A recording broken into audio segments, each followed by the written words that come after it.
Good morning. My throat's a little fucked today. I don't know why, but it's giving me issues, so if I cough a lot, I apologize in advance. Yeah, smush your smorsche. Hell yeah. I still want to make s'mores with the fucking square marshmallows. Whoever invented square marshmallows, you're a genius. White woman jump scare, true. True and real. It's humid out in the Midwest. Well, it sucks to suck, buddy. And do I have lozenges at hand? No, but I have, like, licorice. Would that help? Monya. The Wolf Girl game I mentioned a while ago is finally out on Steam for $7. What Wolf Girl game I mentioned? If it happened longer than 3 hours ago, I'm probably not gonna remember. It's humid as fuck right now in Indiana. It's unbearable. What flavor of licorice? Just a strawberry. And Kirsche needs hard candy. Wild cherry flavored. Hard Candy was a fun movie. Game is called Wolfmate. I don't remember talking about it. I don't remember. Hey Kirsche, the Canadian Conservative leader won his by-election. You feel a bit more hopeful. I don't know what kind of a Canadian Conservative there could be, but that is tentatively hopeful for you guys. That's good. That's a good thing. And Hard Candy was fun. Yeah, you love seeing people who are shitty get comeuppance, right? It's just a shame he didn't actually get them removed. Trump finally declared war on cartels. You love to see it. Nothing conservative about him. I don't know anything about the people running for Canada's prime minister. Not my country, not really something I'm paying attention to. Hard Candy was a funny movie, especially given the symbolism and given the lead actress. Yes. It's hell on earth outside. You think you saw a Kakoe Demon? What? I don't remember that Digimon either. God, I want to play a Digimon game. There's so many games I want to play, chat. How do, like, I was literally fantasizing about just going live in the middle of the night and playing Expedition 33. I was like, this is where my life is at now. I don't fantasize about having sex with a large hunky man or like having millions of dollars. I fantasize about going live in the middle of the night when my mods would beat me because none of them are around. I gotta get the Insomniac crowd. Less yap, more tap. Look, man, there's so much yapping to be done. There's so many things that keep happening. Why is Twitch always perfectly in sync with Kick at the start of stream, but then Twitch slowly starts lagging further and further behind as the stream goes on, no matter how many times you refresh the page? I don't know. Which is weird, because Twitch is my main canvas as well, so Twitch should be the one ahead of all the other streams, if it, like, works logically. The Kirsche dreams of freedom from the olive fields, true. Literally dreaming about playing video games on stream again. Unironically, though. We wouldn't beat you if you gave us some prior notice. Yeah, that prior notice is gonna be like movie night prior notice, where it's like, hey guys, it's 2:43 in the morning. In 15 minutes, I'm going live. You had to include that caveat provided by chat as opposed to what you did last time. I don't remember what you did last time. Enjoy your wall of slurs. Oh, yeah, that's true. Twitch has been fucky-wucky for a while. All of the platforms are fucky-wucky, especially in regards to viewership. I guess since YouTube rolled out its new weird viewership engagement rules, question mark. Warm body checking in. I love my warm bodies on Kick, though Kick today gets the crown for shittiest platform. It's a little unfortunate, you know. I thought everything had been fine, you know. Twitch and YouTube seemed to have been duking it out. A Kick kind of, you know, fell off a little bit. They were like, we're not going to get into controversy, but now apparently there are Kick streamers who tortured someone to death. So, you know, that's always fun, right? A perfect content. Wall of slurs, my attention. Hey, read through that thread on Kick. That's going to be a rough segment. That's like the first thing I saw when I woke up, and I was struggling both between being barely awake and angry to like fucking post the reply to myself. Somehow I managed to accidentally post the wrong link, so I deleted that. And then I posted the correct link, but unfortunately I copied it from Discord, so I left the fix and the fix VX link. So it didn't embed properly on X, and I was like, well, fuck me, bro. I just can't get anything right. Massive Doge, thank you. Did someone draw me as the Oppression Olive with AI yet? Yeah, there's a bunch of Oppression Olive AI stuff. Why is it always the French? That's a great question. Next question.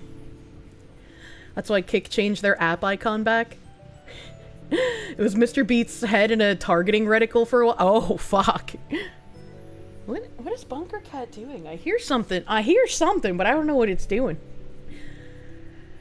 Oh, man. Mr. President, another streamer doing dumb shit has hit the tower. Speaking of, I'll start with something a little less ornery, right? So, I don't know too much about Cenat. I remember he did stuff with Iron Mouse, and that was pretty sweet. You know, he wasn't mean to her. He even chastised his audience when they became anime racist. That was pretty nice. And I remember him trying to do a giveaway for PlayStation 5s. And that went horribly wrong because it created a giant mob in New York City. And the mob even tried to like break into his vehicle where he had security with him. So those are the two things that come to mind when I think of Cenat. Those are like the only two things I can remember off the top of my head. I think we might have watched a trailer for one of his streaming events and I thought it was pretty cool. Started a riot. Yeah, hope you're not near the coast. The hurricane's gonna be bad. I am safe from hurricane at the moment. Glenn, my guy, thank you. Next time you're in the Bay Area, need to check out underground robot fighting in San Francisco. That's true, I really fucking do, because what the fuck? Underground robot fighting? You saw a clip where he said the N-word like 20 times? Yeah, but I don't care if someone says the N-word. That doesn't matter. Also, like, if we're going by progressive rules, he can say it anyways, so it doesn't matter. The streamer who spontaneously stopped streaming when Twitch began crackdown on view bots. I don't pay attention to his streaming schedule, so if he's not streaming right now, I have no idea why not. Clanker on clanker action? What the heck? Be right with you. Now you're at Jeff Keighley? What? What? That N-word should be mandatory for all streamers. Imagine. You just watched a game trailer for a game at Gamescom called The Darkest Flies? It gives a vibe of DEI bridge slop supported game. Is there like a game event going on right now that I'm forgetting about? I wonder if I've tried the McPizza. I have not. Yes, there is. Oh, fuck, man. Gamescom is going. Oh, fuck, man. Oh, fuck. There's so much. I got an email asking if I wanted to fucking... Oh, God, what's it called? Like, partner stream? Question mark? I don't know what the fuck it's called. Special streaming privileges for Gamescom. And you know what I did? I forgot to answer it. I forgot to answer that email. So that's happening today, is it? Yeah, that sounds about right. Aren't missing anything? All the good stuff was early on? Okay, well that's good. Back to our regularly scheduled programming then. Gamescom, they had a German dev come out and cry about minority rights just a bit ago. You're a game dev! What the fuck are you doing? Would have had to wake up earlier? I mean, yeah. Of course you did, little coconut. Need to dial in Mythic Man to whip you more. Mythic Man wasn't even the one who brought it to me. It went to like my normal business email somehow. And so I was like, oh, I should, when I'm at my PC, send this to Mythic Man and ask if it's a paid thing. And then I just completely forgot.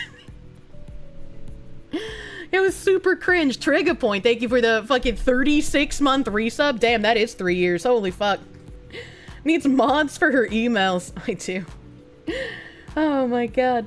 Wokescom, I missed game footage that he worked on. You could tell an EU country fronted the cash. A woke DEI papers please clone announced at Gamescom. How do you wokeify papers please? It's already a communist game. Like, I don't, what? You're having a nice day. The subs merch is way better than you expected. Thank you! I'm super happy with the quality of the subs merch. It makes me very happy. Having a mythic email is supposed to solve those. Yeah, having a mythic email is supposed to solve those issues, but occasionally a sponsor opportunity slips through to my old email instead of my mythic one for some reason. So then I have to be like, well, now I have to remember to send it to the mythic guy. Twitch chat being weird. You lost 2 messages. What the hell? Did you just let everyone in? Well, you can't play the game like I played the game. Papers, Please is making fun of the commies. If you had to guess, the knockoff is not. Oh boy. Gonna blame this on Gamescom for somehow finding my old email so it can get lost. Imagine.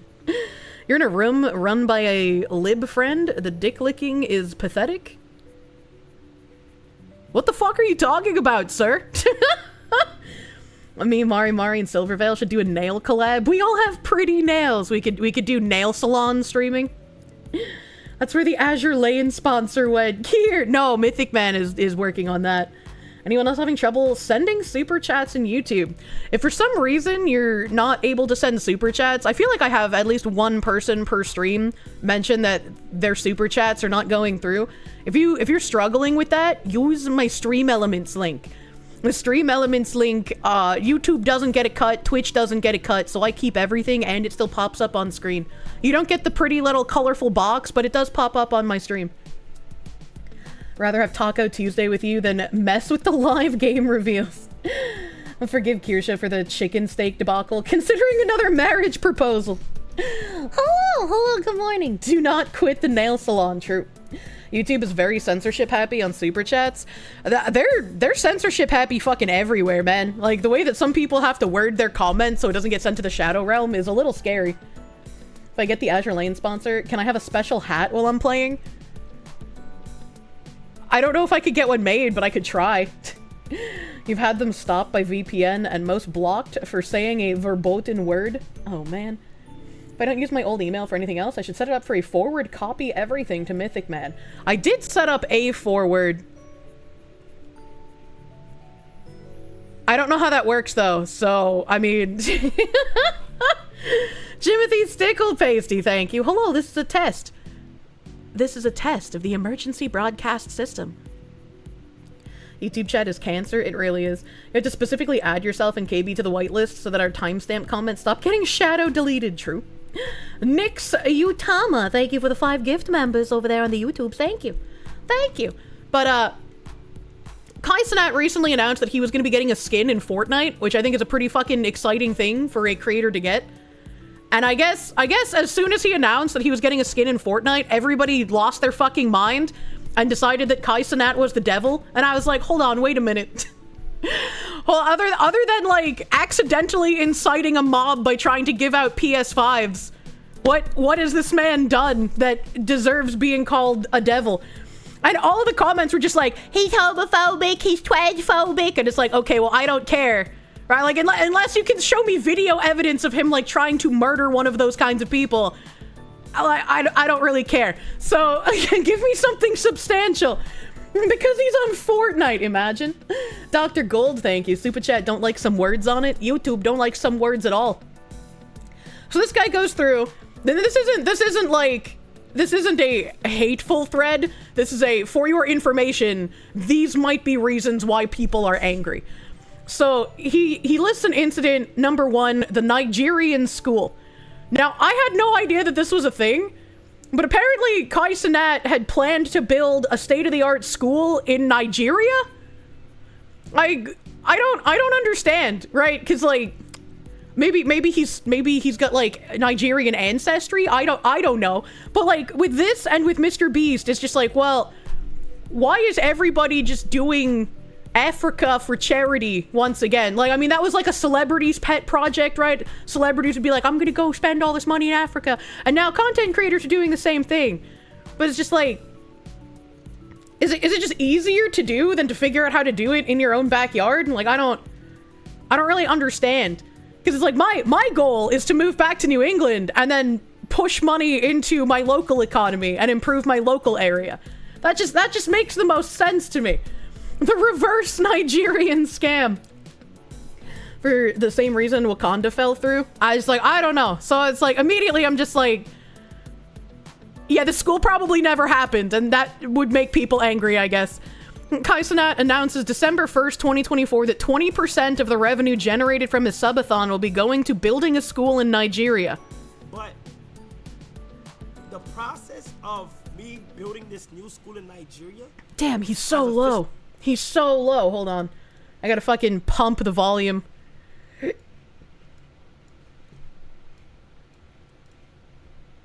But the process of me building this new school in Nigeria has officially been stamped today, as in terms of like it's a go, okay? So this new school in Makoko for the kids of the Macoconut? Like Lost Ark Macoconuts? kids that live in Makoko in Nigeria. I started working on the school. Right now, if you're Africa or anything, or like Nigeria and stuff like that, and you know the best people that could hands down get the paint job good, get the right equipment they need, and is willing to get their hands dirty for the right amount of money to get paid and shit. Oh no, did he get scammed exactly like that Ugandan gold mine guy on Financial Audit? Let me know, okay? They are working very hard right now, removing what gotta be removed and shit, like getting the school ready and shit. And I think I'll be That's just a bunch of people with a beam of wood in the water. I don't understand. documenting this. I think I'm gonna be on some like, I'm gonna make this a video because this is crazy, bro. But What? People find him very inauthentic. I can understand how some people can see the like super large streamers, right, and just be like, where the fuck did you come from? How did you get all this engagement? Where is all this money coming from? This seems a little weird. All right, like I get that. Hello, Fox Lady. Hello, Mocha Lady. Hello. The thread continues. April 28th, 2025, Cenat announces that the school in Nigeria project has been postponed after it got destroyed by a storm. Kai states that the building continues from that day onward. So I'm gonna give y'all some little inside story. We built a school full of classrooms and stuff in Makoko, like over the river, but due to storm, a lot of it got messed up. Like money that we spent, dead got messed up, chat. Like orders aside, like there was a storm, it messed up a whole bunch of stuff, but we're back. That sounds a whole lot like, there was a lot of gold, but it got hung up in customs, and we're gonna need more money to get that gold out of customs. Okay. So we hired an engineer to review, and we had the structure updated. All right. Hold on. Let's go ahead and show y'all real quick what's going on in this video. In this video, you can see like, bro, look at this, bro. Look at this, chat. Look at this. It's 2 levels here. All right. But a lot of things kept happening. Okay. Listen, we lost. So wait. Inside story. Listen. He has his own charity foundation, launched the Cenat Foundation Inc. 509A2. The Cenat Foundation is dedicated to transforming education, that probably says, and educating future generations by building schools in something by Cenat. We believe that access to quality something foundation for opportunity growth and something strategic partnerships, community engagement, and sustainable development. We aim to provide safe, well-equipped learning environments that inspire and uplift students. Our mission is to break barriers to education, foster innovation, and create lasting change, one school at a time. Together, we can invest in the minds that will shape tomorrow. Raised over 1 million so far, now held in the foundation. Thread continues. The outrage. People started criticizing Cenat due to lack of updates about the school in Nigeria, and following that, a YouTuber uploads a video walking around Nigeria months later, seeing no progress. The video has been debunked, as it has nothing to do with Cenat. Okay, so we don't even need to watch the video. It has nothing to do with him. So I guess people tried saying that, like, the video had something to do with him, and that got people even more angry. That's it. There's just no building at the moment. He made a foundation. People angry about the progress on the school. All right, okay. Just another slush fund disguised as altruism in Africa. No need to worry about it. It's very common. Incident number 2: Jinxie Clash Royale. I don't know what any of those words mean. What am I even looking at? Cenat had a planned collab with Jinxie playing Clash Royale due to the game's sudden rise of popularity. But then Cenat left the call due to an IRL stream, completely ignoring Jinxie. Jinxie ends stream moments later, confused. He looks like Temu Tyler 1. Like, especially the way he's leaning into the screen. If someone told me this was Tyler 1, I'd be like, yeah, if he didn't go outside for like maybe 5 years. You feel bad for Jinxie? I feel bad. Like, if you set up something, you should obviously adhere to it, right? Like, I'd be kind of miffed if I had plans with someone and they just fucking bailed. Let me go see what these niggas are talking about. What the fuck is this? Now, chat. What the fuck is this right here, bro? It's a static box. What the fuck is this? But it's good. What? All right, chat. I'm gonna go to the gym, bro. I don't even know what's going on. All right, I'm gonna see y'all boys, bro. I tried to set up attorney. I don't know. I'm gonna see y'all boys tomorrow. All right, bro. Peace out. Have a good ass night. Love y'all. Yeah, I don't know what this is. Don't really care. Following Jinxie getting mistreated by Cenat, people started flooding his chat with El Kai, having him go back to his setup. Let's see. El Kai. What am I doing? Why does it say El Kai? No, tell Jinxie.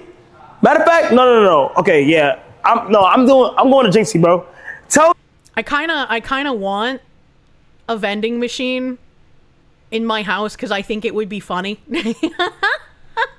Jinxie, they had something playing IRL, but nigga, I'm about to do a one-on-one. Tell Jinxie I'll do the one-on-one with him. I'm not doing it. I didn't want to do the IRL shit. I ain't gonna lie. I told him not to do IRL. Tell Jinxie I didn't want to do it. I'm not doing the IRL shit, gang. I'm not. That's a nice door. I don't have to chat. Listen, lad. No. Tell him come back. He got out for real. JC ended for real. Oh God, bro. Okay, I mean, again, if like he was supposed to do something, yeah, that's shitty. But like, I don't know. I don't know what it is. If it's like that huge of a deal, and just kind of like, well, that's shit. Don't say you're gonna do something with someone and then fucking ghost on them, right? This feels like Temu Real World. Cenat then apologized to Jinxie, taking accountability for ignoring him and canceling the collab. I feel bad now because it's like, nigga, the nigga literally was waiting all day and posted a flyer and all types of shit. You saying who give a fuck, bro? It's not about who gives a fuck. It's about like the nigga time. It's a nigga stream. You feel me? I don't know. I'm still gonna do it. I'm not gonna lie. I'm doing it. It might not be on my stream, but I'm doing it. I'm still doing it. So, dedicated. Oh, it's just a cut. To now think it. Bro, y'all just messed up with Jinxie, gang. You said what? I just messed up Jinxie shit. How? Why is this guy dressed like the Cookie Monster? What's happening? I didn't want to do the IRL shit, but he just ended. Like, we were supposed to play with him. I ain't lying. Who said that? Like, I don't know how. This feels mildly manufactured. Bro, we had to communicate with him, bro. Yeah, I don't know, man. But what? Okay, alright. Incident number 3, MrBeast Team Water. Does MrBeast just go around coercing people while they're live to donate to his fucking weird-ass water project, man? MrBeast starts a new charity project raising money for clean water. $1 equals 1 year of clean water for one person, with his goal being $40 million. How do you make $1 1 year of clean water for one person? I'm not good at math, but I have a feeling that math doesn't really check out. MrBeast collabed with Aiden Ross, XQC, and Kick, calling people on stream and having them donate. Bro, if I got pulled into a call and I was like, someone was just like, Kirsche, bro, look, I got this charity. We're like building wells in Africa and shit. I'd be like, first of all, I'm not wasting money by throwing it at the black hole that is Africa donations. Second of all, why are you trying to coerce me to do this on stream in order to make me look bad when I say no? Go fuck yourself. Like, come the fuck on, man. XQC calls out Cenat to donate to Team Water, stating that Kai owes him $100,000. XQC says he wants to rebuild the bridge and donate with Cenat with the money he owes him. Why don't you just give him the money you owe him? How do you owe him $100,000 and he's not constantly calling you being like, where the fuck's my money at, you bitch? Like, holy shit. If someone owed me $100,000, I would be freaking out. Your husband got called? Yeah, I remember watching that one. Let me just see. Hey, Aiden, I'm gonna be honest. So far, you might have raised more money for Team Water than I have, which is hilarious. Let's go. Oh, Aiden, I'm gonna be honest. Okay, So far, all right, that seems a little weird. Me. This one here. And Kai already owes me $100,000 for another thing, right? So I thought.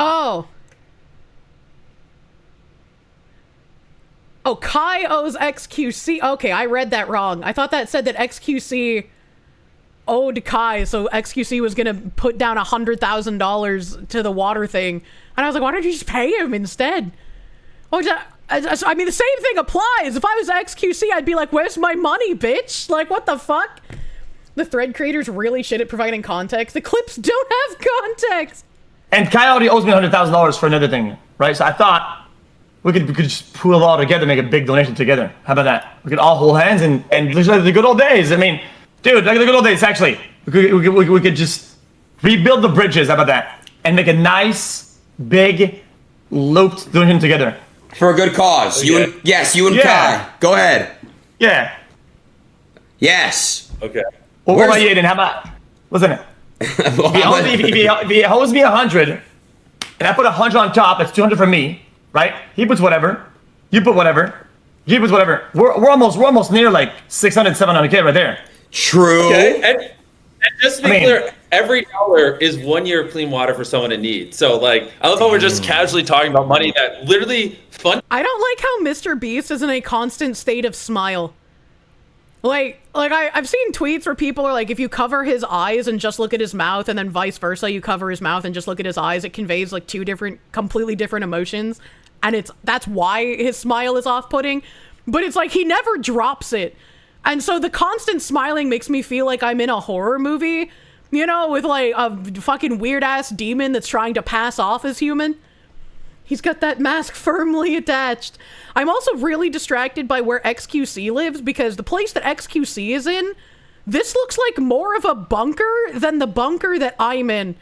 You know, like he's been living in a fallout shelter for the past few decades. This is a hand-built shelf that he did himself out of boredom, you know? This lump of clothes on the couch almost looks like a pet monkey. Fundamentally changes the lives of thousands of people. But anyways, keep going. This is great. Yeah, go ahead, Felix. True. I like what you're saying. Go ahead. I'm just saying, I'm not trying to do a cop-out or whatever. Like, it's not, I think it's more of an opportunity to... Okay, alright, okay. So, Cenat's not even there, and they're just like, how can we convince Cenat to donate money? Aiden Ross says he'll only donate $400,000 to Team Water if Cenat matches him. That's so weird. Spicy cat raid. What the hell That's is so this like. If spicy I was cat Kai, raid? I'd be like, "Why are you guys? What are you guys doing?" Is that what XQC is actually doing? He's living in an actual bunker. Fucking bless him. If so, it looks like one. It looks like a bunker. XQC is L in real life. That's a good point. He really is. If you ever came into millions of money dollars, you too would set up a charity that does next to nothing, you know, so I wouldn't have to pay taxes. I'm not smart enough to know how to do that. You said, though, you're only donating 400 grand, aka 400,000 years of clean. Who the fuck? Who the fuck are these two people? All right, so there's MrBeast, Aiden Ross. Who the fuck is this guy in the do-rag? And who the fuck is like... This looks like the Red Letter Media guy if he regained 100 pounds. Oh god, I can't remember his name. Not Jay. Not Jay, the other one. Yeah, Mike. It looks like Mike if he gained like a bunch of weight. Water, if Kai does. Correct. As well. If Kai donates 400K, I'll go 400K. If Kai doesn't go 400K, I still got 100. Okay.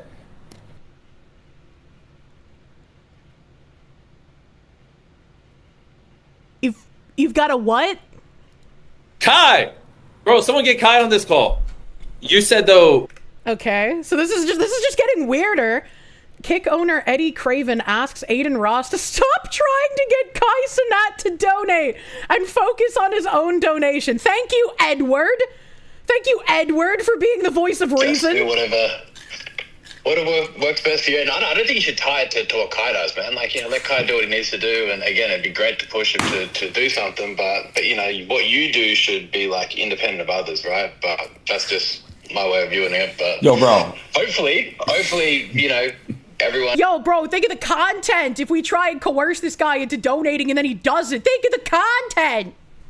chips in and then it works out. But I think, you should just do, if you can afford 400K and you've got that 400K lying around, you want to do that, then I reckon you just do it, I reckon. Yeah, hell yeah, man, 100%, bro. You know how to get the chat moving.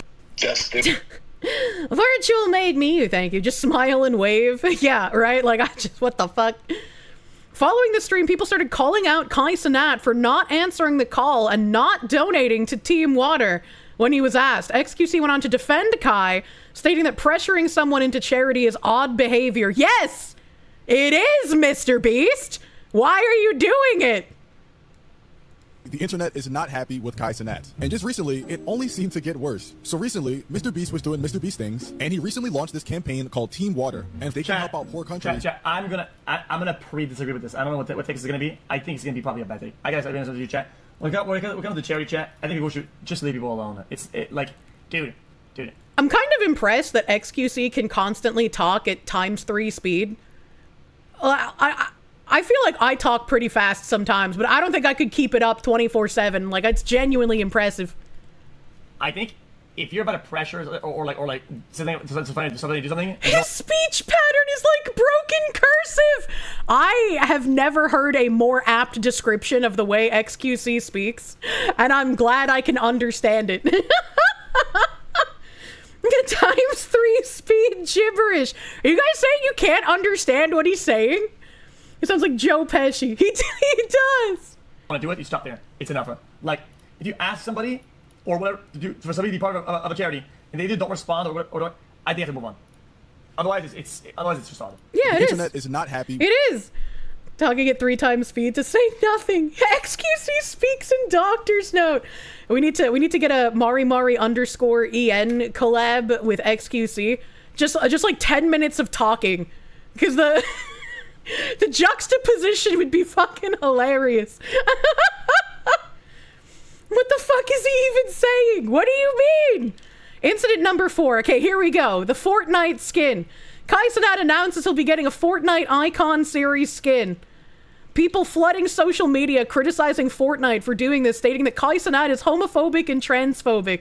Okay, but like, where's the proof? You can't just say someone is and try to ruin something they're doing. Not a single mention of Rainbow Royale happening this year. It's never been more over. The fuck is Rainbow Royale?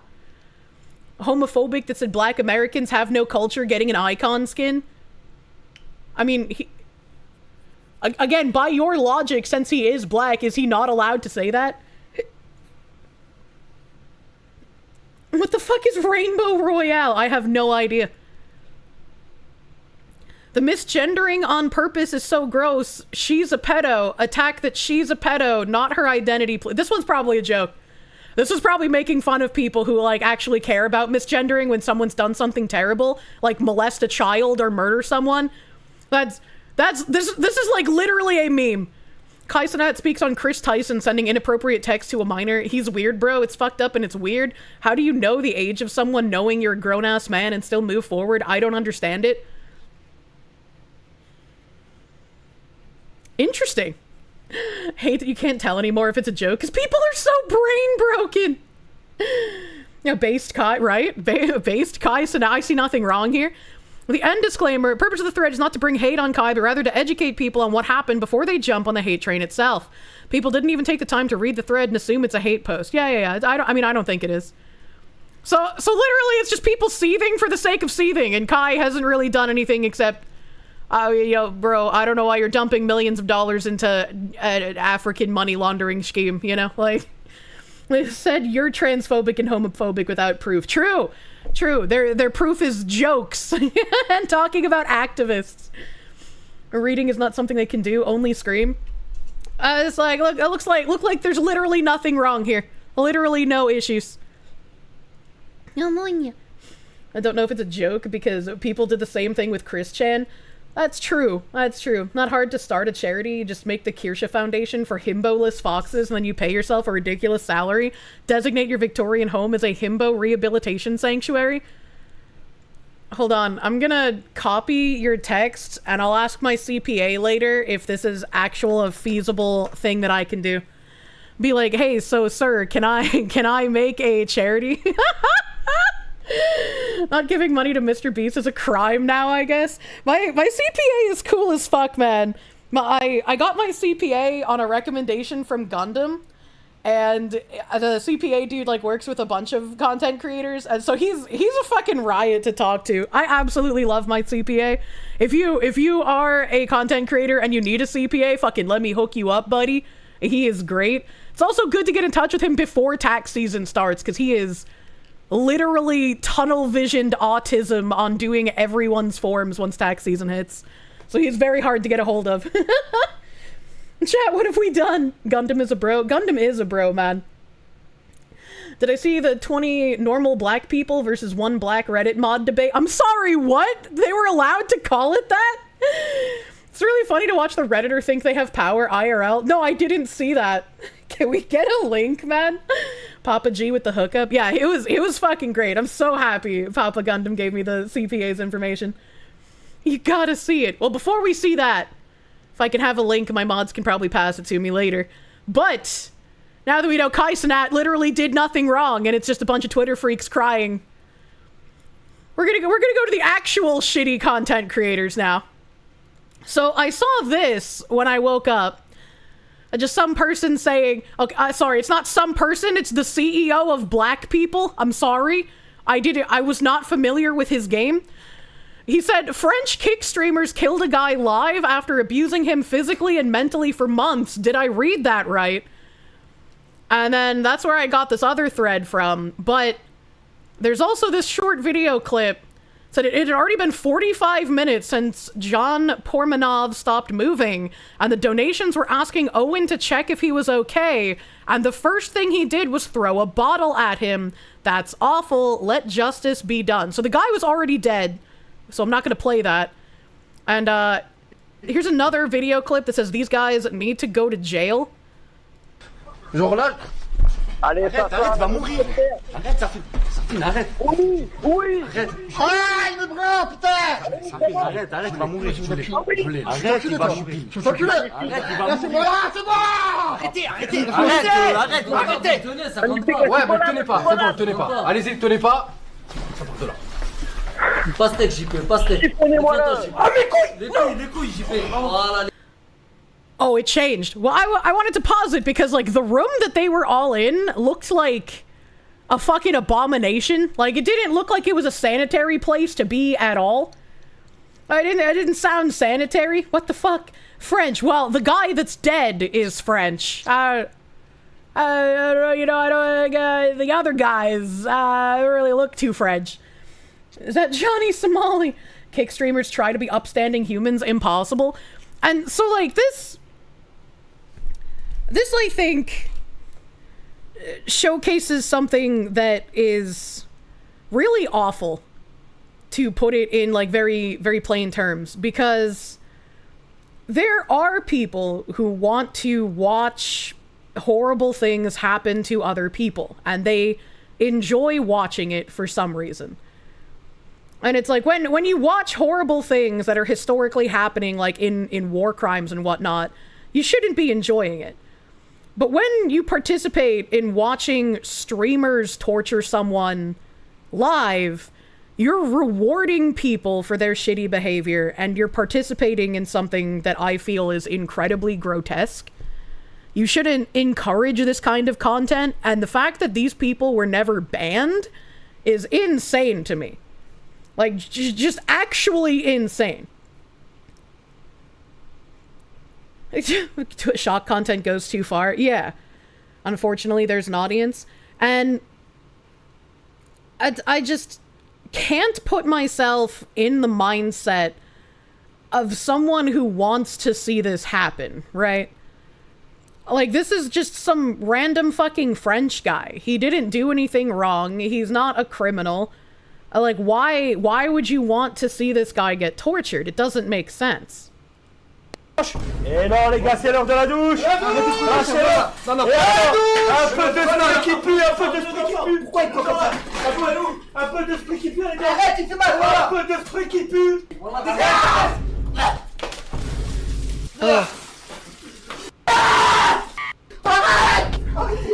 Il rigole. Arrêtez, lâche ma jambe. Arrête, arrête, les deux, arrête, tu tapes fort, voilà. Tu tapes fort, là, c'est bon. C'est bon. Il est mort. C'est bon. Il est chaud. Tiens, il mes verres, fils.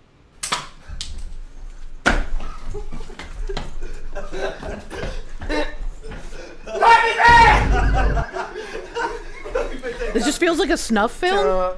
It does not feel good. Oh, il est besoin. Mais pas des pastèques. C'est bien. Ça fait un peu fac. C'est bien, mais quoi, c'est vrai. Je l'utilise. Pas tranquille. Arrête. J'ai rien fait. J'ai pas touché. Do I need to be olived? No, I don't need to be olived. I'm not showing where they actually like do anything bad to him, right? They're doing bad things, but this was allowed to be shown, and I'm also showing it for news and informational purposes. This man is 40. Yeah, he's 46, and I'm pretty sure he has some sort of like mental condition. Are their streams just doing fucked up things? Yes, their streams seem to be just doing fucked up things to him.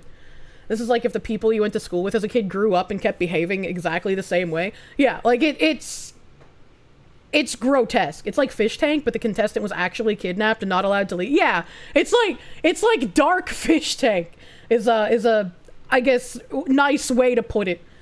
The guy had the same kind of look as your dad. It's kind of upsetting. It's bad, and I mean there's still almost half a video left, but I think we get the point, right? We get the point. They need to go to jail. And this isn't even the first one of those you've seen. Kirsche has covered one multiple times. You can't remember the name. You figured it was a matter of time before one of them produced a body. I have no idea if Kirsche had covered these, but we will get to that in a moment. I mean, this is the one that I retweeted. Breaking news: Kik reacts to the death of Jean Pormanov, the Australian platform. Are they Australian? I didn't even know that. Simply responded, unable to provide any information due to our privacy policy. Which is going to sound frustrating, but if they're going to be participating in giving information over to law enforcement, they pretty much can't say anything right now. You're getting a vigorous spanking because you've been a bad girl. Sorry, my volume was still cranked from watching Cenat. Thank you, Internet Zen Master. Regarding the stupid water charity, the annoying thing is MrBeast charity is actually worldwide, including places like West Virginia. People are just angry because he's double dipping in Africa. Double dipping?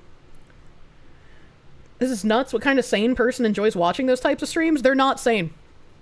They're not sane. And so this person put out a thread. The original post doesn't exist anymore somehow.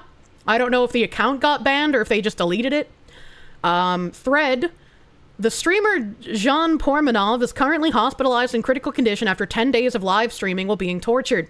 See a lot of messages supporting his torturers. I'm forced to respond to them. And apparently, since this had been posted, he has actually passed away, according to some other posts, but for now, we don't know if JP will survive at the time I'm posting this, but it seems essential to me to show what he has endured for years in the silence of the entire media sphere. Except for a local article, or one from Mediaport, unfortunately too few. These are all auto-translated by Grok, by the way. These are originally in French. Since at least 2023, Jean Pormanov has been subjected to this kind of treatment almost daily by his quote-unquote saviors. It's constant blows under the laughter of his tormentors, under the applause of the community that has built itself around this macabre spectacle. The videos I will share throughout this thread are difficult to watch. I don't think we need to watch more of them, to be fair. But it seems essential to me to do so to make you understand the level of violence acceptable through platforms like TikTok or YouTube, which are mostly watched by children. I don't know where these people stream, other than obviously Kik, since Kik was mentioned. So, like, I don't know what other streaming platforms they're live on. One can notably see clips like this one posted by their community where JP is systematically seen being hit by Safine and Owen, the two people he nonetheless considers friends. Before continuing, you're probably wondering why JP keeps enduring such treatment constantly without having left years ago. One word is control. Naruto, whose first real name is Owen, and Safine, his friend, became friends with JP a few years ago. Jean Pormanov was streaming alone at his mother's house at 40 years old, living off of welfare and the meager income from his stream. Owen noticed him because he was starting to get known for constantly raging on the same game during his live streams, but he really broke through after starting to appear with TK78. There was a mentally impaired player in like fault and predecessor, and he had a wife who also had like mental impairment, and there were a lot of people in the community who found it funny to go to these people's streams, and especially the husband, because he would rage and, you know, have anger issues, and like inflame them and basically encourage them to act out. And I never really understood the point of harassing someone who has like a clear mental instability. You know, it just seems like, man, at least do this to a mentally competent person if you're looking to generate some like weird A-logging kind of thing, you know? And people are vile cunts. Yeah, exactly. They groomed him through monetary incentives. From then on, JP began to be constantly humiliated, but within certain limits. Since living with his parents, I'm going to pause this because they autoplay. Since living with his parents, he had no particular constraints and could leave whenever he wanted. The problems arose when TK78 had his affair revealed. I don't know who TK78 is. From then on, Owen convinced JP to join him in IRL streaming with his friend Safine. That's when the physical abuse began, little by little, with new levels of violence every month. What can be noticed is that consent had never existed in these live streams. We see that JP being hit, strangled, shot at with paintballs, drowned. The clip is interesting because we see that JP tries as much as possible to never fight back. When I said that there were limits, that the limits were always being pushed further, I was particularly referring to the act of trying to strangle him for as long as possible, holding him down to ensure he doesn't escape. Despite the cries of distress, his friends continue. And it continues on and on for years now, creating increasingly perverse torture games for their young community that feeds on this violence. Who feeds on these constant humiliations? Owen, who's been running everything from the start, knows he must constantly up the ante to satisfy their viewers who always demand more.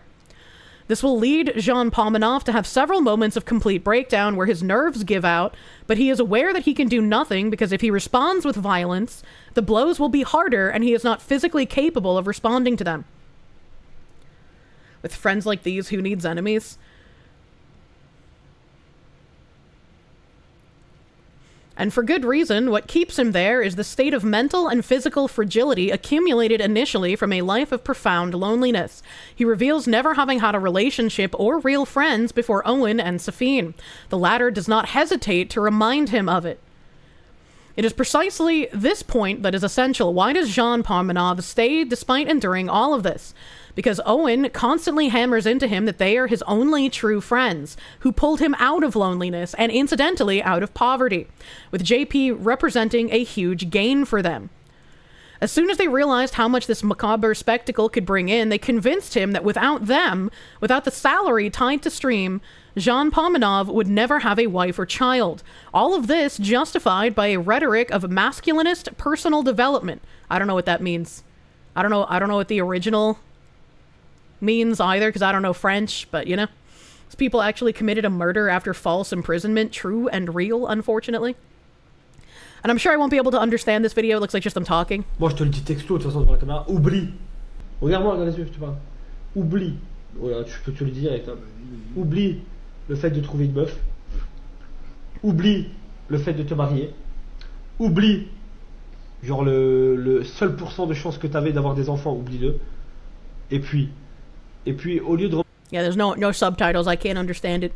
Hardship builds character, so torture will make you Giga Chad? Absolutely not. You must interject to say there's a setting on Twitter to not autoplay vids, and you don't know why I have it unchecked. I didn't know that was a setting. JP, therefore, let's pause, had to keep enduring over and over in the hope that with his salary, 6,000 euros per month, he could achieve that life goal. Except that having never had so much money before, he just spent the entire amount each month on all kinds of entertainment. His situation made him a prisoner. Either he continued to be tortured every day alongside the only friends he had, with a salary that allowed him to maintain his new lavish lifestyle, or he returned to live with his mother knowing he would no longer have any income. Except that sometimes he broke down, and Owen's constant manipulation wasn't enough, so he had to change methods and be more coercive to keep him captive. Allez là, la joue. Allez là, la joue. Allez là, la joue. Allez là, la joue. Voilà. Voilà, allez là. Claque aussi fort. Tu claques aussi fort. Oh, pas de paquet. Je claque aussi fort. Vas-y, hein, essaye.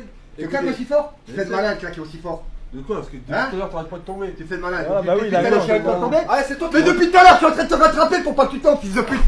Hein? Why does it sound like there's chains in there? Oh my god, he's chained! What the fuck? They're chained together? What is happening?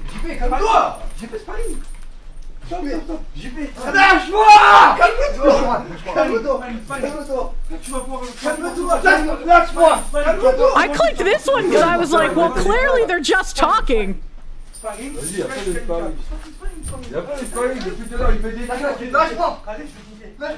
You're French and you can barely understand what they're saying? That's actual insanity, man. What the hell? A Grizzly Nightmare, thank you. Have heard of the Blade Runner movement in London? I have not. I do not know what that is. Patchouli, thank you. Live with your mom, save your pennies, eventually rack up enough to get out and report them all, simple as. It can be hard, you know, if you've been very lonely and isolated, especially for a very long time. Even if the people who are interacting with you are treating you poorly and you can understand they're treating you poorly, sometimes that fear of like, I don't want to go back to being lonely will convince people that even though they're being treated poorly, it's better to stay around those people than to go back to how they were before. It's very sad and unfortunate. I feel like the victim was mentally not all there to be able to enact any of chat's suggestions. Yeah. Ace of Spades, thank you. What is up with the streamers torturing on stream? Earlier on Tectone's stream, he reacted to Charlie talking about a streamer beating his dog on stream and threatening to kill her on stream. It's so disgusting. What the fuck? Why would you do that? Who did that? What the fuck? John Burt, thank you for the 2, my guy. Legal Mindset mentioned that even if they have a waiver, there is no way that this behavior would be covered under it legally. You hope the idiots get prison time or worse. They absolutely should get at minimum prison time, man. Like, this is insanity. The worst was when Owen wanted to amass more and more money with his marathon projects, making sure, as you could see in several clips, to chain JP up for hundreds of hours until he completed a challenge. A live stream like that, lasting over a week with systemic beatings, humiliations, and sleep deprivation, earned them more than 50,000 euros in donations alone, in addition to the salary from the Kick platform, which has always endorsed this content, pushing JP to his limits. I mean, again, this is translated from French, so I don't know if Kick actually endorses this kind of content. I would like to give benefit of the doubt and be like, maybe it just didn't get reported enough. But if they knew about it and left the streams up, that's kind of fucked up, man. Who the hell watches this, let alone donates? Insane people. And when it was the final straw and he was determined to leave for good, Owen threatened to throw him out on the street, since he was arranged for him to live in an apartment belonging to a family member without a lease, so as to keep the sword of Damocles hanging over JP's head. JP là il a bougé, il est parti. Donc il a quitté là pour rien, c'est lui qui sabote. On lui a rien dit, il lui a rien fait. Il sabote, je sais pas, il fait mal. Kick was promoting the channel, what the fuck? Tu récupères les clés d'appartement de la voiture, qui paye le loyer qui manque, et il peut partir. Il peut se mettre au bord de la route, et manger, et rentrer chez lui à Metz. Voilà. Ouais, comme ça, pour rien, il s'est levé, il a pas assumé le défi. He's Okage from the village, voilà, hidden in the scum, true. Donc voilà, réquisition, mets-toi devant l'appartement, réquisition. I wish I knew French so I could understand how he is threatening JP. Il paye sur le loyer qu'il a pas payé, tu récupères les doubles clés, et puis il rentre chez sa mère, la pute. Tout simplement. Voilà. So Damocles is an impending disaster. Yeah, it's incredibly gross that they were even holding like housing over this guy's head, man. Rumble does not have this problem and has never had this problem or controversy, but Rumble tends to have older adults in it. Rumble's also a much smaller platform, but maybe I can add it into my rotation one day potentially. I think 4 is where I'm maxed out at the moment. Phoenix DS, thank you for the Canadians. The streams are now evidence and can't be removed, and they're needed for court submissions? Yeah. I mean, they can be removed publicly. Bold of him to cosplay Talk no Jutsu Ninja with his style of content. So no, we cannot summarize the situation as JP is consenting because he stays. There's an entire mechanism of control that has developed around him through years of humiliations to break him mentally and convince him that what he was enduring was for his own good. I remind you that the clips I shared are only about 10 clips among hundreds still available on all platforms except Twitch, which banned them. Thankfully, Twitch banned these people. But keep in mind that the worst clips have been censored. He experienced worse than what you've seen. How could such content have been broadcast for years without any real reaction from the justice system, aside from a seizure of equipment repurchased in one live stream and a brief detention? How could so many young people have been exposed to such normalized harassment of a vulnerable person? Beyond the tragedy that JP endured, who only aspired to have friends to open up to the world after a life of solitude, how many young people who consumed this content daily might have replicated it on the most vulnerable people around them? Never again can we allow such a situation to happen. I'm counting on you to talk about it and raise awareness around you. Alert others to the impact of harassment and violence, especially on vulnerable people. If you see this kind of content on platforms such as TikTok or YouTube, report it consistently, hoping that real pressure will be put on these platforms. The worst being Kick, which funded this with a dedicated contract worth several €100,000. I didn't know they were still doing dedicated contracts. If true, that's insane. Steel Storm, thank you. Rumble also had some seriously fucked up characters. I know next to nothing about Rumble. Ace of Spades, thank you. The video Tectone reacted to is I Hate This Guy by Penguin Zero. Okay. Okay. What the fuck? Yeah, that's a little crazy. That's a little crazy. And they were only giving JP 6K a month, man? What is, the plot thickens. Friendly reminder, OBS Studio supports Kick in many porn sites, but they call Rumble hateful and racist. OBS also took ages to get Kick integration. Same with Stream Elements. Isn't Rumble hosted on Path? And it's like, if you want to be not just big, but like a good streaming platform, you can't let these kind of creators be on there, right? There's a huge difference between people crying and screaming on Twitter about like Cenat or someone else being racist, homophobic, transphobic, whatever, and then people actually torturing another human being, mentally ill or otherwise, for people's entertainment on live stream. Like, actual insanity that this would be allowed to happen. Beans, thank you. Shit like this that makes you want to rip your fiber out of the wall and just read more books. The person responsible for all of this, Owen, has just shared via his Instagram account his passing. This is an immense tragedy and an admission of failure for all the organizations controlling this type of content. Our thoughts are with his family who've been harassed for years by this community. Let's pause this. I can't read this message from Owen because it's in French. I'm assuming this last line is rest in peace, my friend. But it's like, you kind of caused this, man. One can still find dozens of clips, some from this week, where you can hear JP's mother, whom Owen regularly called on stream to humiliate, asking her son to leave, saying that under no circumstances should he endure this.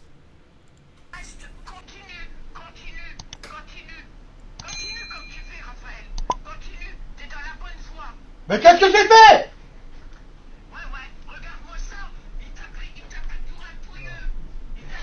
T'es un gros fils de pute. On va voir que t'as un race de témoin, t'es un gros fils de pute. Ok? Va baiser ta mère. Regarde lui. Non, attends. Regarde lui et regarde toi. Comme c'est bien fait. Il est pas content. Il est pas content, mais il est content. Enculé, c'est bien fait. Viens vous faire enculer. That's like really sad. I mean, I can't understand French, but it's really sad that his mom is like begging him to leave the situation and come home. Spicy cat raid. And I mean, again, regardless, right? Like, I can't put myself in the shoes of someone with a mental impairment, but of someone who's just lonely in general, they're gonna be like, I can't leave. These are the only friends I've ever had.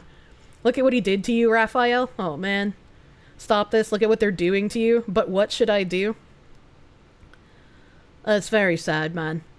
The fuck is that haircut? They all have fucked up haircuts in this video, it looks like. Patrick Elsie, thank you. Boston woman, I can't pronounce my R's. Same Boston woman reads macabre and pronounces the R. Chat, what the fuck? I never know how to pronounce that word. Every time I see it, I'm just like, fuck. Fuck. You're willing to bet his mom reported it and nothing happened? Oh, I would put money on that bet, man. Macabre. Macabre of corn. Mcob. Mcob. This is you participating in chat. Thank you for participating in the chat, man. Hello, Foxwoman. Hello. Hello, JKVT. Thank you for the raid. Welcome, raiders. We're talking about shit-stained streamers. The worst part of this, aside from torturing the guy to death, is the fact that the usual suspects will use this case for pushing even more censorship and control on the internet. I think this should just be another case of... Yeah, the money that a streamer can bring your platform can be nice, but if they're making their money off of literally torturing other people, yeah, maybe you should not get that money. Maybe you should, like, ban those streamers. That's like into illegal territory, man. That's crazy. You're waiting for the tilt from an account with a hammer and sickle profile name? What the heck? That's gonna be used to push an Online Safety Act thing? I mean, not so much as the quinky-dink between, like, Roblox and the Online Safety Act. Internet Zen Master, thank you. You're skeptical about the alleged kick contract without proof, but that doesn't take away from how absolutely repulsive this Owen person is. Yeah, I mean, it's possible. If this has been going on for years, he was offered the contract, like, back when they were giving contracts to everyone. But I don't know who the fuck the Owen guy is, so, like, how large of a channel was he even to get a contract from Kick, you know? Help out with engagement by clicking the like button. Hell yeah. I have a real awareness of continuing to share this and not deleting the thread, even though I know it's dead, but for years, I've watched these clips go by without being able to do anything about it except talk about it around me, but now it's too much.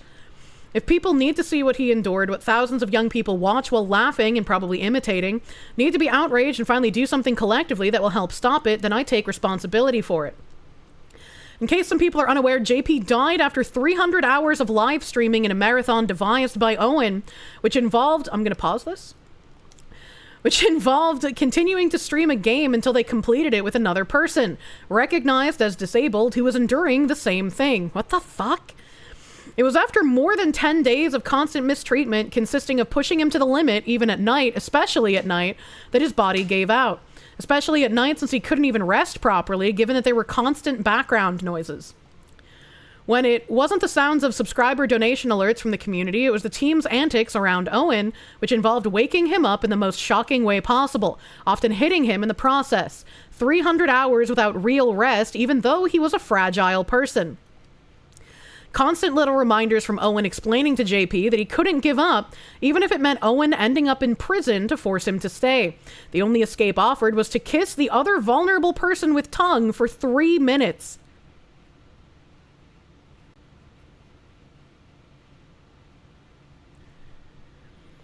So I know that these shitty streamers are getting off on, like, having the power over someone else, but, like, what the fuck is wrong with you? Of course, they all knew how unwell JP was, both mentally and physically, since he was taking medication for his heart, which had been under severe strain for years, but also because of his more than concerning physical condition.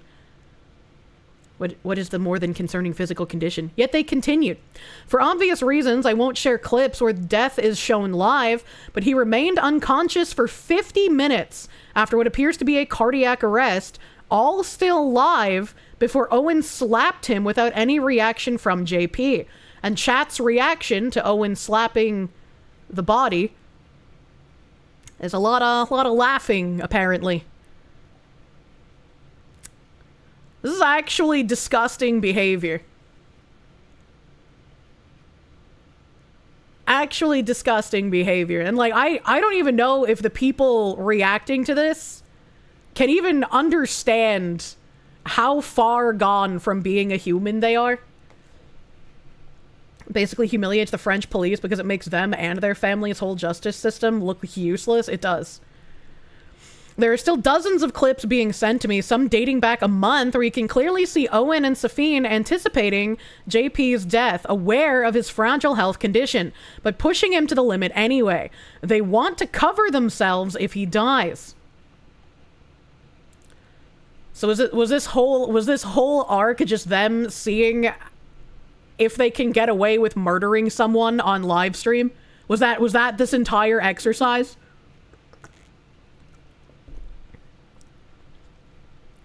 One of the rhetorics I constantly see circulating even after this tragedy is to attribute his death solely to JP's lifestyle, as if what he endured on stream didn't have a huge impact on his mental and physical health. They turned him into a circus animal, provoked and mistreated in front of the crowd to elicit reactions, but then reassured and comforted in private to maintain control over him and ensure he doesn't rebel. All of this relies on being his only friends. For people who claim to be his friends, the least they could have done, knowing how weakened he was, would have been to protect him, not to exploit his distress to enrich themselves until his last breath. Their responsibility is total. Without forgetting the responsibility of the justice system and successive governments that have never invested real resources in it. If that had been the case, many tragedies could have been avoided, one of many consequences on the austerity policy on public services. It was not for a lack of reports. Since an investigation had been opened for violence against a person due to their disability, voluntary group violence against vulnerable individuals resulting in ITT, Owen and Safine had been placed in custody. So I guess at some point they were arrested and I guess let go, according to this? That's kind of crazy. Another huge responsibility that I've already mentioned, but I'll try to go into more detail about, that of the streaming platform Kick, which has made this channel their flagship by offering them the most lucrative contract in France, 2,000 euros per hour of streaming. Bro, I wish I could get $2,000 per hour. That's insane. Should know that Kick is a platform created by Stake, a huge online casino site. As soon as Twitch banned the streaming of gambling-related content, Stake decided to create Kick to find a way to promote their casino and attract young people. To develop Kick, they stood out by being much more lenient with moderation. I don't really need that background here. As soon as streamers on the platform bring them viewers, they figure they can convert them through contracts offered to the biggest streamers to play at their online casino via Stake. This is what was offered to Owen and Jean Pormanov. We can see in the tweet that Kick was largely focusing its communication around this channel, notably following their marathons and directly participating in one of them by offering a better contract based on the results. And this is a tweet that says, taking the opportunity to quote with a few examples, but they really milked his buzz to the bone with all due respect.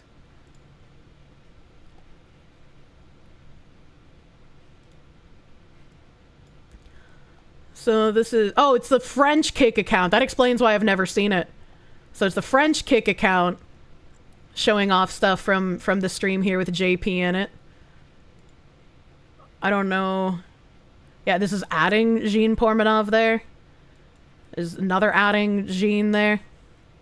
Jean. I keep defaulting to Jean because of my American brain. It's talking about moderation functions. That's funny. This is another one at Jean Pomanov. I can't read any of it because it's in French. This is another one. Naruto and Kodo chained together. Oh boy. Wasn't that a game we played? Roadmap on Kick. Just push to fix. Incoming transmission. Kick Creator Incentive Program. Tomorrow International Kick Community Day. Here's another one adding Jean.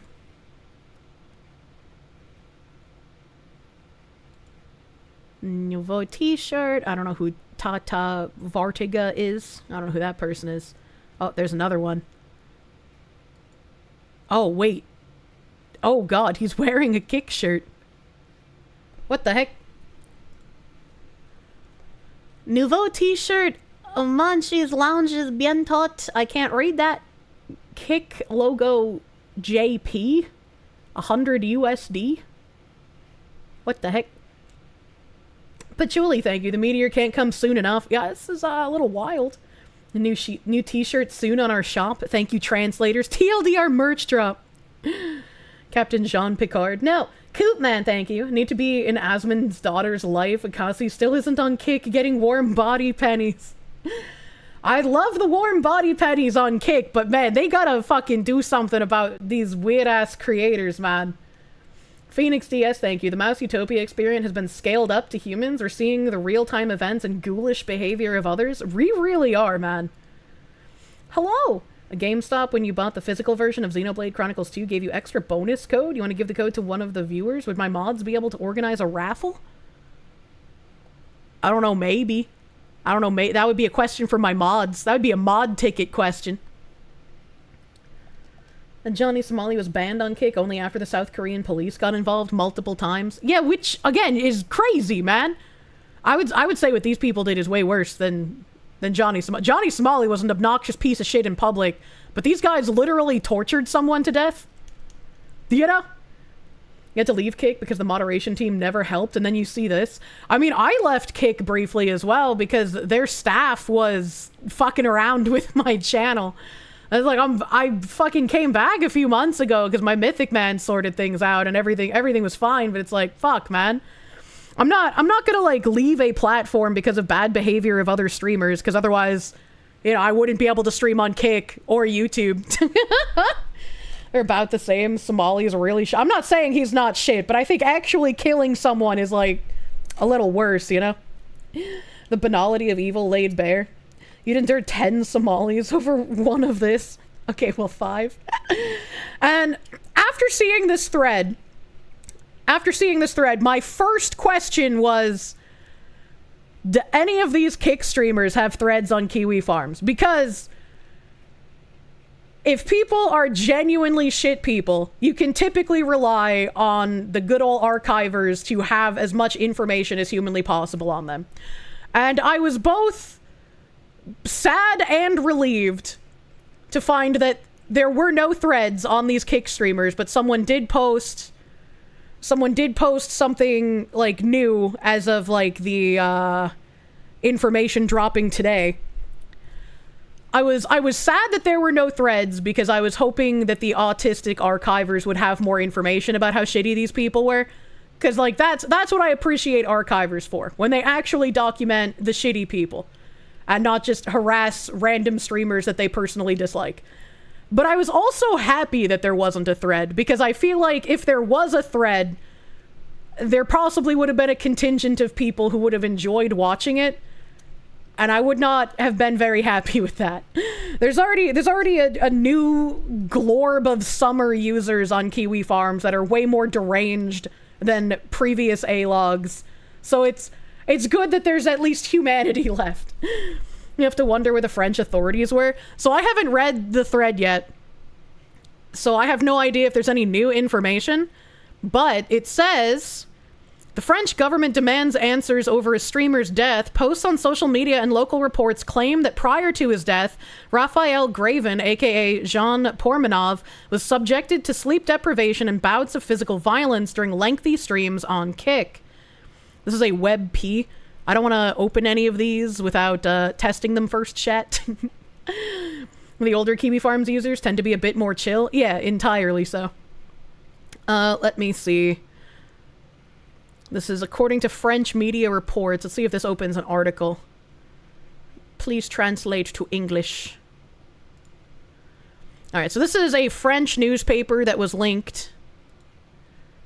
And this is auto-translated by Google, so it's probably gonna... Oh, never mind, it is also blocked. So it's blocked and translated, so I'm just gonna say there is at least an article in French put out today about this situation, so authorities are hopefully alerted to this.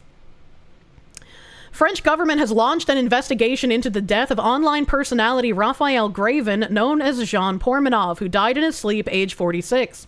The streamer had been live streaming on the Kick platform prior to his death, according to French media reports.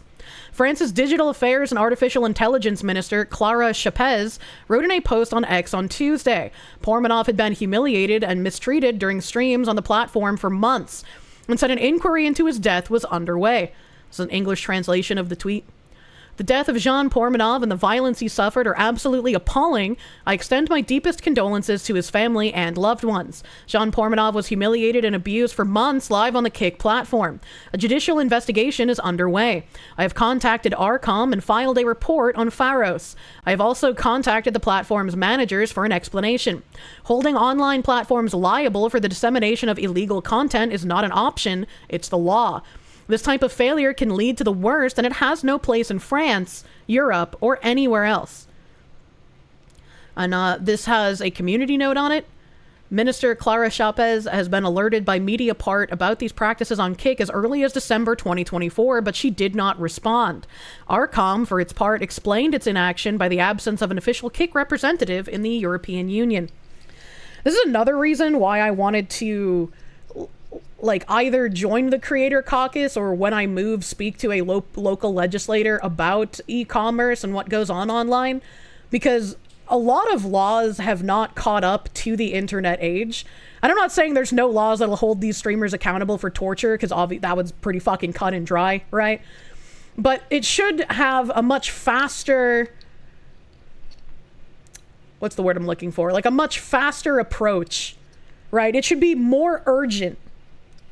When you as a politician or someone in a position of power gets reports of people torturing someone on a live stream, you shouldn't just ignore it because it's oh, that's live stream and it could be just a report of nothing.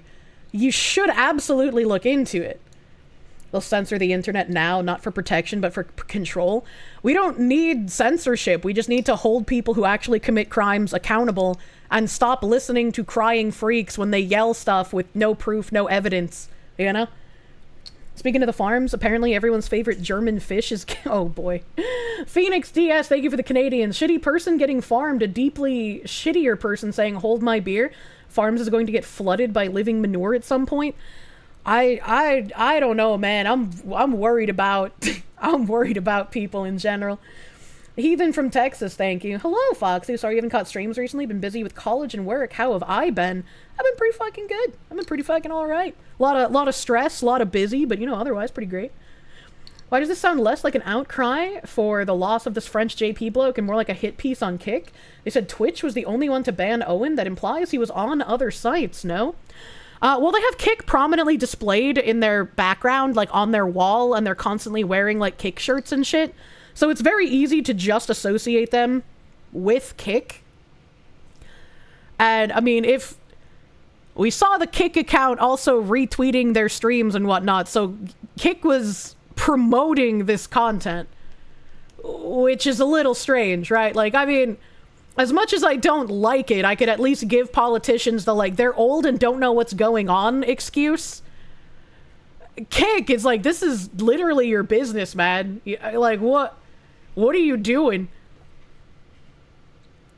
Censorship isn't needed at all, just enforcement of laws. True. Twitch probably banned them for promoting Kick. That'd be funny. You think Kick would take a vested interest in nuking these guys if they had any sense? You would think. You would think.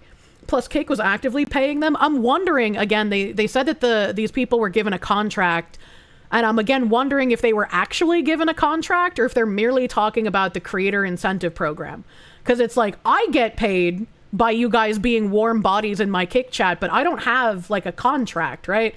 I was never given a contract by Kick and given, extra money on top of that.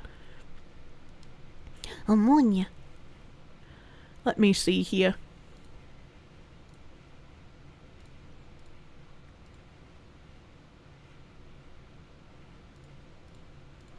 Okay. Yay, we're warm bodies. I love the warm bodies. Twitch used to have warm bodies, but now I literally get $0 from advertising.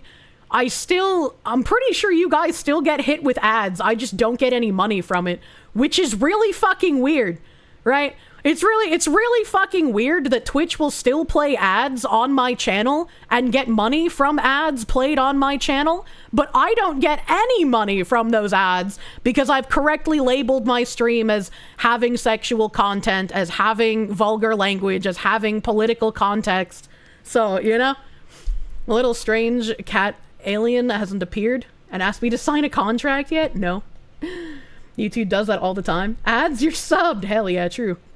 You know, you don't get ads on mobile for me anymore. Well, if you're not getting ads, perfect.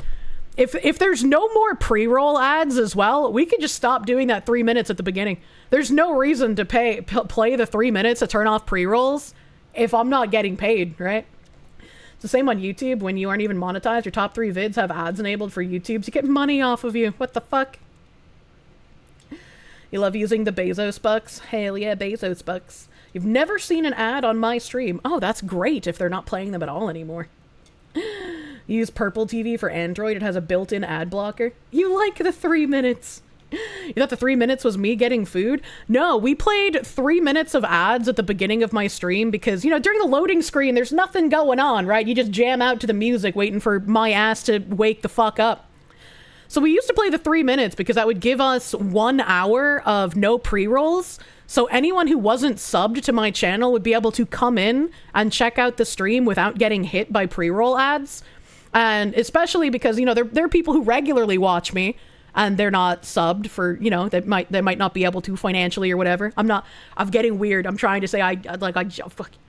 You know what I'm trying to say, Chad. I'm not trying to be prissy. But, you know, there's some people who aren't subbed and they can come in and not get hit with ads as soon as they come to the stream. So it was a good thing to play the 3 minutes when I wasn't even here. So now, if ads are just fucking vaporized because I have too many debuffs on my channel, it'll be nice to just stop doing that. You noticed well in dashboard screen, this is still the case. You'll monitor today and let me know of incoming auto ads. Thank you. Thank you. Because I know the auto ads used to still go off. So if they're completely turned off on me now, that's fucking great. I love that. She's not looking down on pleb watchers. She's cool like that. I have a baby. I'm so sorry. Oh, I hope your baby grows up big and strong. You had to sub to Pippa because YouTube will abuse you with ads. Oh no. I always forget how bad YouTube ads are until I try watching YouTube on my phone. Proctor, my dude, thank you for the 30-month tier 2 resub. Thank you. I'm sorry, Kirsche, I'm not paying you more money. Please forgive. You're but a poor Englishman. Imagine being British. Thanks for reminding you that you had Bezos bucks. Thank you for the Bezos bucks, Darkest Phoenix. Thank you. YouTube is literally unwatchable without ad block. Yes, I agree. You have to watch YouTube through Brave on your phone and you don't get the ads? Hell yeah. Brave Master Race. Only watch YouTube on Brave, no ads. Emperor Creatine, thank you. That's the 3rd programming job opportunity that has fallen through and now you're back on the bench considering quitting and becoming an electrician. Well, you'd be very much needed in a lot of areas, but also, have you checked out that website that we brought up the other day that like hides jobs from Americans? There's like a website that now compiles all of these jobs that are being hidden from Americans because they're earmarked for H-1B visa people. And if Americans apply to them, they can't actually get the visa for the H-1B applicant. So when I went over it, yeah, jobs.now. Jobs.now is the website. Thank you.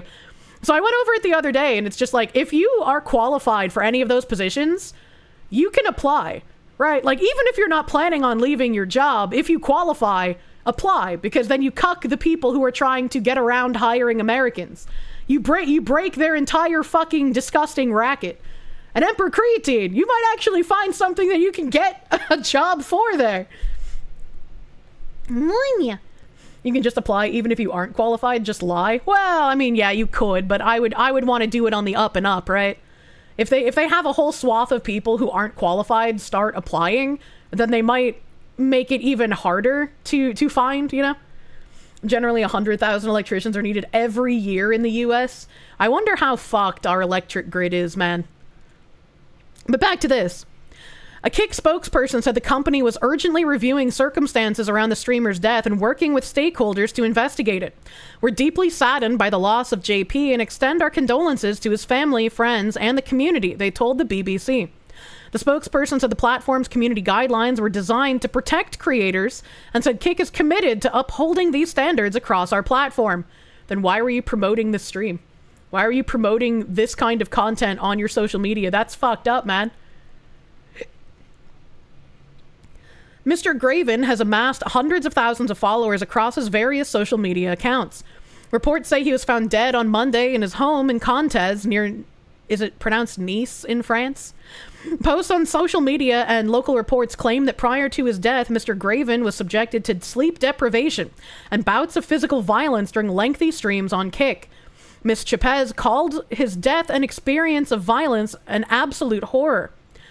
In addition to a judicial investigation, Ms. Chapez said she had referred the issue to ARCOM, the French media regulator, and Pharos, a French system used to report online content. Owen Sina Zandotti, a fellow French streamer who appeared alongside Mr. Graven in his recent streaming marathon, has asked followers not to share videos of his last breath in a post on Instagram. That's crazy that you have to say that. That's insane that you would have to say something like that. Holy shit. This is, I don't know what this is. Gwesh control thread. So this is the original thread. This Alertes pedo person. The post was deleted, I mentioned earlier. That's like this person that they were quote retweeting here. I don't know why the post is gone. But English translation. The two idiots, as you say, give him a better life than at his parents' house without work and with dark thoughts. Despite the violence a little bit in the live streams, there is talk about his health, and the two idiots try to make him stop smoking and have a proper routine. This is like the weird fucking self-harm people on Twitter trying to protect those who encourage them to self-harm. Like, I don't know what kind of person you have to fucking be to try and, like, defend these psychopaths torturing someone. It's, like, absolutely insane to me. How are you like this? Message about the above tweet being deleted. The tweet I reacted to, which the account quickly deleted, for the past 2 or 3 years, been seeing increasingly horrible clips scrolling through my TikTok feed. And I've been systematically seeing messages like this, probably from young people you know who need to be made aware. For the moment, we don't know if JP will survive at the time I post this, but it seems essential to me to show what he has suffered for the years in the silence of the entire media sphere. If not a local article or from Mediaport, unfortunately too few. So I think this is just... Was this just repeating? It looks like this is just repeating these tweets. I don't know if it's the same guy posting on the farms or if the farms guy just copy-pasted the tweets. Before we continue, probably wondering why JP continues to endure. Yeah, that's still from the tweet. Still from the tweet. Still from the tweet. It's just archiving it. This will lead Jean to have several moments of complete breakdown. These are from the tweets. We read that. We read all of that. We saw that. Oh, English translation. Hell yeah. So this is the English translation of Owen's post on Instagram. It says, I've always dreaded the day I would have to write these words. Unfortunately, last night, JP, Raphael Graven, left us. My brother, my sidekick, my partner, 6 years, side by side, never letting go. I love you, my brother, and we will miss you terribly. I ask you all to respect his memory and not to share the video of his last breath in his sleep. For his family and for us, his second family, Lilo Kal, rest in peace, my brother. If this person is such a disturbed individual, I would be willing to bet that they're more sad over the loss of money that's going to happen now that this guy lost his life than the guy actually losing his life due to their own fucking actions.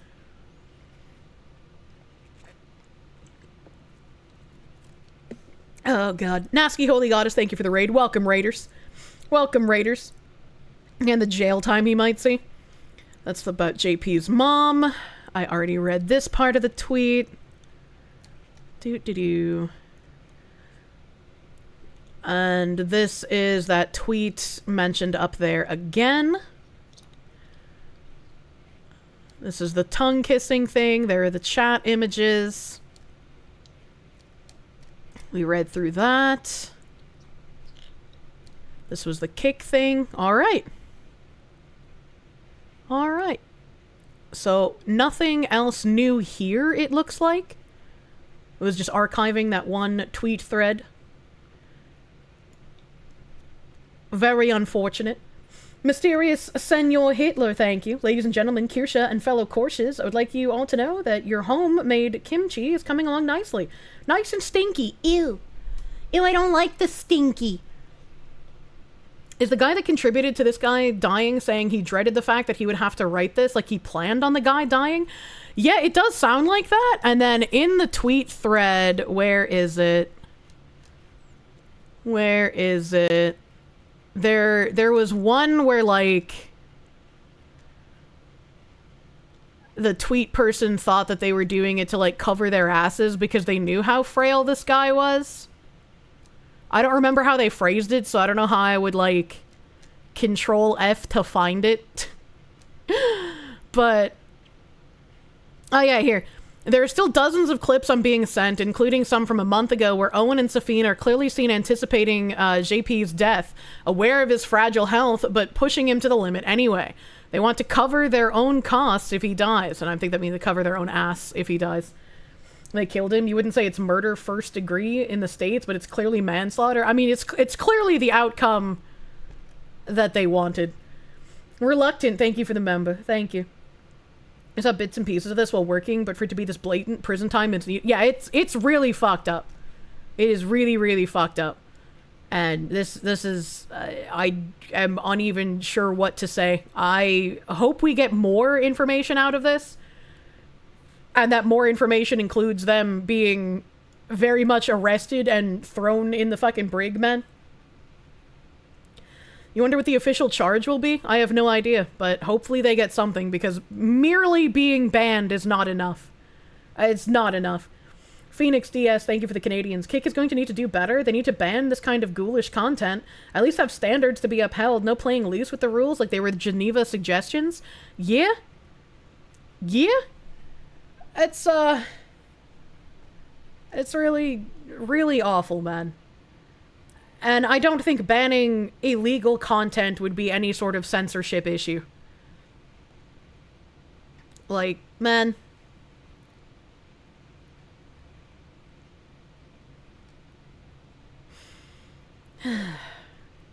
What are the odds they had an insurance scam on him too regarding his death? I hope not, man.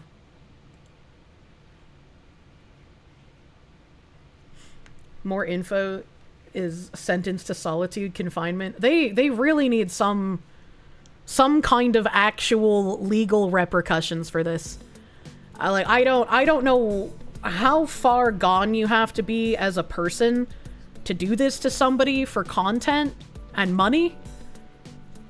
And for the people watching it, like, Jesus Christ, that is disturbing. I think we need a white pill after that. Do you see the billboard has been immortalized on Google Maps and Google Street View? No? What? You made a tweet about it and put it in stream suggestions? What? Digital Boston is stuck with Foxu forever. I still have to get the vinyl from the billboard guy, because I get to keep the vinyl from it. I have to set up a time to fucking get it from him. Yeah, but what about the French game? I love the French game.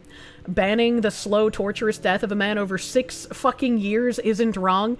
It's not wrong at all. And they should have been banned way before it got to this point. I feel like if they had been banned, this man would probably still be alive, because they wouldn't be making money off of him. Illegal content is already banned by law. Yeah, it feels redundant to say that prison should give those guys the same treatment they gave the poor guy. This is what I'm talking about as well when I say, like, if you're going to exclude streamers from shit, they should be doing something actually awful, not just saying a word that you don't like, you know? Like, these are streamers that should absolutely be excluded from any and every kind of opportunity. You spent 6 years slowly torturing a disabled man to death. Like, what the actual fuck is wrong with you? The Redditor versus normal people link is also in the stream suggestions. Hate speech is illegal in Euro-poor countries. Good fucking god. Patchouli, thank you. JP looked about as bad as Christian Bale and The Machinist, and no one involved seemed to have an issue with it. Maybe the internet was a mistake? Yeah. AJ the Groundhog, thank you. Given the subject of JP's death, to those who pushed him, you don't condone vigilanteism, but I get it. Yeah, you know. hopefully France will actually do something with their justice system here. Yeah, Evan Haukenfrères, thank you for the Canadians. Considering the support Kick showed them, you'd say at least some staff at Kick should go to prison as well. It's just like, the most benefit you could give is that they just saw this stream doing big numbers and making big money and wanted to promote it. But like, you had to have had someone sit in on the stream and watch it. Like, every single sponsor I've ever had, I've had people from those sponsors sitting in on my streams. Whether they announce themselves or they just hang out and vibe in the background, I've had them here. Like, I've had Gameforge employees marked as VIP in my chat. I've had Twitch staff in my chat before. I mean, I've had Kick staff in my chat, but it was for negative reasons, so, you know, you're not gonna count that. But it's like, if they're actively promoting this on their socials, someone had to have been in that stream at some point. They had to have known.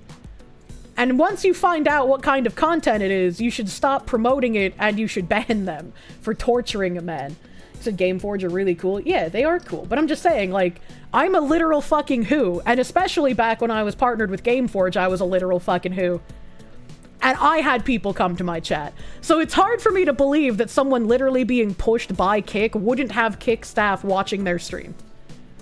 Kick staff when torture, I sleep. Kick staff when Kirsche in wrong category. Real shit. True. True. They couldn't ban the people slowly torturing a man to death because they had to make sure a VTuber wasn't in just chatting. God forbid. That's the real crime here.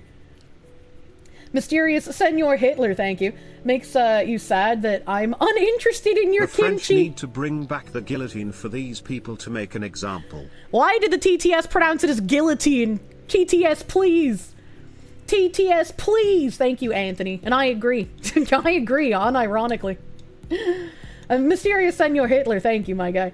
It makes you sad that I'm uninterested in your kimchi. Would have figured that with my Korean gay best friend I would, but to each their own. During the donathon, I actually tried eating kimchi because I complain about the smell of Tim's kimchi all the time. And so I tried eating kimchi and I basically threw it up. It was disgusting. Because that's the right way to pronounce it. Oh my god. My name is German, so they probably thought I was going to invade. You cannot contain me to the VTuber category. I shall take just chatting as my Lebensraum. Stop saying his name wrong. No, that's his name now. Zenik, thank you for the czar. Having worked with online gambling companies, they target vulnerable people specifically to the point of suicide. Kick is of the same cloth. If kids were watching, 100% Kick supported this shit. Getting people to gamble makes you money. Getting people interested in physically torturing another human being wouldn't get you as a company paid. That don't make no sense to me. But this does remind me, I don't think I have it pulled up in a tab, because I didn't think there was a lot of information on it yet, but hold on.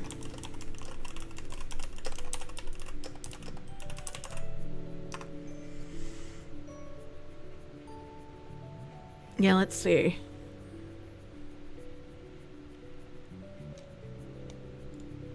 This whole French guy saga made me think of this story from a couple of days ago. And I don't think I pulled it up in a tab. If I did, holy fuck, I don't know where that tab is at this point in time, man. I have absolutely no idea where that tab is, so I'm just gonna bring up a new tab. Psycho, thank you. You're behind enemy lines. They're in San Fran for work. Let's hope you don't get robbed or stabbed. I hope you also don't get pissed on. That seems to be common in San Fran. Internet Zen Master, thank you. Given how long it took Kick to actually boot Johnny Somali from their platform, you'd bet good money Kick staff just went, hey, they're doing good numbers. Promote that shit in France. It's very possible. And, I mean, with stuff like Fish Tank or, like, the MrBeast challenges, right? I can also get how if you might just look at it for a couple of minutes, you're like, oh, they're just doing the same exact thing as these people, right? Like, it's just the same, more of the same. But, yeah, I don't know. I don't know if I want to give that benefit of the doubt when there's, like, a dead man here. That is, it's a little fucking weird. So hopefully we get some more information soon. But this story reminded me of this other story. 10th South Carolina teen expected to surrender to cops in murder of a 16-year-old lured to his end and filmed dying. Ban most if all gotcha games. What? Mr. Paroxysm, thank you for the 25. If Twitch really hated gambling, they would ban most if all gotcha games. They banned gambling with real money. They banned real money gambling, which is what Stake does. You're sorry, 10th? Yeah, 10th. You heard me. You heard me. A 10th South Carolina teen is expected to surrender to police in a twisted murder plot against a 16-year-old boy who was lured to his death. As officials say, the teens filmed him being gunned down, according to reports. Help. Trey Dean Wright was shot dead in June after his girlfriend allegedly set him up, bringing him to a remote area off of a rural Florence County road where a group of teens were waiting for a showdown. Yo, them hoes ain't loyal. What the fuck? Your woman's supposed to have your back, not feed you to the dogs. What the fuck is this shit? I hope she gets a harsher sentence than everybody else. God damn. There, Wright encountered Devin Scott Raper. Well, that seems a little weird. Why did he shoot him instead of rape him? A 19-year-old accused of previously flashing a gun and threatening to shoot him, and the two got into an argument over a girl, according to the Florence County Sheriff's Office.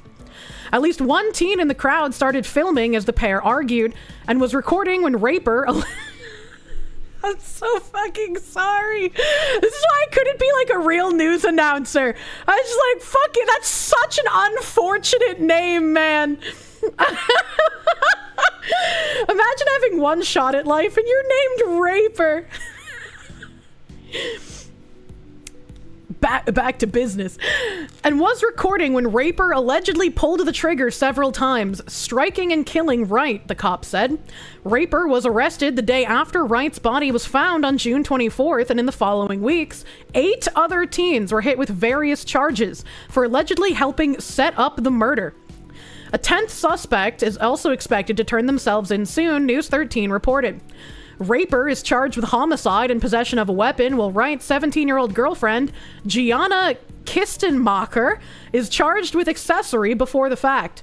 The sheriff's office argued that Kistenmacher knew Raper was armed and deliberately instigated a confrontation between him and Wright. What the fuck? What, like... These are the kinds of people who are probably watching streamers who did that shit to JP. Cause like, why the fuck would you do this? Why would you ever think like, yeah, let's get 10 people together and just fucking shoot this guy? Like, what is wrong with you? Actually fucking insanity, man. Kistenmacher is chest maker? Interesting. That's an interesting last name. Back when you were working pharmacy, there was an obgyn named Dr. Raper. I wonder how many jokes he had to hear from his patients, man. Raiders of the Lost Shark, thank you. There was a Mr. Rape when you were in middle school.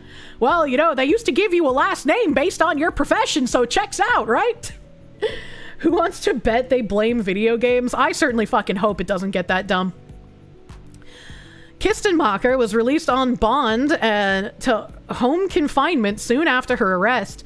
Other suspects arrested and charged were 18-year-olds Hunter Kendall and Corrine Belviso, and 17-year-old Sydney Kearns, though what parts they allegedly played in the murder remains unclear. Yo, that's really weird that suddenly we can get the minor's name when they're, you know, perpetrating a crime. I'm so used to, like, criminals being protected that we can't even get their names, man. Polish poll user, the town rapist.jpg. True. Those are some of the whitest fucking names. They are. Patchouli, thank you. Notice how all their mugshots have the fluoride stare? Especially that chick with the black hair and the 10 head on the left, bro. She looks like a bird. And she also looks kinda... Man, they all have the same eyes. They all literally have the same eyes. The same exact stare. Guys like that can't pick neither the gynecologist nor the dentist profession. They would die of hunger. The black-haired girl is the victim's girlfriend, apparently. Jesus Christ, man. Jesus. Phoenix DS, thank you for the Canadians. That's messed up. The mugshots. This is why your parents should never be brother and sister. Hey, they're not from New Jersey. Don't drink the tap water, chat. 4 others were charged, but are minors, and their names have not been released. Wait, they released the 17-year-old's name? So why not the other ones? Hold on, wait a minute. Florence County Sheriff's Office, I think that means magistrate, Michael Nunn, said the decision to charge so many teens in the killing was not made lightly. The decision was made, again, with investigators in consultation with the solicitor's office to charge each of them. Nunn told News 13. The hand of one being the hand of all is part of South Carolina law as well. So that's the basis of charge for each of those individuals. And I mean, good. They were part of the fucking murder. Why wouldn't you charge them? Get thee to a nunnery. Age of majority is 16. That's age of consent for, like, sexual relations in some states. Age of majority is 18 still. Callie, thank you for the Canadians. You had to put down your 11-year-old cat yesterday morning. He was often annoying, but you wish you would have been able to spend more time with him. Spanking because you've been a bad girl. I mean, we all get annoyed with people and or pets sometimes, but you still love them. You still love them. Even with the annoyances. I'm sorry, my dude. I'm sorry. My Ziggy's getting up there in age as well. He's 11 this year, so he's probably got only a little few more years left, maybe.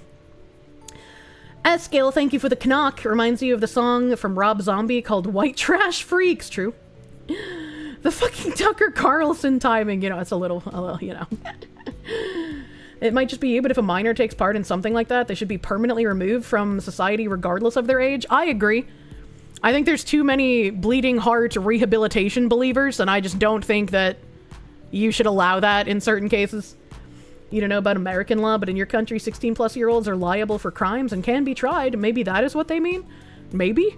I wouldn't know. I know that sometimes cases are tried as an adult, but I think it's on a case-by-case basis.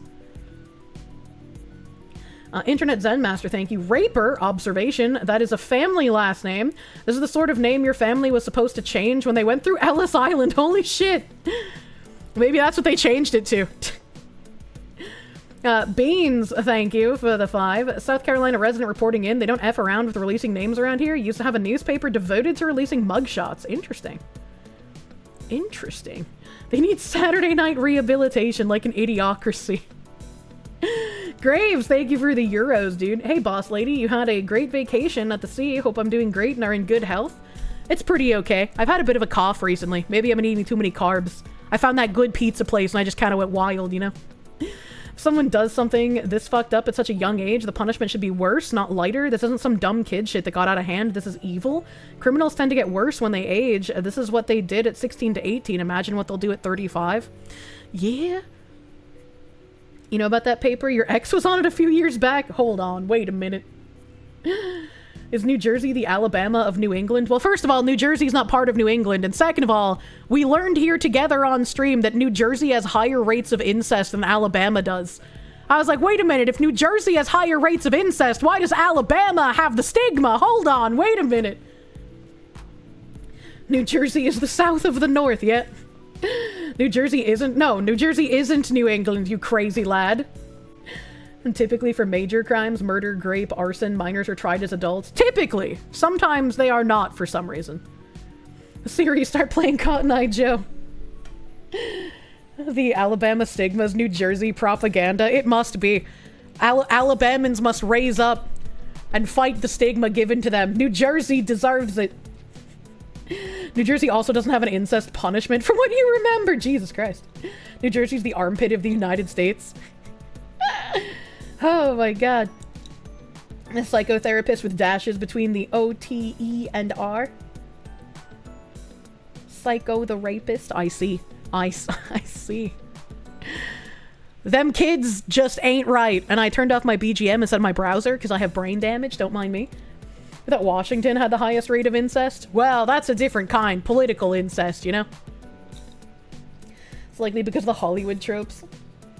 California also has a lot of first cousin marriages. Just don't fuck someone in your family.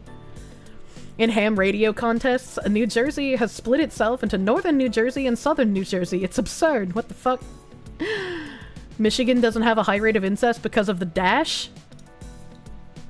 The dash be silent, yo? Question mark? I don't know what he means by this.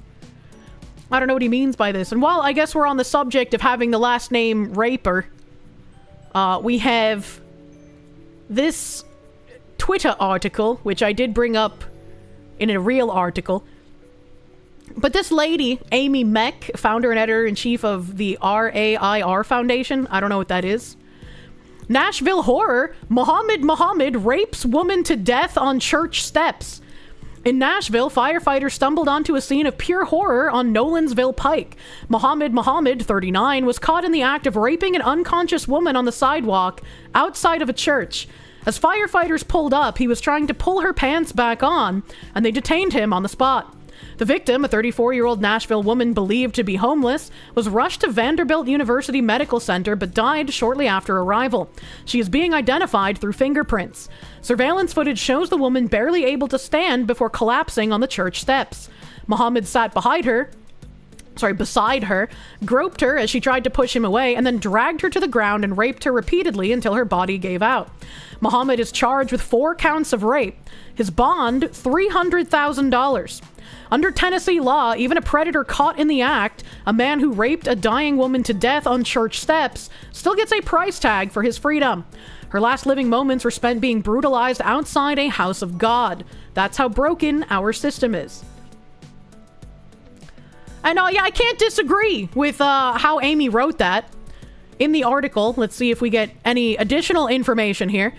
Nashville police charged a man with 4 counts of rape after witnesses say they saw him assaulting an unconscious woman outside a church on Thursday. And, you know, if I were an astute individual, I might say that a man named Muhammad raping a woman to death on the steps of a church is very astute observation for what's going on in America and Europe right now. How did you know I was Somalian? To know if I saw in the note server they quote retweeted themselves with an update. I did not see. They quote retweeted themselves with an update. Is that the quote retweet? This update better not make me mad.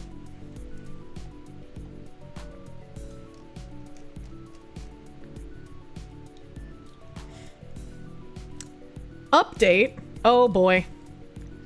Nashville horror, Muhammad rapes. What the fuck is this haircut? What the fuck is this zoomer, man?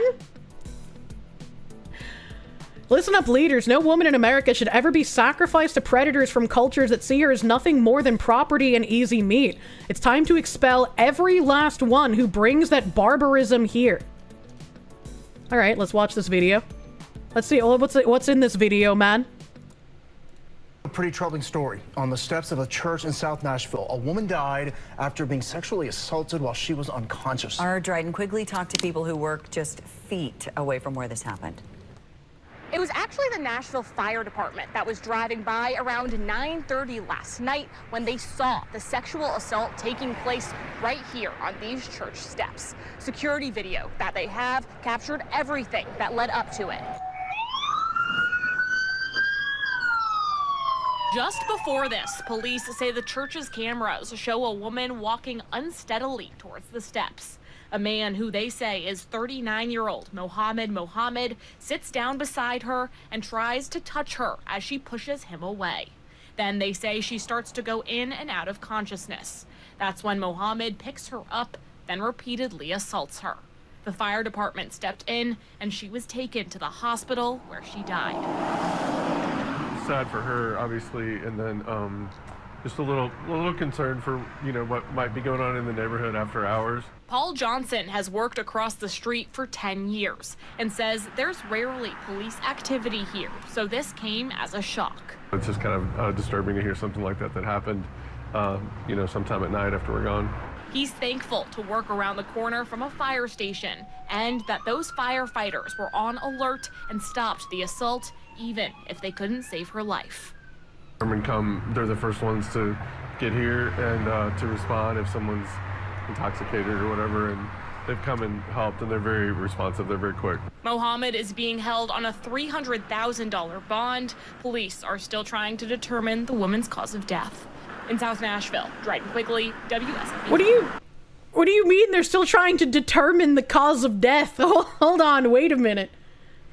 So he murdered her too? Where's that charge? That's what I'm saying. He shouldn't even have a bond, though. He shouldn't even have a bond, man. Like, what the actual fuck is that? I have to go back and find my tab. I don't know where it is. Here we go. I'm too quick. Gotta take the body parts off. What? Internet Zen Master, thank you. Mohammed, the fact they showed the bastard's mugshot is surprising. A sign of the media's propaganda breaking down, perhaps. I don't know if it's possible to hide a man raping a woman to death. Our media doesn't seem quite as censorious as the UK quite yet. I think he's only been charged with 4 counts of rape as he was arrested before she died. Possibly. Possibly. And, John in English, thank you. Add this to the what radicalized you pile. Yeah, this definitely goes in the what radicalized you pile, I believe. Neil Lindgren, thank you. Finally off work. You say wood chip is all around. Head first for this bunch, feet first for the last 2 guys. Yeah, you know, the wood chipper does not discriminate, you know? Age, race, sexuality, wood chipper takes them all. I don't even want a channel, thank you, New Jersey resident here. It explains your neighbors. I'm still gonna be forever sad that I missed out on buying that beautiful Victorian house in New Jersey, man. It lives in my brain. The Phoenix DS, thank you for the Canadians. Real life Squid Games with murders and violent prisoners when? Or murderers and violent prisoners? See, that's fine. If they're bad people, no one cares if bad things happen to them. Battleizer, thank you. Can we go back to the boat women or baguette simulator? This is depressing. Sometimes the news is depressing. Evan Hawkenfrers, thank you for the Canadians. With the description of her approach of the church, it's possible that she was ill or dying before he attacked her? It's possible, but I feel like getting raped isn't exactly going to help your physical state. But it's very possible she was on drugs or having a medical emergency prior to that. You have no mouth, but you must glow. Yes, same. Let's see here. Police identified the suspect as 39-year-old Mohammed.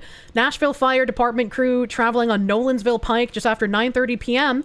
En route to a call, saw the sexual assault taking place on a sidewalk in front of the church. They turned around and chirped their siren, the MNPD said in a statement. As they pulled up, Mohammed was attempting to pull up the unconscious victim's pants. Fire crew detained Mohammed, called for police, and rendered aid to the victim. That is incredibly lucky that the fire people arrived when they did, to be fair. A surveillance video shows the victim by herself walking unsteadily toward the front steps of the church. She was unable to keep her balance and sat down on a step, appearing to be under the influence of some type of substance. Mohammed approached and sat down beside her. Mohammed made physical contact with the victim as she went in and out of consciousness as she tried to push him away. He ultimately lifted her off the steps, put her on the ground, and repeatedly sexually assaulted her. Holy shit. Police say Mohammed refused to be interviewed after being taken into custody, and his bond has been set at $300,000. He shouldn't have a bond, in my opinion.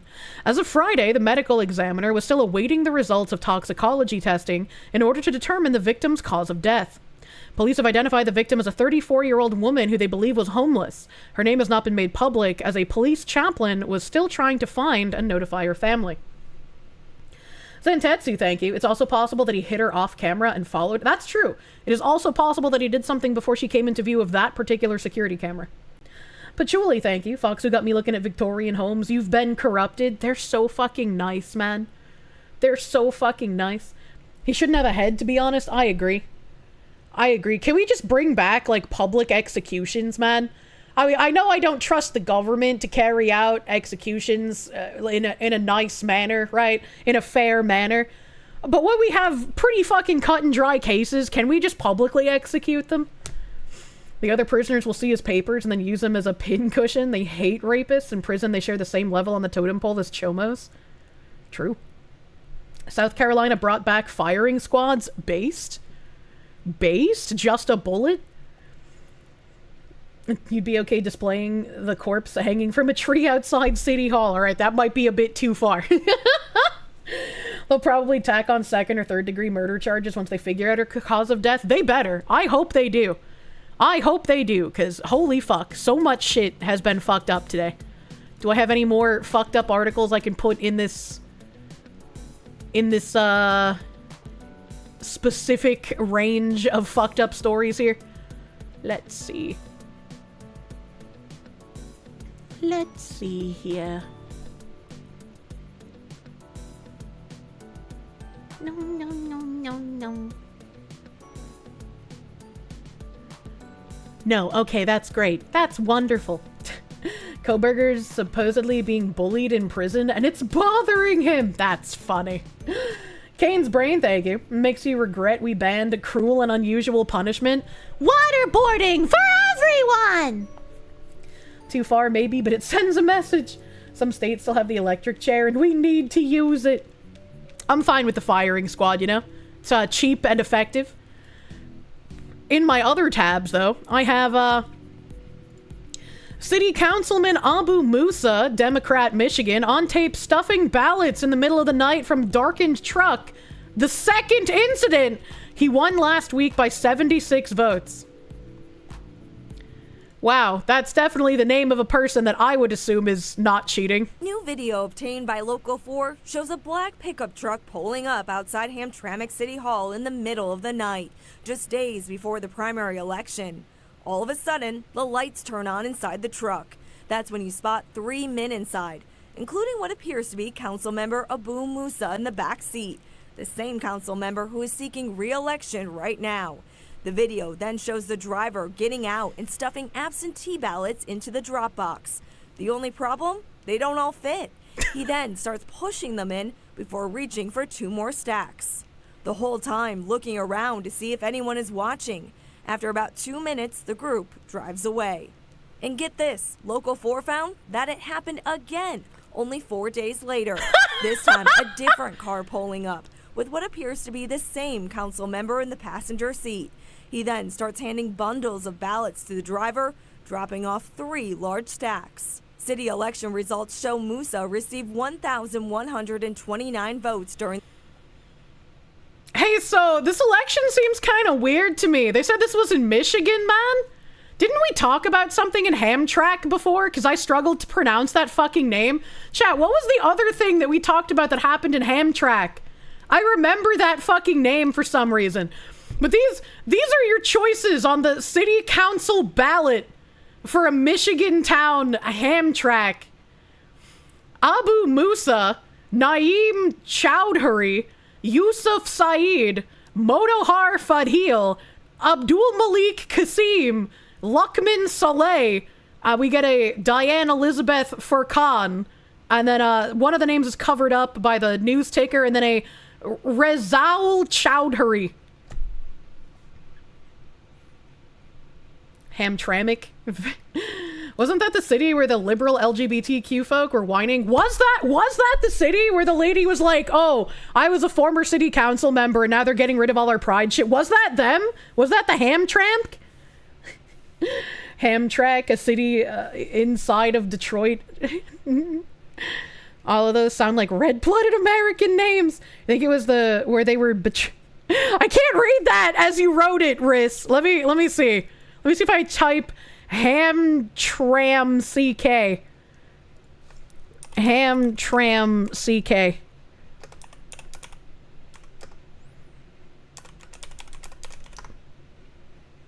You? Yes. Yes.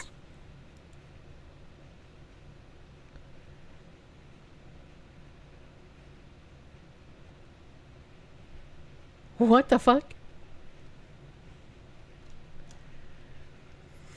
Well, this must have happened twice, because I found something from Hamtramck, but it's in 2023, and we definitely read something in 2025 about the Hamtramck. I don't know if we have a link to when I talked about it, because I don't remember where it was. I don't remember where it was. Yeah, boy, yeah. Why not do a Nuxanor and use TTS to pronounce a Hamtramck? They don't deserve to be pronounced correctly. But apparently in 2023, Hamtramck mayor describes group that flew LGBTQ pride flag as a militia. On Two Door Dixon's podcast, Galib says Nacelle is part of a state-orchestrated intimidation campaign by the LGBTQ plus community.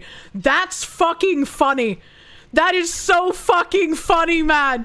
Can you imagine anyone besides this specific group of people calling the LGBTQ a militia and getting away with it? What the fuck, man? Let them fight. Oh my god, that's hilarious, man.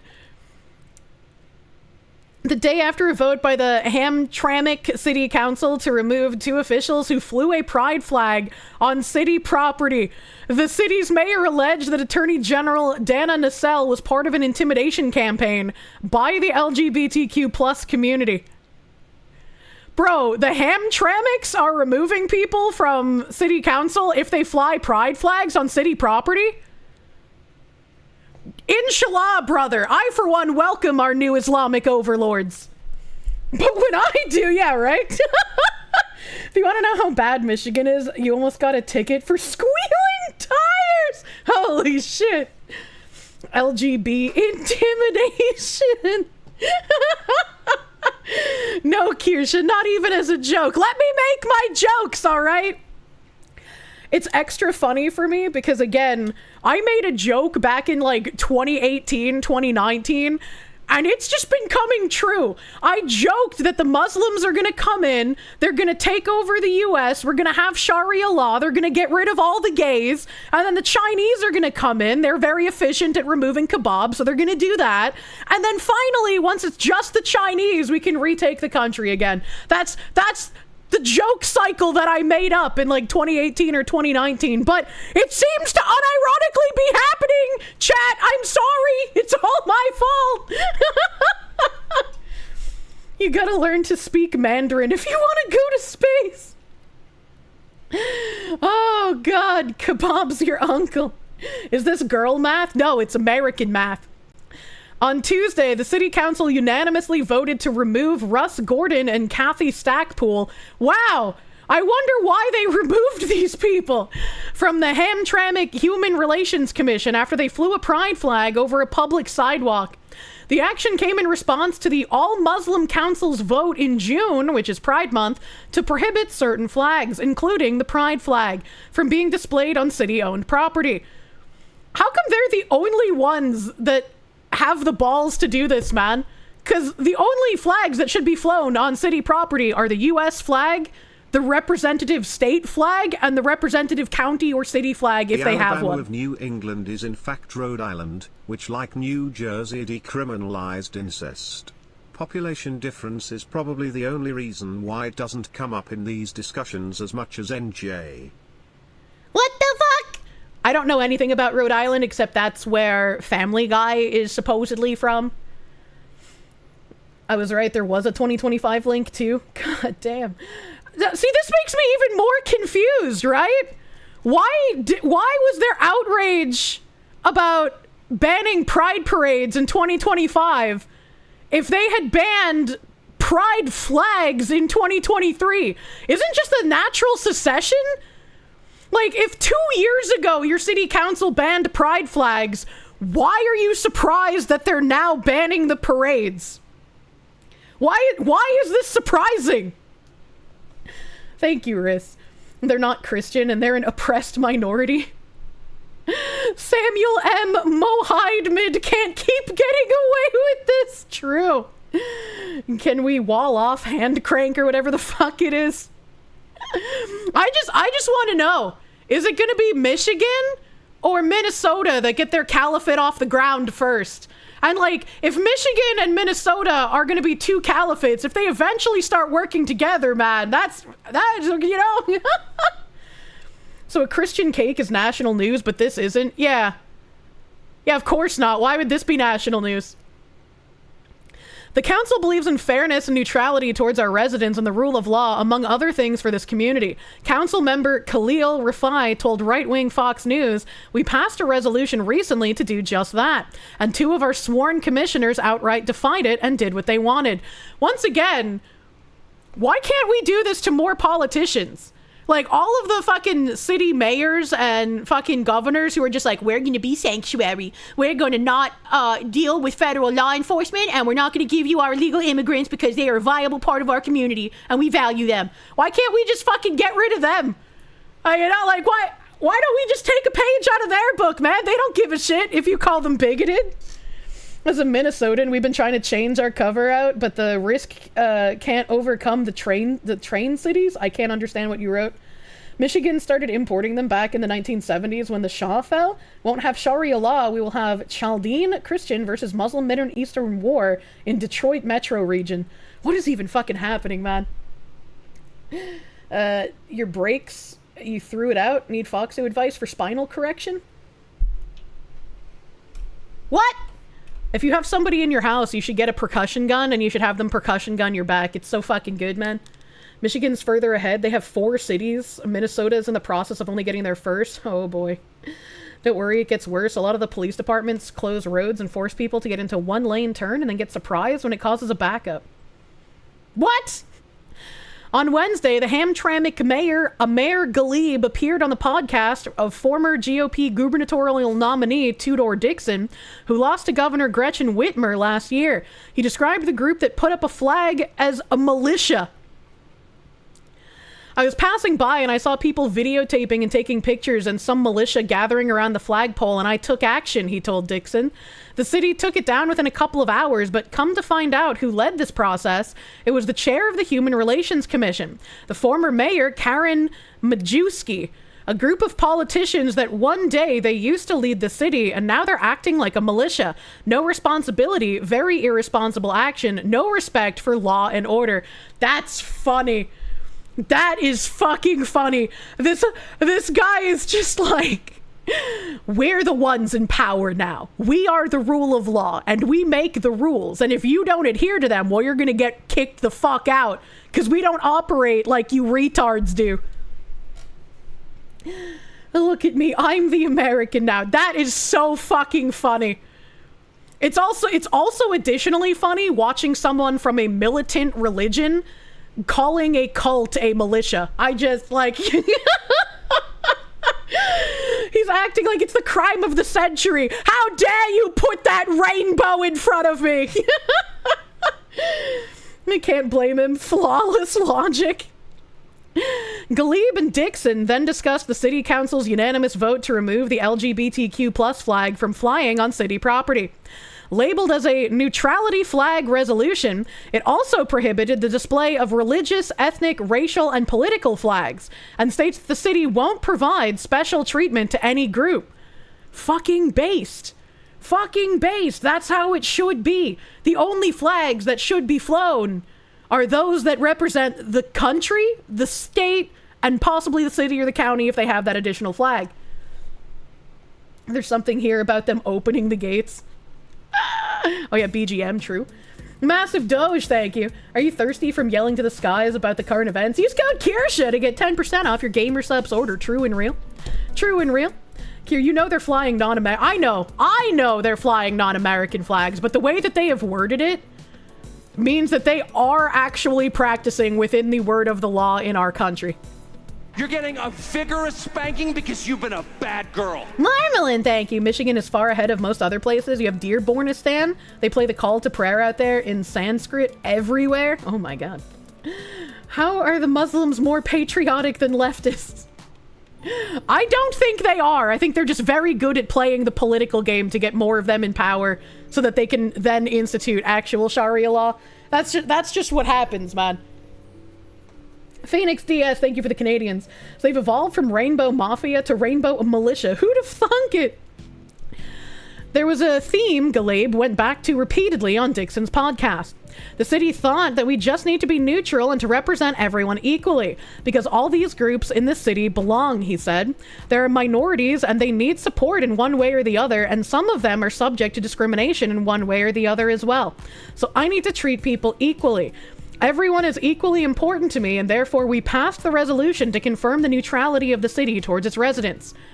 And it's a good thing the leftists taught him how to doublespeak, because we all know, once he's able to, it's gonna be a bit more than just banning flags and banning parades.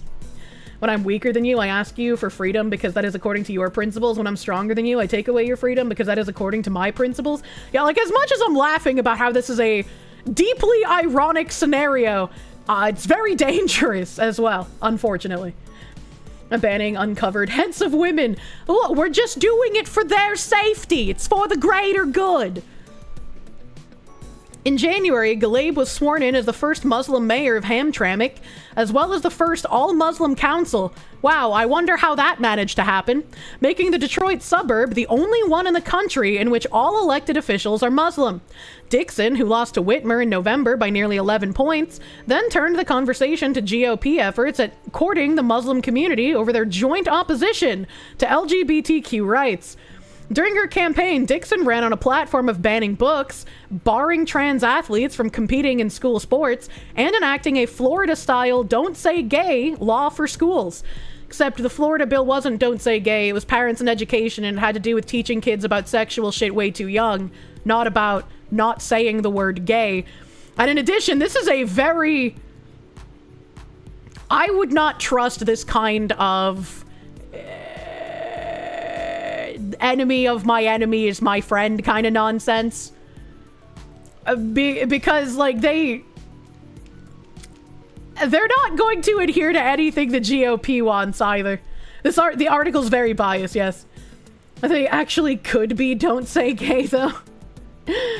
Oh, it's tenuous is the word I was looking for. It's a tenuous alliance. Very easy to fail. The enemy of my enemy is the enemy of my enemy. Yes. It's like the kind of occupation that came in once Spain was conquered. Exactly. Oh, man. During your campaign, oh, I already read that part. Recently, there's been a lot of talk about the Muslim community on national television because people have said, oh, Republicans are trying to horn in on the Democrats' territory, that the Muslims belong to Democrats, she said on a podcast.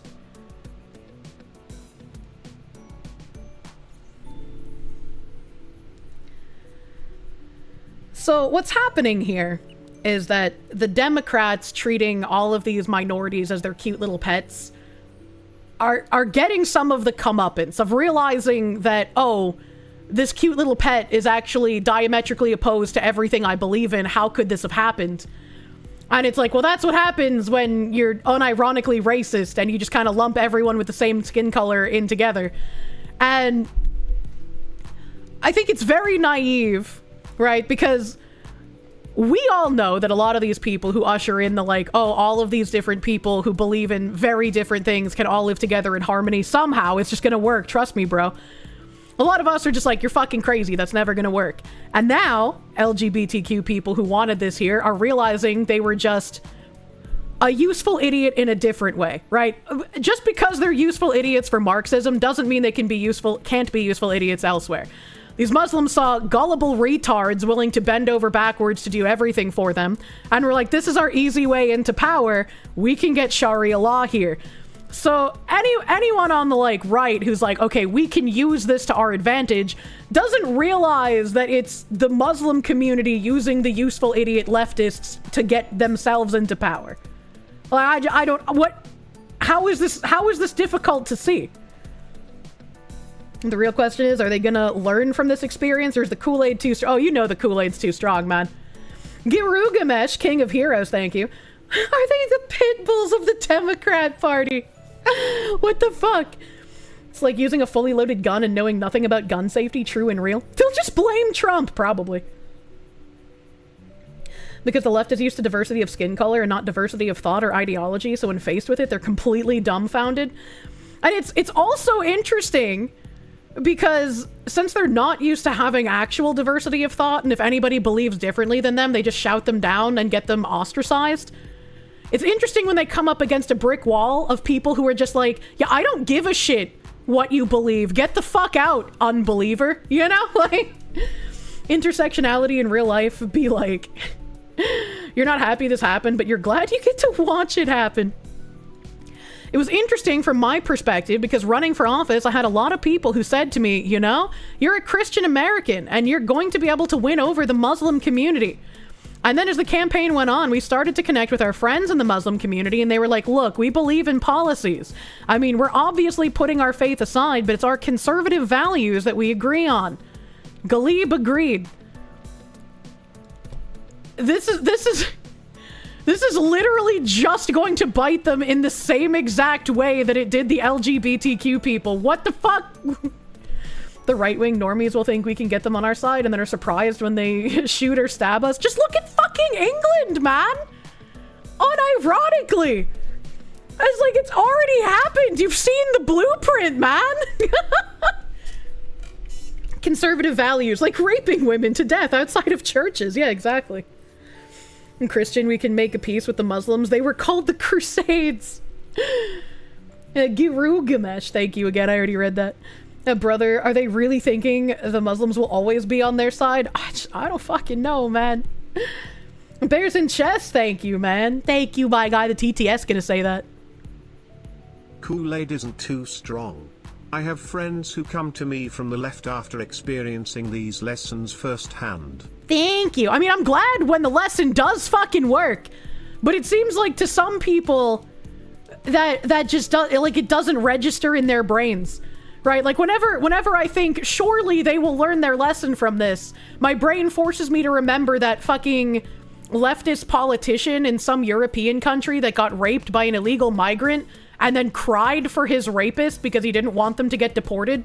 You know, like some people, the Kool-Aid is just too strong. Times are changing super quick. You can't keep up. Yep.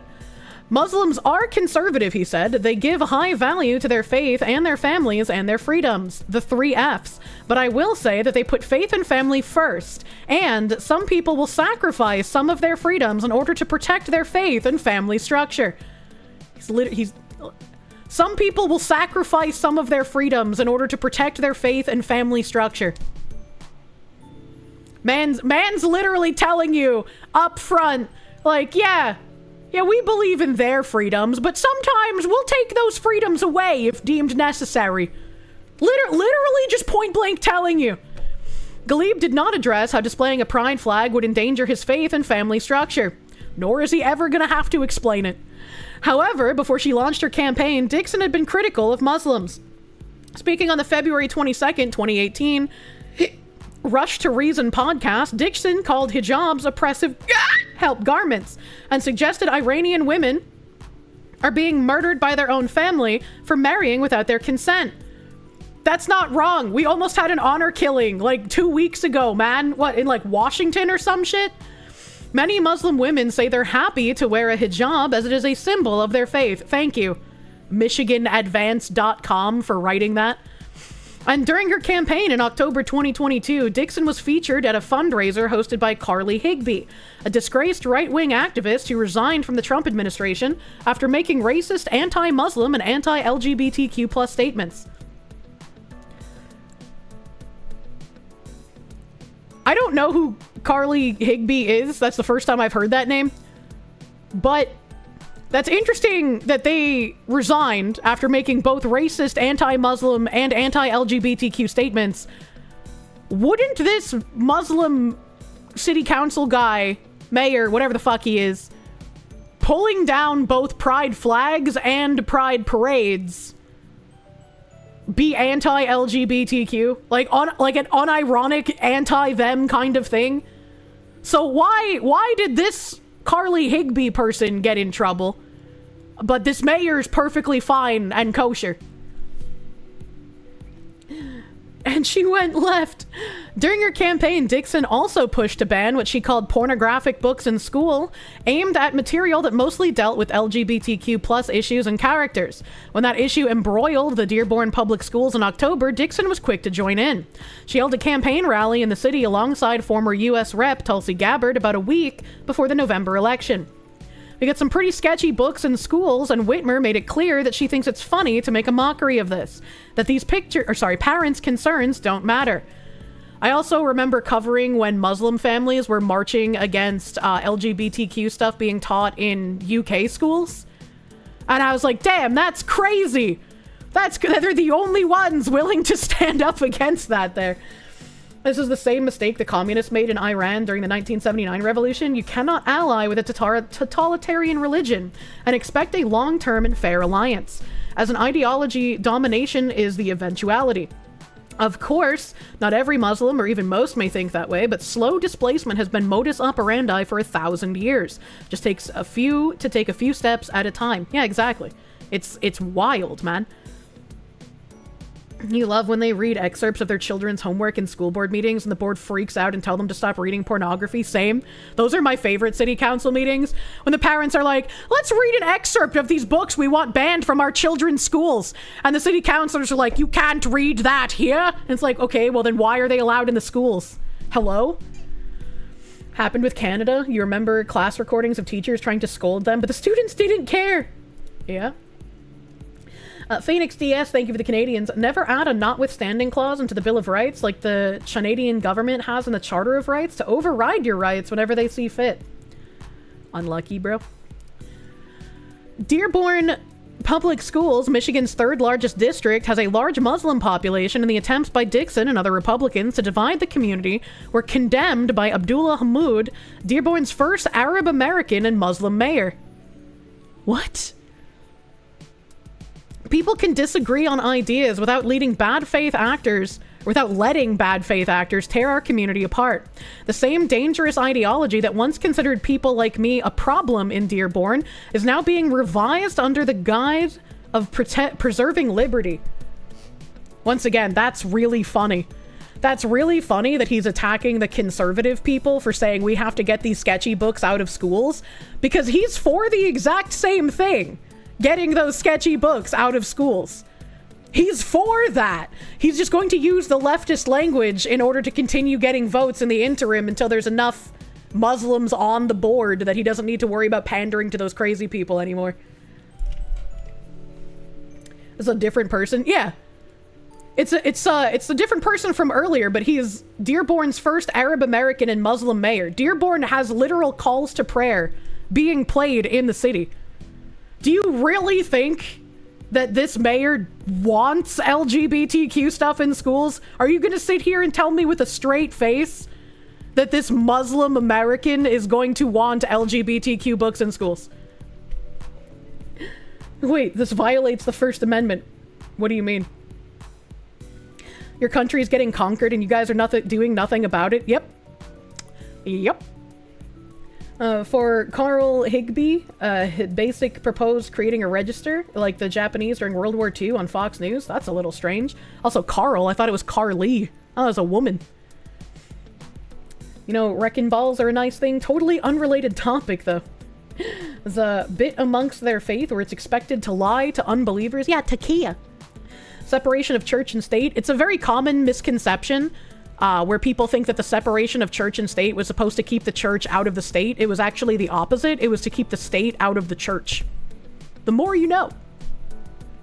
On the podcast, Galeb also raised the idea that opposition to the flag ban was part of an organized campaign and was leading to a shift by Muslim voters away from the Democratic Party.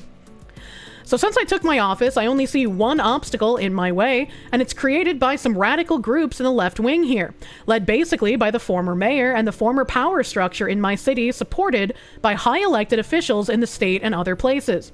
So what are they doing to prevent that shift? They're doing nothing. They're actually putting more pressure on us. They're sending some elected officials to protest in our city and to threaten us.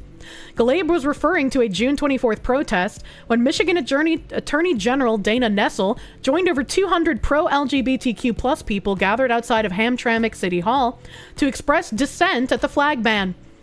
Nessel took exception to the idea that banning the pride flag was meant to keep the city neutral toward its residents. Also, I really like what they're doing here, right? Any time you criticize a policy pushed forth by the crazy progressive radicals, they always say that the criticism or the protests are threats. And so this guy is taking a page out of the leftist book being like, yeah, we took down your pride flags, but your protest against us is actually a threat. That's threatening behavior. Your words are violence. Flag is an eyesore.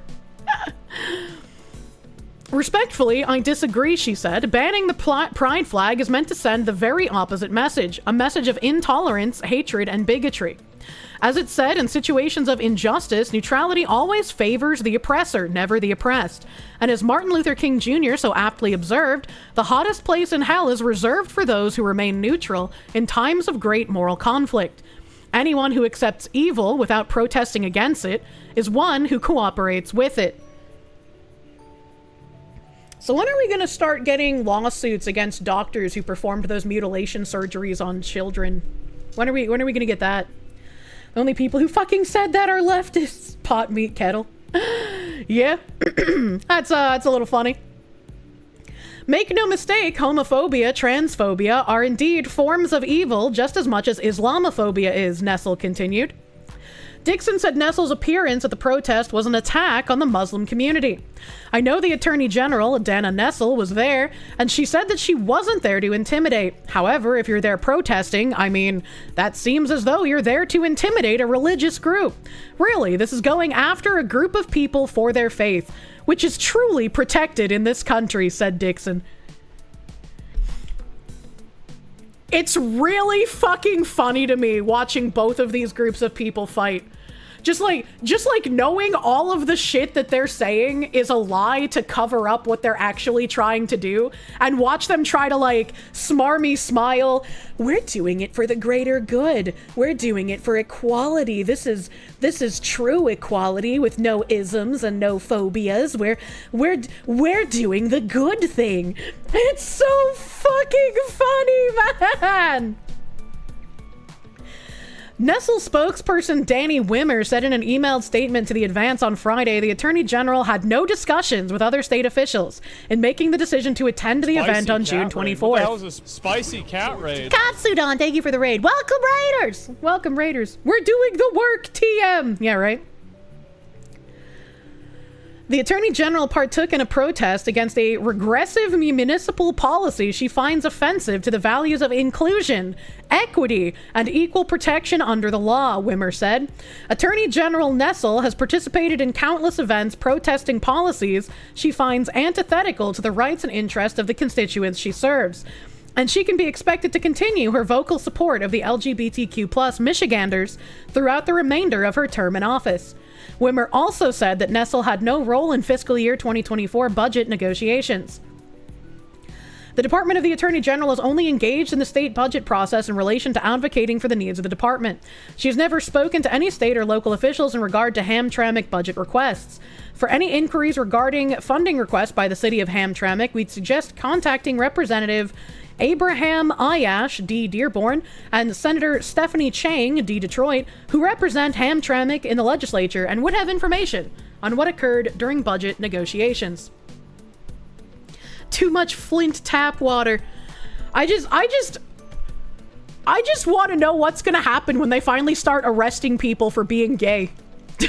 like what's gonna be the response to that, man? What's good for the geese is good for the Michiganders? I fucking guess so. Because, I mean, they can't just go straight to throwing them off buildings in the US, right? There has to be a slow advance to that point. So hopefully once they start arresting people for being homosexual, we can maybe finally have a conversation about things, you know? They're just finding out about Sharia law. It's insanity to me. It's insane. Have I watched the Hodge twins video? No. On an Islamic woman being arrested after accusing a white man of trying to kill her. The video was ridiculous. The woman kept refusing to answer police while demanding a police report. Turns out she was chasing the guy and throwing plastic bottles at him. What the fuck? What the fuck? So, that's really weird. I was reading something before this. I was reading something before that. Where did it go? Where did it go? What was I reading? Chat.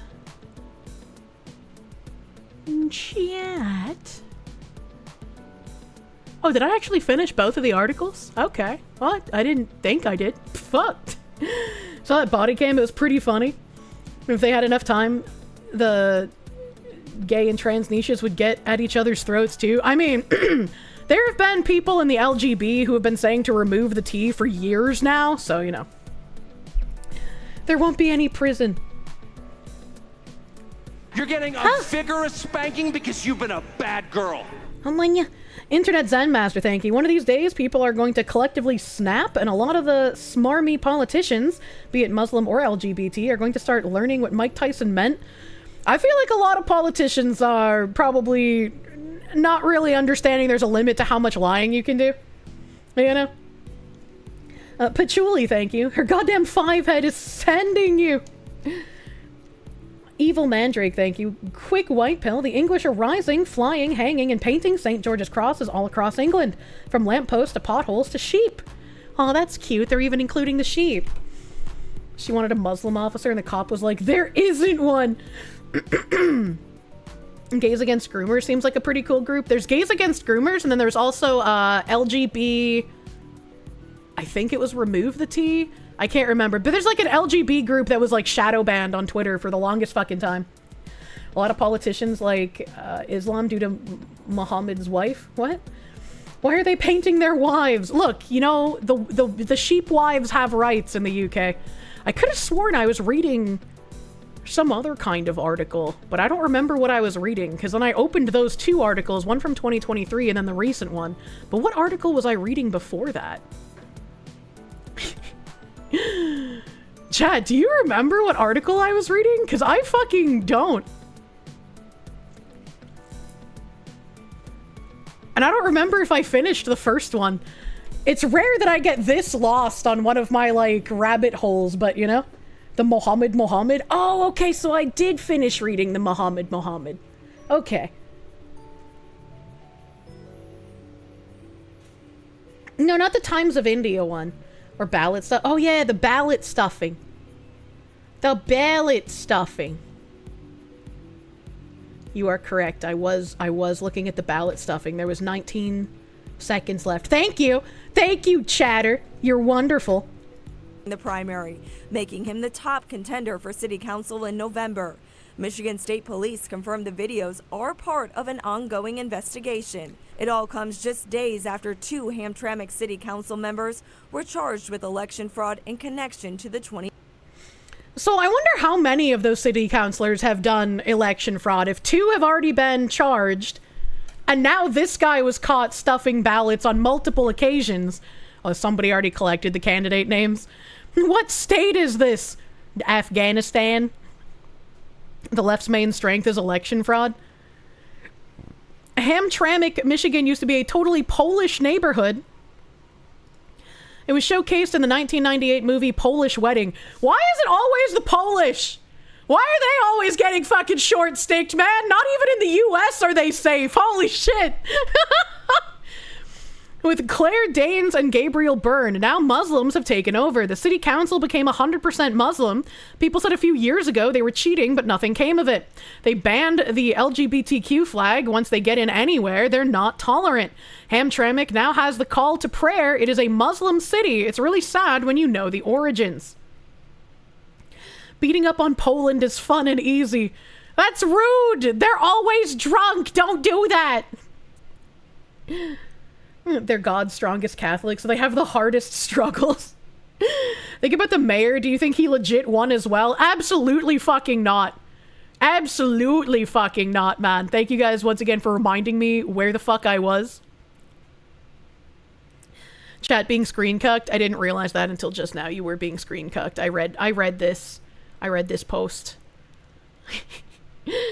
She hates chat. I didn't remember that I shut my browser, bro. My brain is melting in real time, dear chatters. It's melting. And speaking of melting, chat, if we deport all of the illegal immigrants, chat, if we deport all of the illegal immigrants, who's going to deliver my DoorDash? Detentions of DC delivery drivers leave immigrant communities on edge. Wow. Well, look how they word that, chat. Washington, D.C. resident Tyler DeSue woke up tired and craving breakfast Saturday morning. So he did what many people in that situation would do. Do you think he got a bowl of fresh fruit from his fridge? We cracked some eggs and made an omelette? Or maybe he put some pieces of bread in his toaster and he made a sandwich. You think he did any of that? That would be what most people do? I mean, like what many people do? No, apparently he used Uber Eats to put in an order for burritos. Chat, if we get rid of the illegals, I can't have breakfast burritos delivered. When his driver took longer than usual, Dessous checked the app and noticed something seemed wrong. The delivery driver's GPS location had stopped short of his address, and he went outside to look for him. That seems really weird. If my delivery driver had stopped short of my address, I'd be like, what the fuck, are they getting high before delivery? I wouldn't go outside and look for them. That's a little weird. Did this guy order fucking Uber Eats and then also slyly call ICE and be like, hey, I got a delivery driver on the way, just so he could like write the sappy, sad article? Be like, look, it's the cost we must pay. I have to sacrifice one of you to ICE to make this article so that people know how serious these things are. It's for the greater good, don't you understand? I stepped into the street. I looked down and see lights in the direction, like police lights, in the direction of where my driver was, Dessous said in an interview. It was my driver by himself and like 9 different officers all wearing different uniforms. Most of them had face coverings on.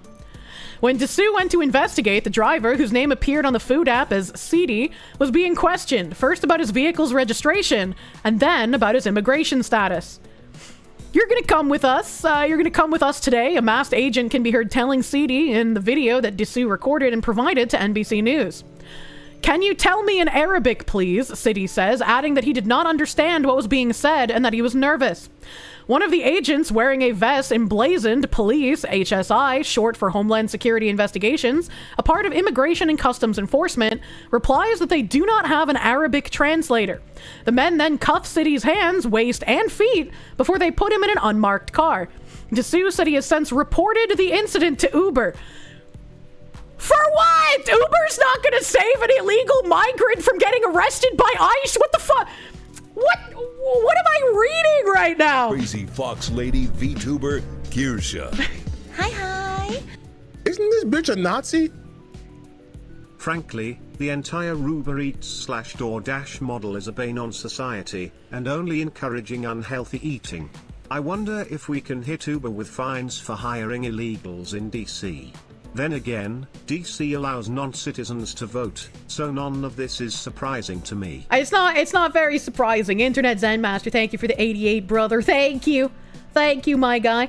I also really hate Uber Eats and DoorDash, if for nothing else, because they don't brightly mark ghost kitchens on the app, so you can easily get taken advantage of by believing you're patronizing a mom and pop shop when it's actually just like a fucking 3rd or 4th kitchen for Chili's or fucking Chuck E. Cheese. And also, I hate that they upcharge for food. So like, the most egregious example I can think of is this Chinese place near where my apartment is in Georgia. I really like their Chinese. And like their General Tso's chicken is like $11 if you just buy it normally, or like $8 something. It's like 8 or 11. But on DoorDash, it's like 17. And I'm like, that is disgusting. Like, it's double the fucking price. It's insane what these apps do. They always upcharge the Uber version.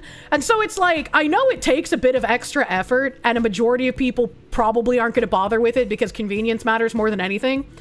But whenever I find a restaurant that I would like to give money to on like DoorDash or Uber Eats or something, I look up the restaurant online and see if they do their own fucking delivery. Because you're gonna save, like, at minimum $15 if you do it that way. You get free delivery for Grubhub, but you've never used it because of the upcharges. The only time I place orders is when I know I will have 0 time to cook anything, and I'm going super fucking late on stream, and I need to eat something. That hasn't even been like a thought that I need to have since like being at the bunker. I haven't gone like super late to the point where like I need to eat something, because I'm on stream for so long, but I know that like the bunker bros would just like reheat something and throw it at me. So I was like, I don't even need to worry about that. It's great. You just drive to the burger joint. Yeah, right? You don't have the patience to wait for deliveries. You'd rather just go there and get it yourself. I like delivery. I just hate how Uber Eats and DoorDash made it really grubby. Swear I'm gonna get a himbo in Bunkerland. Since Kirsche's given you a financial audit addiction, Caleb's constant stressing of cooking at home is stuck with you. I love cooking at home. Like whenever I think I want to order food, I just look at the upcharges and I'm like, I don't want to fucking pay that, man. I don't want to fucking pay that. Can I do a JFK voice impression? No, I'm not very good at impressions. If I ever do a real impression, it's on accident. They made it really grubby and hubby. Yeah, how dare they? Mark Alexander, thank you. Take my money, thank you. Patchouli, thank you. Use the DoorDash to look for local stuff. You find a place, research, and then go there in person. If it checks out, screw the middleman. I agree. Screw the fucking middleman.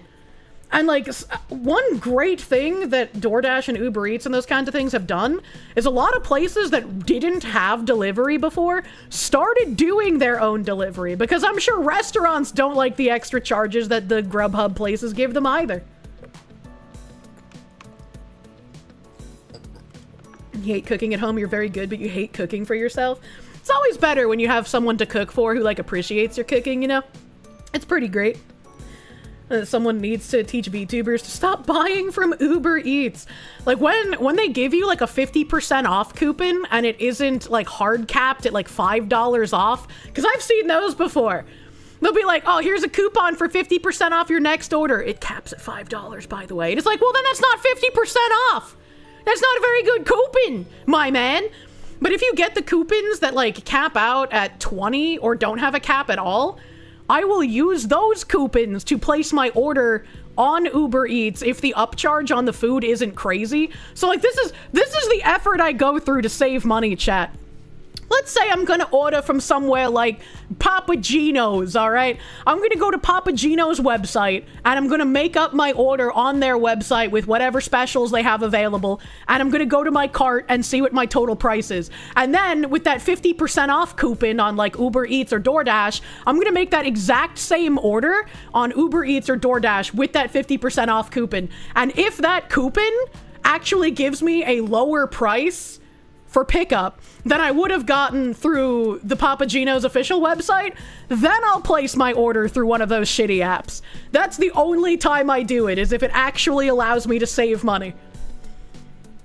The coupons! People will never understand how delicious and rewarding buying a cheap, tough cut of meat is, and then slow cooking it to the tender meat. I fucking love slow cooking, man. Makes you glad your Italian auntie and Southern mom taught you how to cook. Now you woo your girlfriend with spaghetti, goulash, fried rattlesnake? Okay. I wouldn't eat 2 out of 3 of those things. It's more like DoorDash only pays 80 to 85% of the menu price to the restaurant, so it is more of a discount that they take. That's insane. Yeah, news about they're deporting my Uber Eats guy reminds me of how elitist and upper class and insufferable NPR is. You have to listen to this crap from your family and friends. It's really fucking funny. It's really fucking funny that their entire angle is like, you can't deport these poor illegals. Who's gonna deliver my DoorDash? It's like, it's the same as the who's gonna clean the toilets, man. It's like, damn, you really do see these people as like a slave class for you, don't you? Who will we underpay now?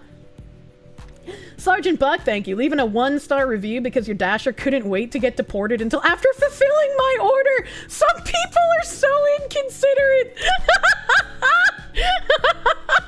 That actually would be really funny, but I would never want to do that to a restaurant.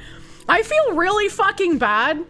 And I feel like I need to make like a fucking fake Gmail or some shit so I can leave reviews. Because I always feel bad when I go to a place that I really, really like.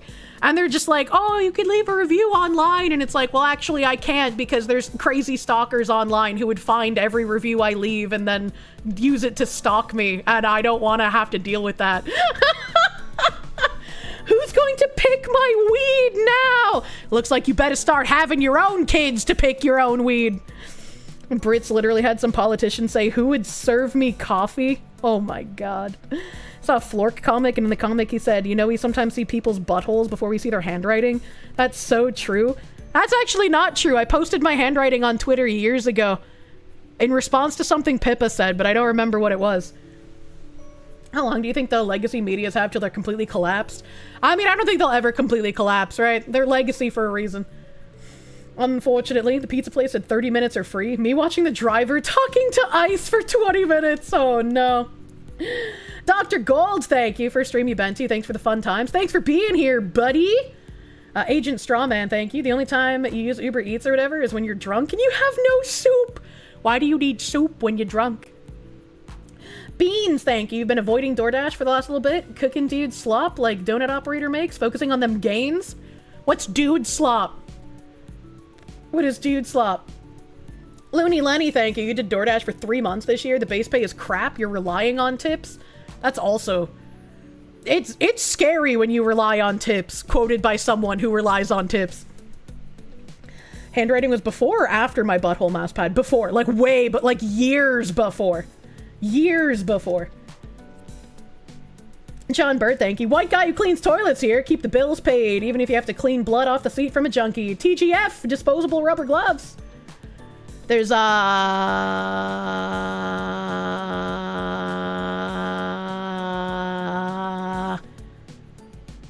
fuck.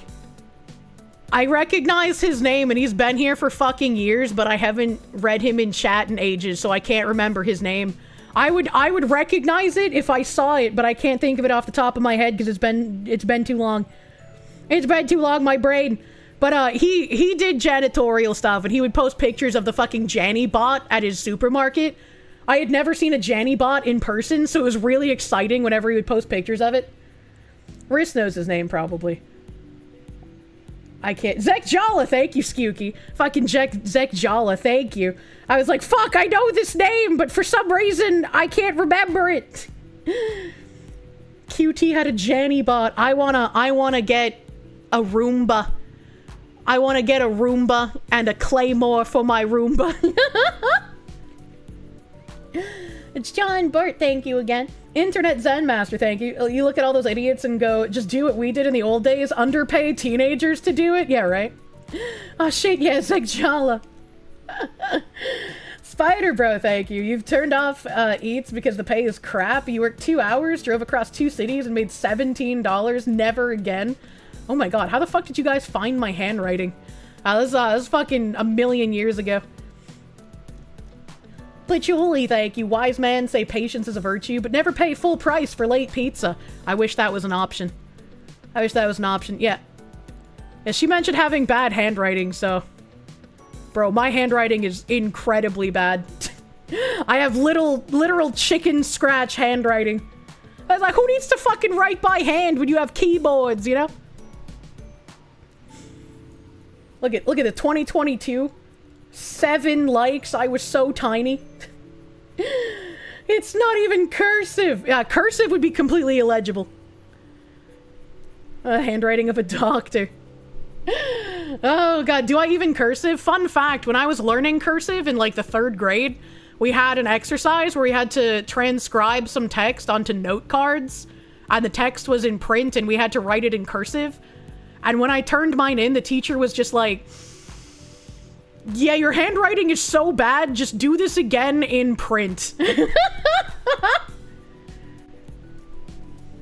It's fully legible. You'd never make it working in a medical clinic. Sean Haruki, thank you. White high school janitor here. You clean the toilets, among other messes. I hate using public restrooms, and I feel really bad for the people who end up having to clean them, man. I always feel bad, because, like, they're so disgusting. People just do not care. You just caught the story of the illegal who killed 3 with the truck, failed his English language assessment test, and failed to identify most traffic signs. How the fuck did he even get a license? See, what needs to happen is that anywhere that employs an illegal, they need to have massive fucking fines. There needs to be, like, crazy repercussions for people who hire illegals. He got a fucking CDL license despite that? That's insane. It's cute when women can't write. It keeps them from writing silly things like help me and I've been kidnapped! What the fuck?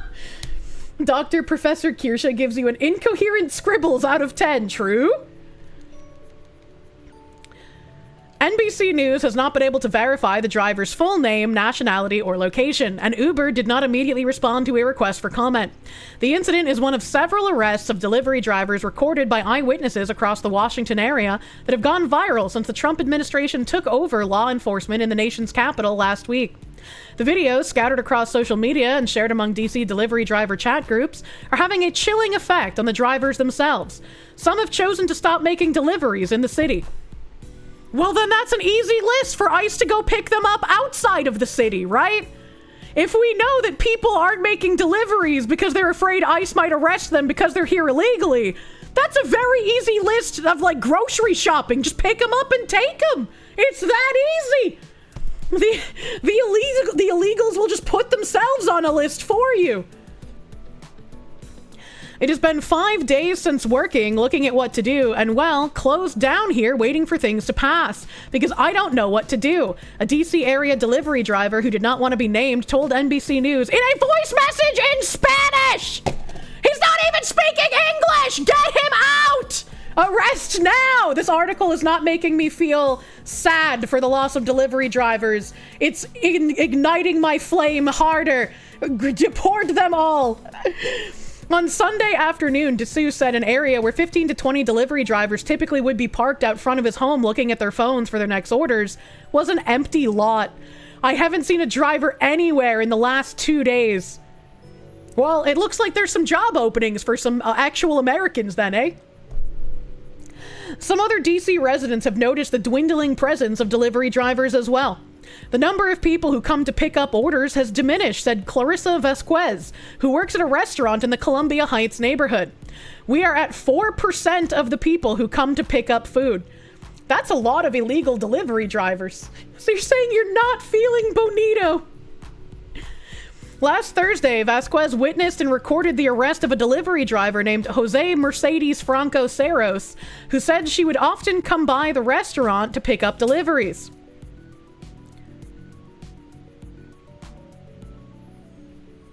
I just assumed this was a man because the name is Josue? Yosue? I don't know how to fucking pronounce that. But apparently that's a woman's name. Mercedes. He was in front of the restaurant. Wait. Okay, so I guess they just accidentally misgendered him once. Oh, wait, no.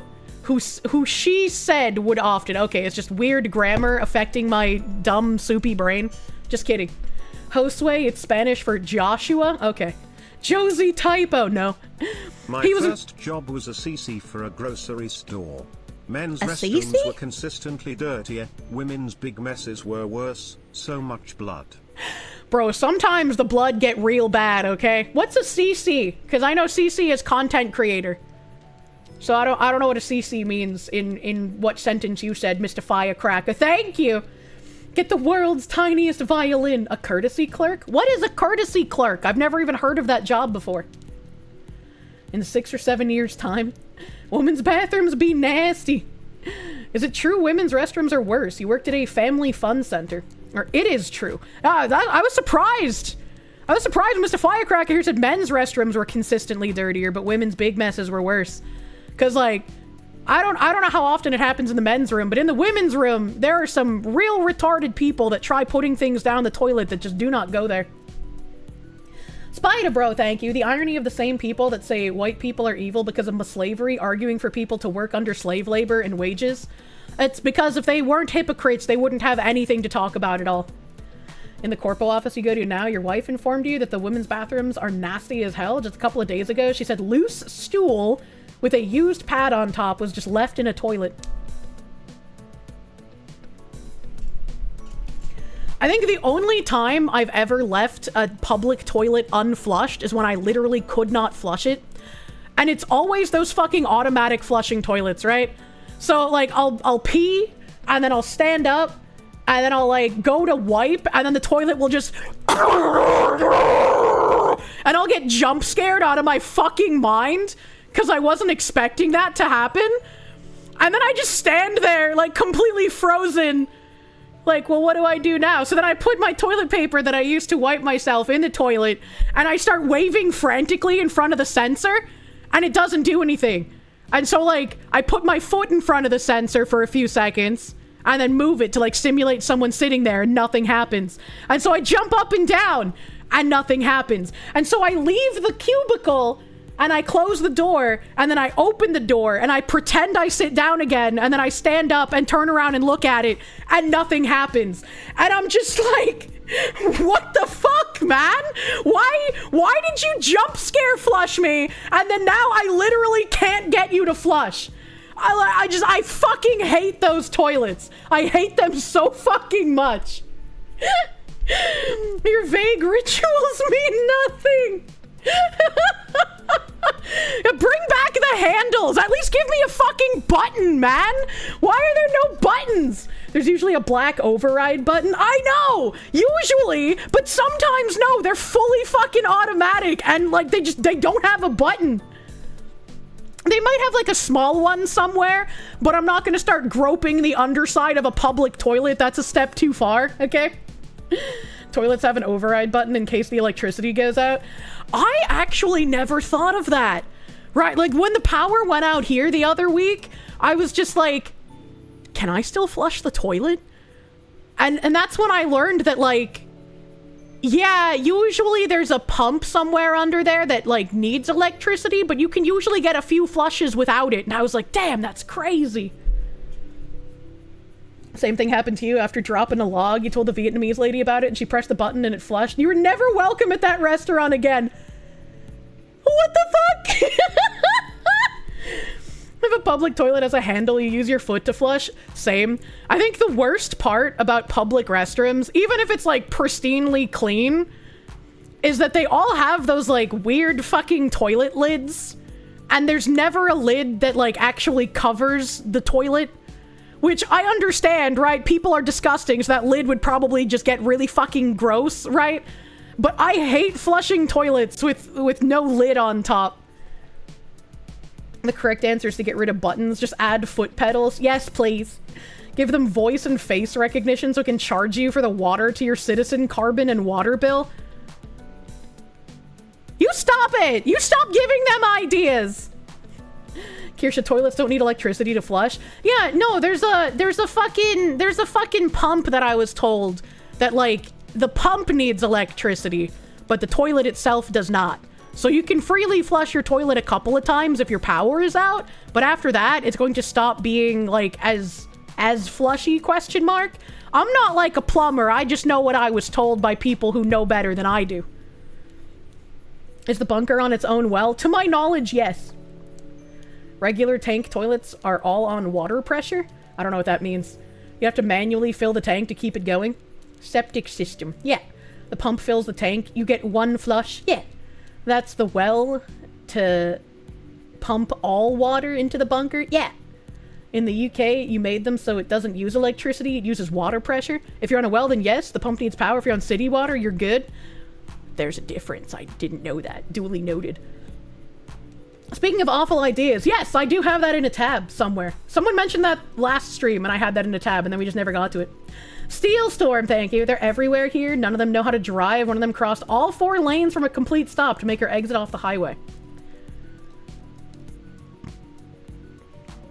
See, at least I'm smart and I know that I can't drive, so I don't subject people to the horrific driving skills. Do not take the one flush in vain. Winnie, thank you for the a bit delayed, but may your tips keep coming in. Here's yours for making you laugh with your tangents between calls at work. Thank you for the tip. Just the tip. If municipal water pressure fails, you have bigger problems than flushing your toilet. True and real. If you're on city water, your toilet is powered by the fact that that water is coming from way up in a water tower. But well is under the ground. You're the only person who doesn't subject people to their awful driving skills. I am the passenger princess.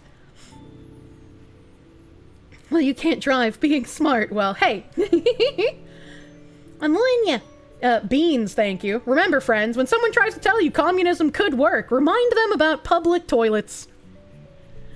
Or shopping carts. That's a little less disgusting, you know?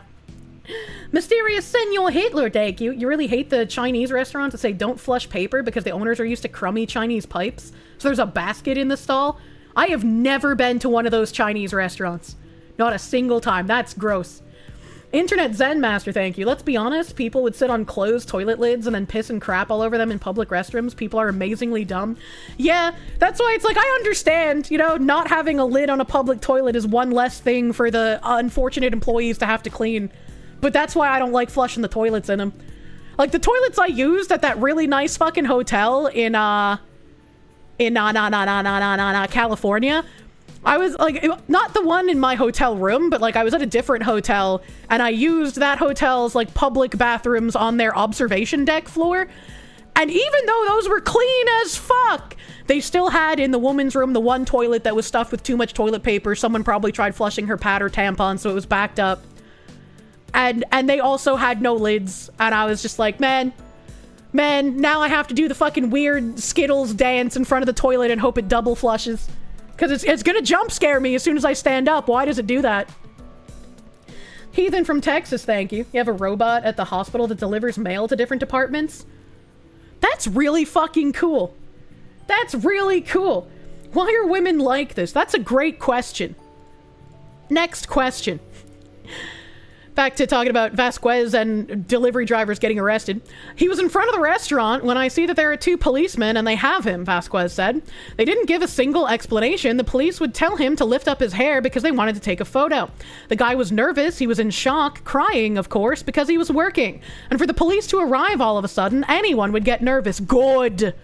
Your tears nourish me. Get the fuck out of my country and come back if you're not a criminal and do it the right way. Saros, a Honduran national, was eventually taken away by law enforcement. His bike was loaded on a truck with the logo of DC's Metropolitan Police Department on it, according to Vasquez and video obtained by NBC News. Almost a day later, Saros appeared on the ICE detainee locator database in ICE custody in Virginia, where he remained Monday evening. Veronica Gonzalez, a friend of Saros, said he had been living in the area for at least 10 years and worked delivery during the day in a local restaurant at night. No fucking sympathy for these fucking retards. If you're gonna live in this country that fucking long, you could go through a naturalization process if you actually fucking cared. That is the biggest indicator that they do not, and they're only here to get the benefits that being an illegal gives you. Inches, thank you. Hey, Fox Lady, everybody's opening these damn trading cards. What do we gotta do for a Foxu card? That's a great question. What do we gotta do for a Foxu card? D7 Origin, thank you. Dora the Deported, thanks, I love it. Rundown Ratman, thank you for the gift sub. Thank you for the gift sub, Mr. Ratman. 10 years is plenty of time. He never thought that something would happen, Gonzalez said, because all that we saw in the news, I said, son, you have to be careful. And he would say, no, I don't think anything will happen. Well, no fucking shit. When you do literally nothing about illegal immigration, but give them more and more benefits every time they break our fucking laws, why would he think something would happen? Why would he think he'd be in any danger of not just being detained, but actually being deported? Like, these people have had nothing to fear for fucking decades. Get them out, dude. The Department of Homeland Security did not immediately respond to a request for comment on the detentions of Saros or Sidi, or to a question about whether the detentions of delivery drivers like them are part of a coordinated effort to stop and check the immigration statuses of delivery drivers. I don't care who the fuck they're checking the status of. I don't care if they're delivery drivers or farm workers or a cashier at fucking CVS. Get them out. Metropolitan Police Department referred questions to the mayor's office, which did not immediately respond to requests for comment. Atanas Estrada, a deputy program director with the nonprofit Amica Center for Immigration Rights in Washington, said that the center is also aware of similar reports about delivery drivers and that such instances can contribute to fear within both undocumented and documented immigrant community. No.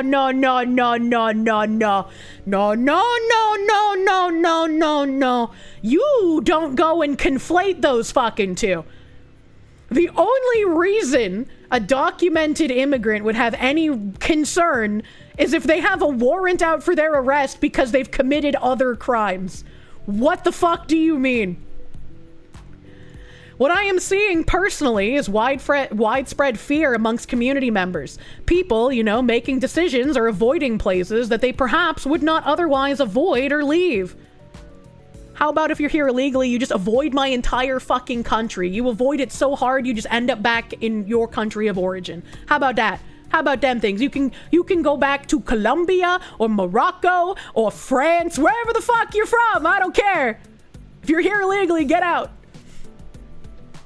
And they're trying to muddy the waters every fucking time. Nathan Nishimoto, thank you. You threw out your back and have been fighting food cravings while not working out. Now you want Klondike bars. Thanks for that. I'm sorry. I haven't had a Klondike bar in ages, but I eat them like an autistic person. I like opening the wrapper and eating off all of the like chocolate coating, except for one corner of it so I can hold the Klondike bar. And then I will lick up all of the square of ice cream and then eat the final piece of chocolate with no ice cream in it. Aaron G, thank you. Don't care. They gotta go. I just really don't care, Margaret.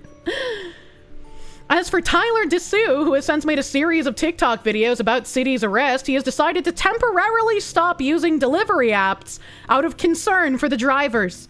I made a video on it about, you know, stopping using Uber Eats, DoorDash, and I know a lot of friends who stopped using it. That's crazy. This whole article was like, we need illegal immigrants in this country so they can deliver our food. But I'm worried about using the food apps because if I get my food delivered, then they'll deport the people delivering the food. Okay. All right. Okay. All right. Lazy new gen idiots. You kind of used to eat them that way as a kid. Sometimes it just feels really nice to eat things in a weird piecemeal way.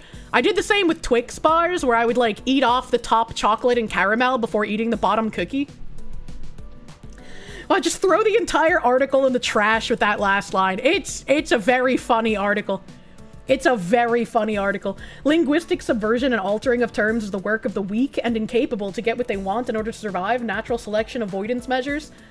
It's unfortunate that linguistic subversion is incredibly, like, it works. Like, unfortunately. Crazy concept. Just go to the port of entry, genius, right?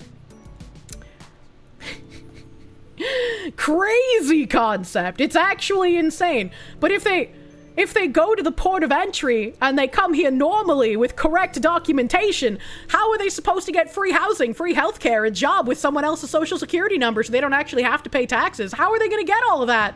How are they going to get their free tuition, man? As a child of immigrants and watching how hard your parents work to get citizenship, you say, fuck them, send them back. Oh God, do I have that other article fucking on deck? Hold the fucking phone. Hold the fucking phone. There was another article I had about some woman and her fucking tuition.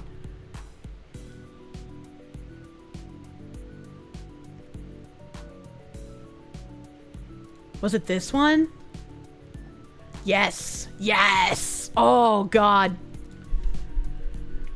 Confusion reigns as Texas colleges scramble to comply with ban on in-state tuition for undocumented students.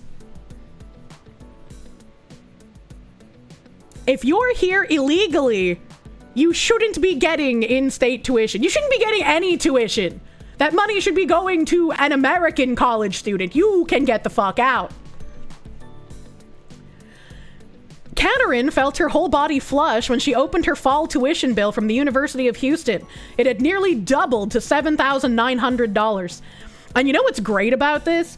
This is something that both the crazy fucking blue-hair screechers and conservatives can come together on. Because the crazy blue-haired screechers all want their student loan debt forgiven. And so they should be getting angry that money that could have gone to them for going to college for tuition has instead been going to illegal immigrants instead. Damn, chat, you were doing good on your diet. People go insane conflating legal and illegal residents and can't see any other world. It's crazy.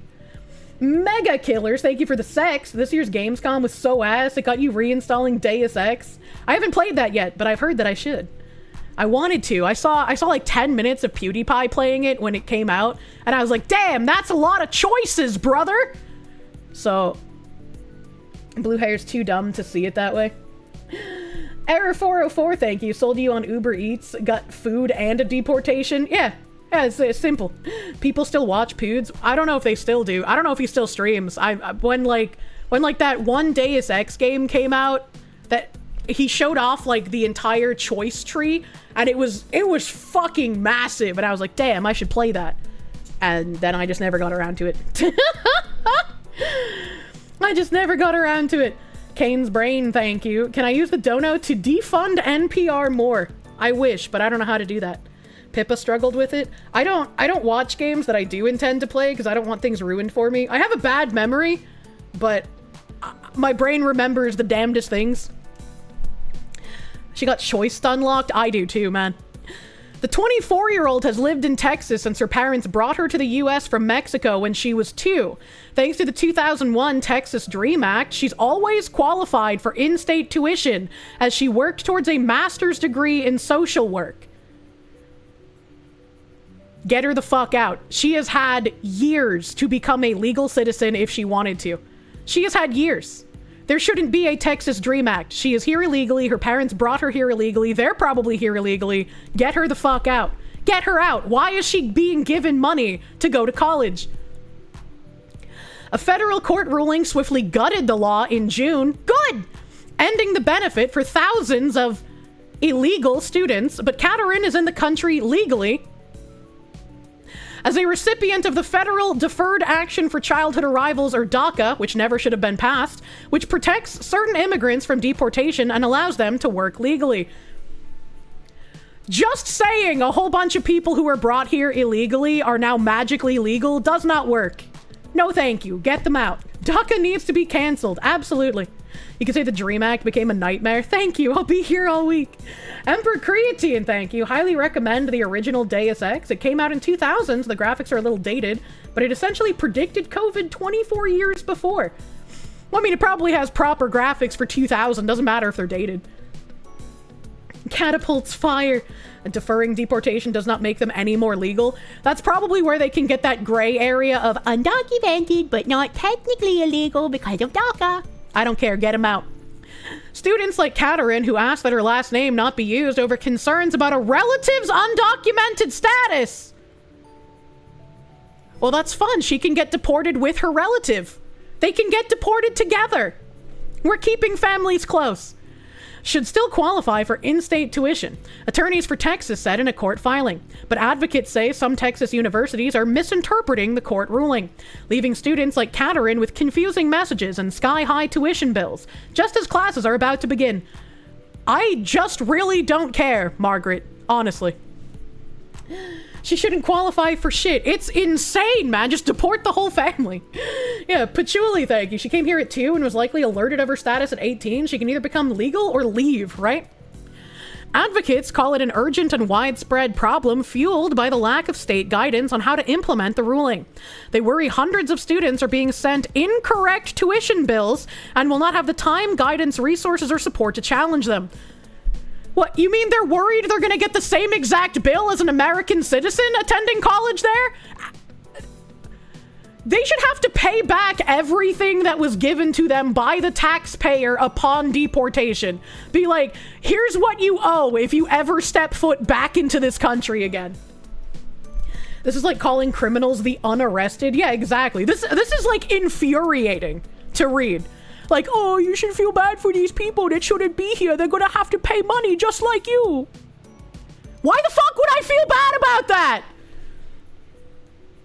As someone who was undocumented, I know there are some students who are going to be like this. Or who are going to be like, I'm not even going to push this, said Julieta Garibe, co-founder of United We Dream, a national immigrant advocacy group. My grandfather was born in France in 1940. I'm so mad I can't even highlight this correctly. And made his way to the US and became a citizen before marrying my grandma. Anytime he hears about this shit makes him physical angry. He's more anti-illegal than my whole family.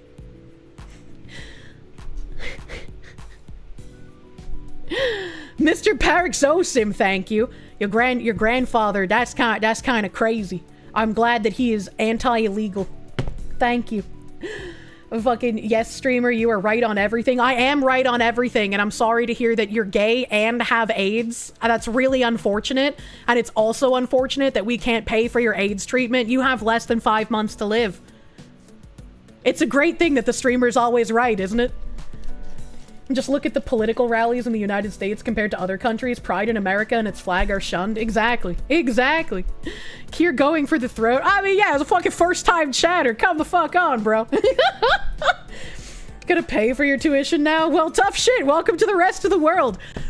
I cannot believe that I just read this Julieta Garibe person. This fucking Julieta Garibe, as someone who was undocumented, co-founded co-founder of a national immigrant advocacy group. If you came here illegally, you should not be a co-founder of any kind of group in the US. This is literally just a group that will help other illegals suckle off the teat of the taxpayer for as long as humanly possible. This isn't immigrant advocacy, this is theft. Right, we are not yet one race, but we will one day be considered just the human race. Thank you, Spider God. Thank you, Spider God. We are the humans.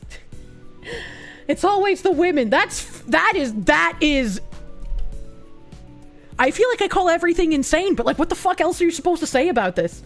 What the fuck else are you supposed to say, man? If you advocate for immigration, it better be legal or you have no sympathy. I mean, it's obviously not. This fucking foreign agent says, I'm watching TV and there are people who are literally getting picked up in the middle of the street and getting deported to some other country, not their country of origin. Why am I going to make noise when something could happen to me? You're not supposed to be here. This is not your country. It'd be great if you get deported to your home country, but if you're not going to give us any information, I don't really give a shit where you go. You're not my people, not my problem. Aren't they making noise with this article, right? 2 weeks after the court's ruling, the Texas Higher Education Coordinating Board instructed colleges to identify and reclassify students who are not lawfully present in the country as non-residents for the fall semester. It offered no guidance on how institutions should determine lawful presence or what documentation to accept. A spokesperson for the board did not answer questions from the Texas Tribune. Advocates say without clear guidance from the state, students' ability to continue paying in-state tuition can hinge on where they attend college, not whether they qualify. Once again, if you are here illegally, if you are part of DACA, you should not be given tuition. You should not be given taxpayer money in order to pay for your college. That should be going to American children that we should be educating for our future of this country. Can't advocate for legal migration. They'll do what they've done in the UK, where they just expand the definition of what legal migration is. Yeah. And it's like, I would be fine with, like, Japan's level of, like, immigration, right? Where it's not an arduous process, but it's a long process, and they're very, very selective with who they let in. I would be very much okay with that. And especially with the abuse of our visa systems in more than one ways, I think that we need to have some kind of restriction on migration in general so that we can sort of get a handle on what the fuck is going on in our own country. I wouldn't want it to stay, like, a ban, right? Because I would feel bad, and I think that some immigration is good, but it has to be done correctly, and it has to be people who want to be here. Japan is getting filled. Yeah, I know. They're having an immigration issue recently. I know, but like they have been a pretty picture perfect nation as far as immigration went for a long time.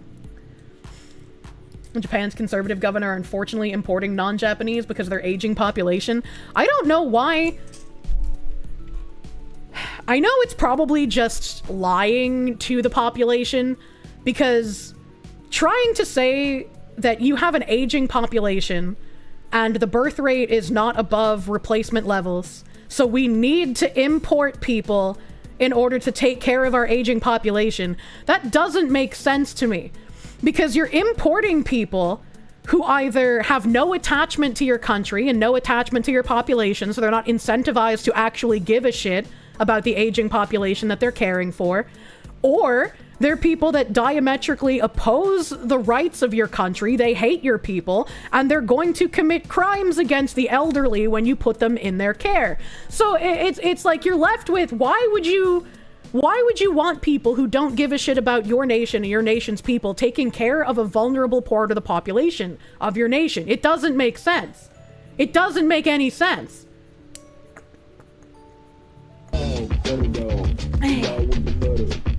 Thank you, Butterdog.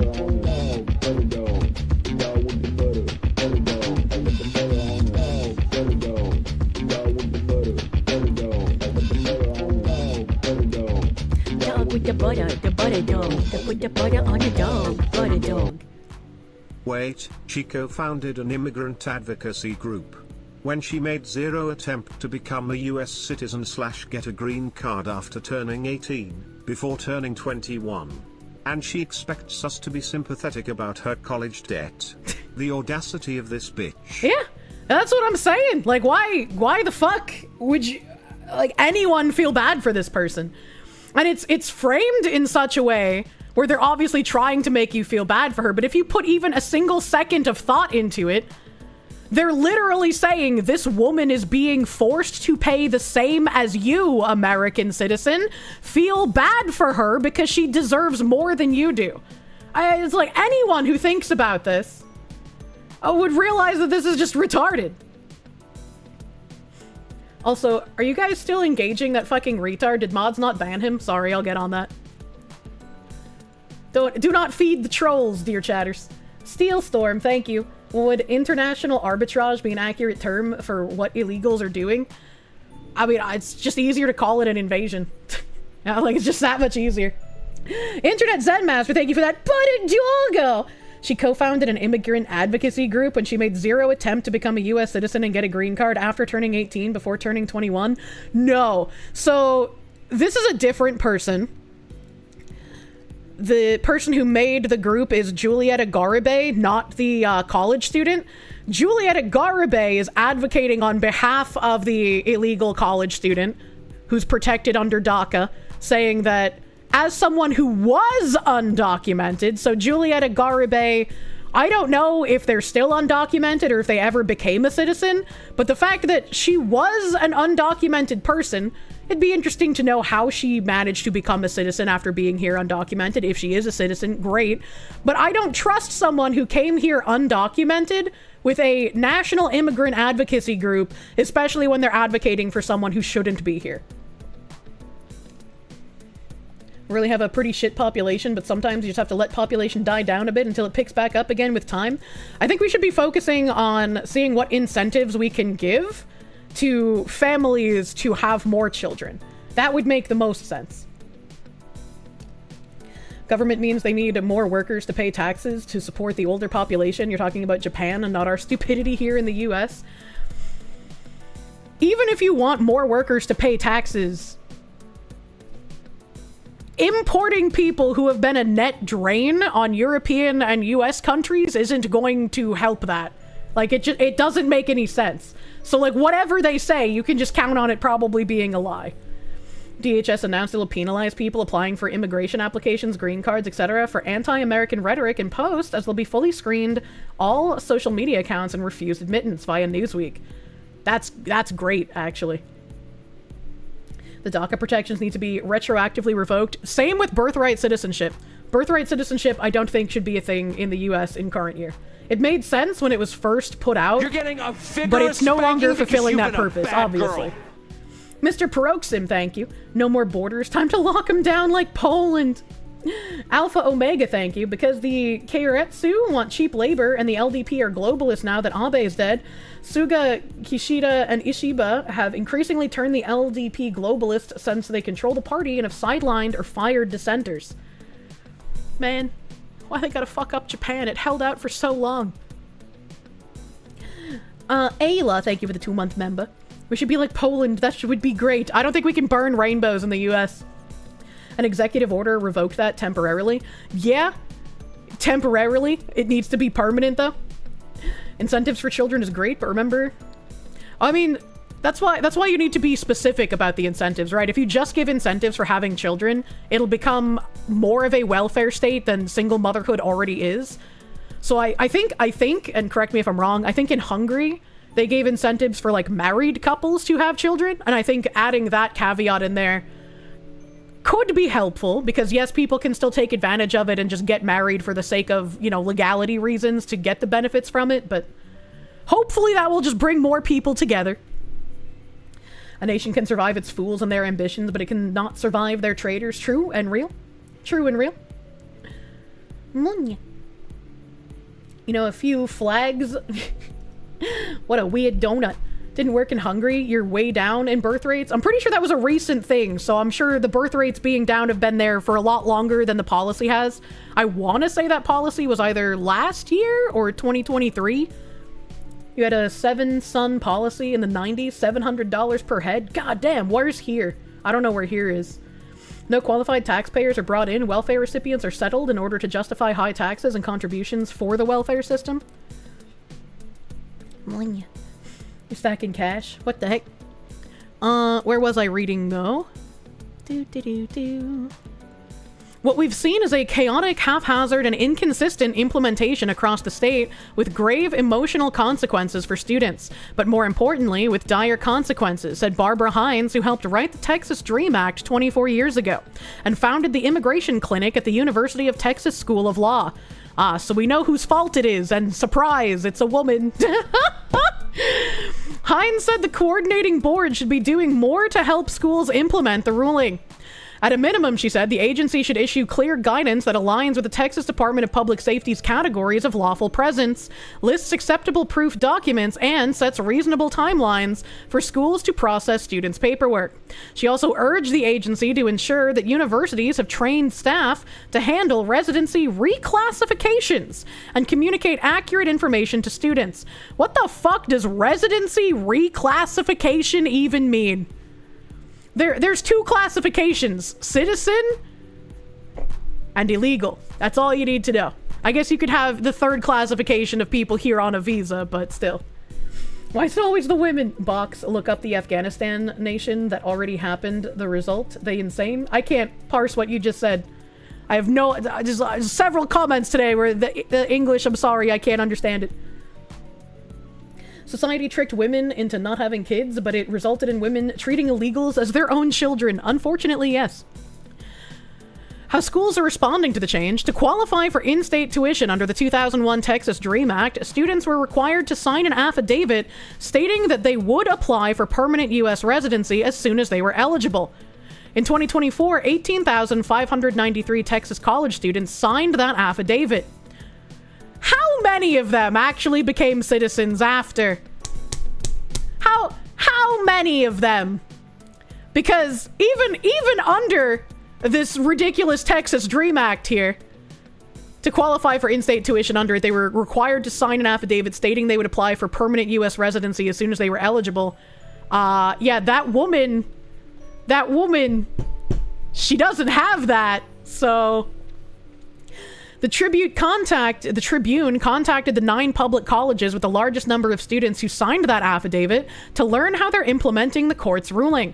Those schools were Dallas College, Houston Community College, Lone Star College, and University of Houston, Texas A&M University, the University of Texas at Austin, University of Texas at Dallas, and the University of Texas at Arlington, and the University of Texas Rio Grande Valley. Texas A&M was the only school that said it will accept the same documents the Texas Department of Public Safety uses to establish lawful presence for a Texas Real ID, which includes an employment authorization document for DACA recipients. The university said it will accept documents until September 10th, the fall census date when universities finalize residency status and enrollment counts. A coalition of immigrant rights and legal advocacy groups singled out UT Austin for creating confusion about the ruling in communications with students. UT Austin did not respond to multiple requests for comment. Members of the coalition shared with the Tribune messages UT Austin sent students, saying they had until July 24th to submit documents. One message incorrectly stated, due to a new Texas law effective June 2025, we now require proof of lawful immigration status. This was wrong in 2 ways. There was no new state law, only a federal court ruling, and the message substituted lawful immigration status for lawful presence, the term used in the court's ruling. That narrower category excludes people with DACA, temporary protected status, and pending permanent U.S. residency applications. So it sounds like the school is doing things a bit more correctly, and the law is just kind of slow to catch up, huh? The yellow rose of Texas shall not be stomped on. Garibay said UT Austin is also directing students to a residency questionnaire that omits some current lawful presence categories. She said students in those groups are bumped out of the questionnaire and told to contact the enrollment office, where many get unclear or no answers. Garibay and other advocates told the Tribune that they have accompanied some students to the enrollment office, where they were advised to pay the higher out-of-state tuition rate and seek reimbursement later, despite the process taking up to 4 weeks. The advocates called the advice unreasonable given the other time-sensitive financial decisions students must make at the beginning of the school year, such as whether to sign a lease for an apartment. If you're here illegally, you should not be able to. Garibay also noted that even if UT Austin students pay tuition in installments, the university requires students to pay the full amount by October. UT Austin is not the only university where the coalition says students have encountered problems. The coalition said many colleges lack dedicated, trained staff to assist students with questions about the in-state tuition changes. Some have demanded students provide original documents or mistakenly told some non-citizens that they could enroll. That's really weird where they say some have demanded students provide original documents. You know what's demanded of me? Whenever I, like, apply for stuff? I need original documents. I need to get like my birth certificate out sometimes, man. Like, how is this supposed to be bad? South Korea's implemented free or reduced schooling costs all the way to university, daycare expenses paid for, and rent caps. Oh, brother. You think UT Austin's gonna have more space? For many students, that means they have no passport or permanent resident card or other documents, and they're without them for weeks. Why would it take weeks to process? What do you mean by this?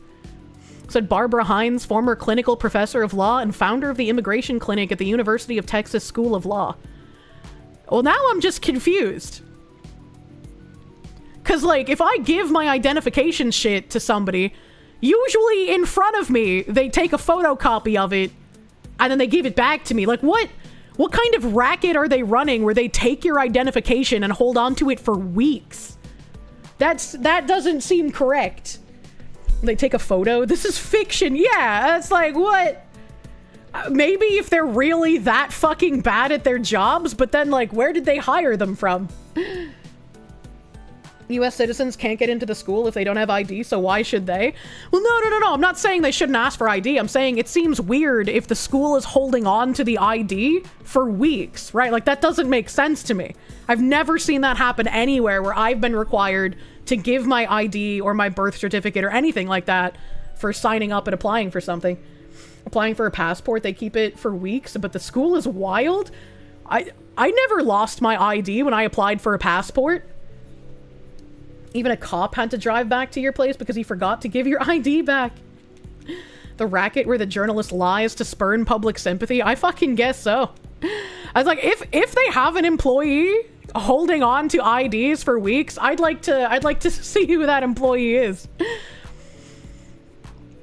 The coalition declined to name the school, citing their responsiveness to the group's feedback and corrective actions. Oh, okay, so it's literally a just trust me, bro. Of the schools the Tribune contacted, Houston Community College and UT Arlington did not respond. Dallas College said it could not respond to questions by the Tribune's deadline. Lone Star College declined to answer questions. UT Rio Grande Valley declined to answer questions, but reiterated a June statement that it aims to minimize disruption to students while following the law. UT Dallas referred the Tribune to a website that on Monday noted staff were reviewing residency documents submitted between July 16th to the 31st. Hines, who helped write the Texas DREAM Act 24 years ago, said the agency should have done more to help schools implement the ruling. She said it should have allowed them to grandfather in students who are relying on the Texas DREAM Act to graduate from college. No, see that we keep doing this. We have the Texas DREAM Act, we have the DACA shit. We keep wanting to grandfather in all of these people who broke the law by coming here illegally. They should get nothing but a one-way ticket back to where they came from. This is insanity. Why are we prioritizing people who were brought here illegally or came here illegally over people who are actual American citizens? Why does this keep happening? Alternatively, she said, the coordinating board could have delayed implementation until 2026 to give schools time to create orderly procedures and students time to understand the requirements. Texas House Democrats made a similar request in the letter earlier this summer, urging the coordinating board to create a temporary tuition category so that affected students could continue paying the in-state tuition rate this fall. Commissioner Wynne Rosser rejected the idea, saying the agency did not have the authority to create new categories or to contradict the federal court order. Kristen Etter, Director of Policy and Legal Services at the Texas Immigration Law Council, thinks students could challenge the increases under a state law that bars universities from raising tuition after they've registered for classes. She said it is unclear whether it applies to residency reclassifications, though some schools appear to be interpreting that it does not. And this is again what chaps my fucking hide.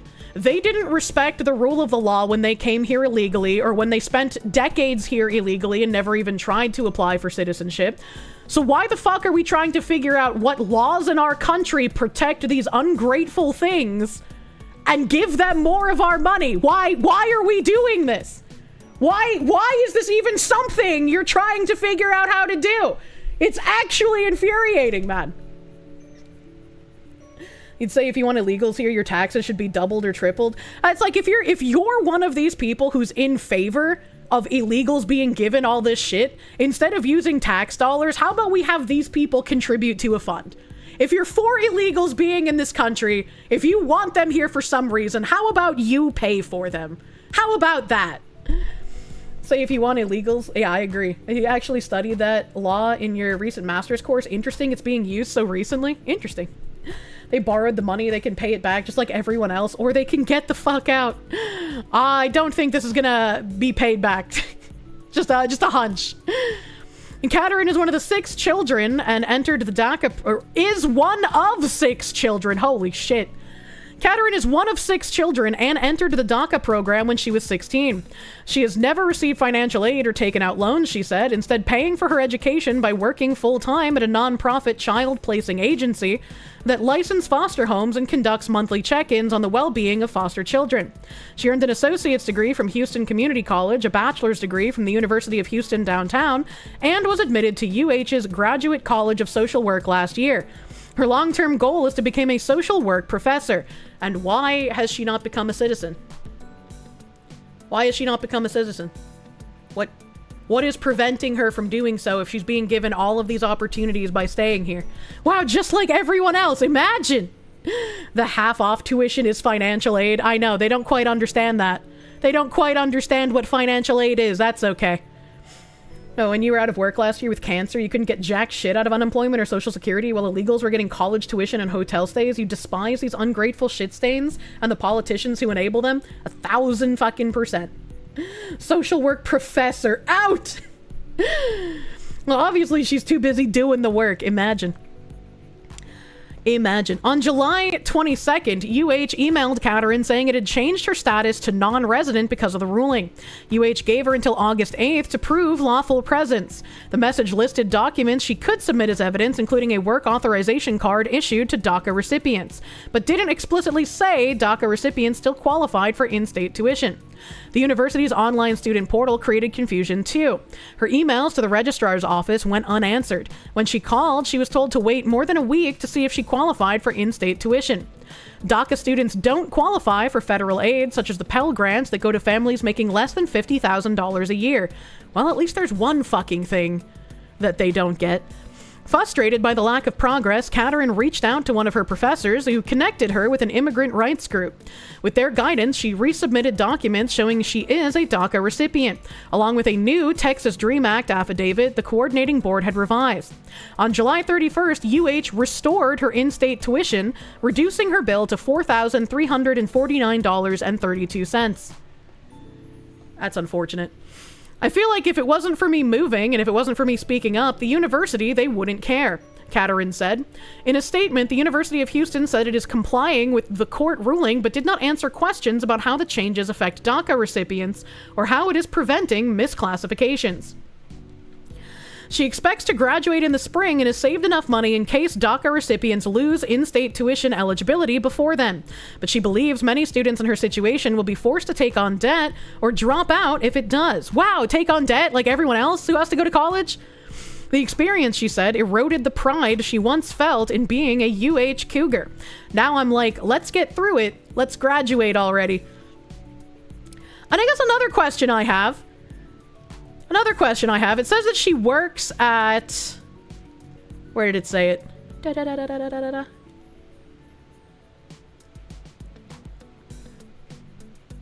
She works full-time at a non-profit child placing agency that licenses foster homes and conducts monthly check-ins on the well-being of foster children.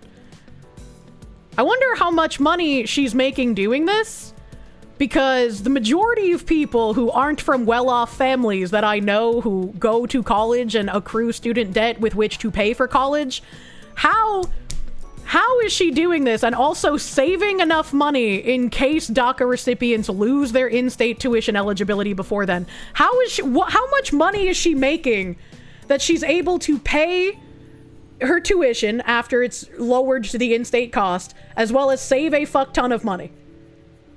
That's a question I have here. How does everyone get pride from going to college for free while everyone else is basically paying for it? That's a great question. Also, we're getting fucking red squared, this bitch.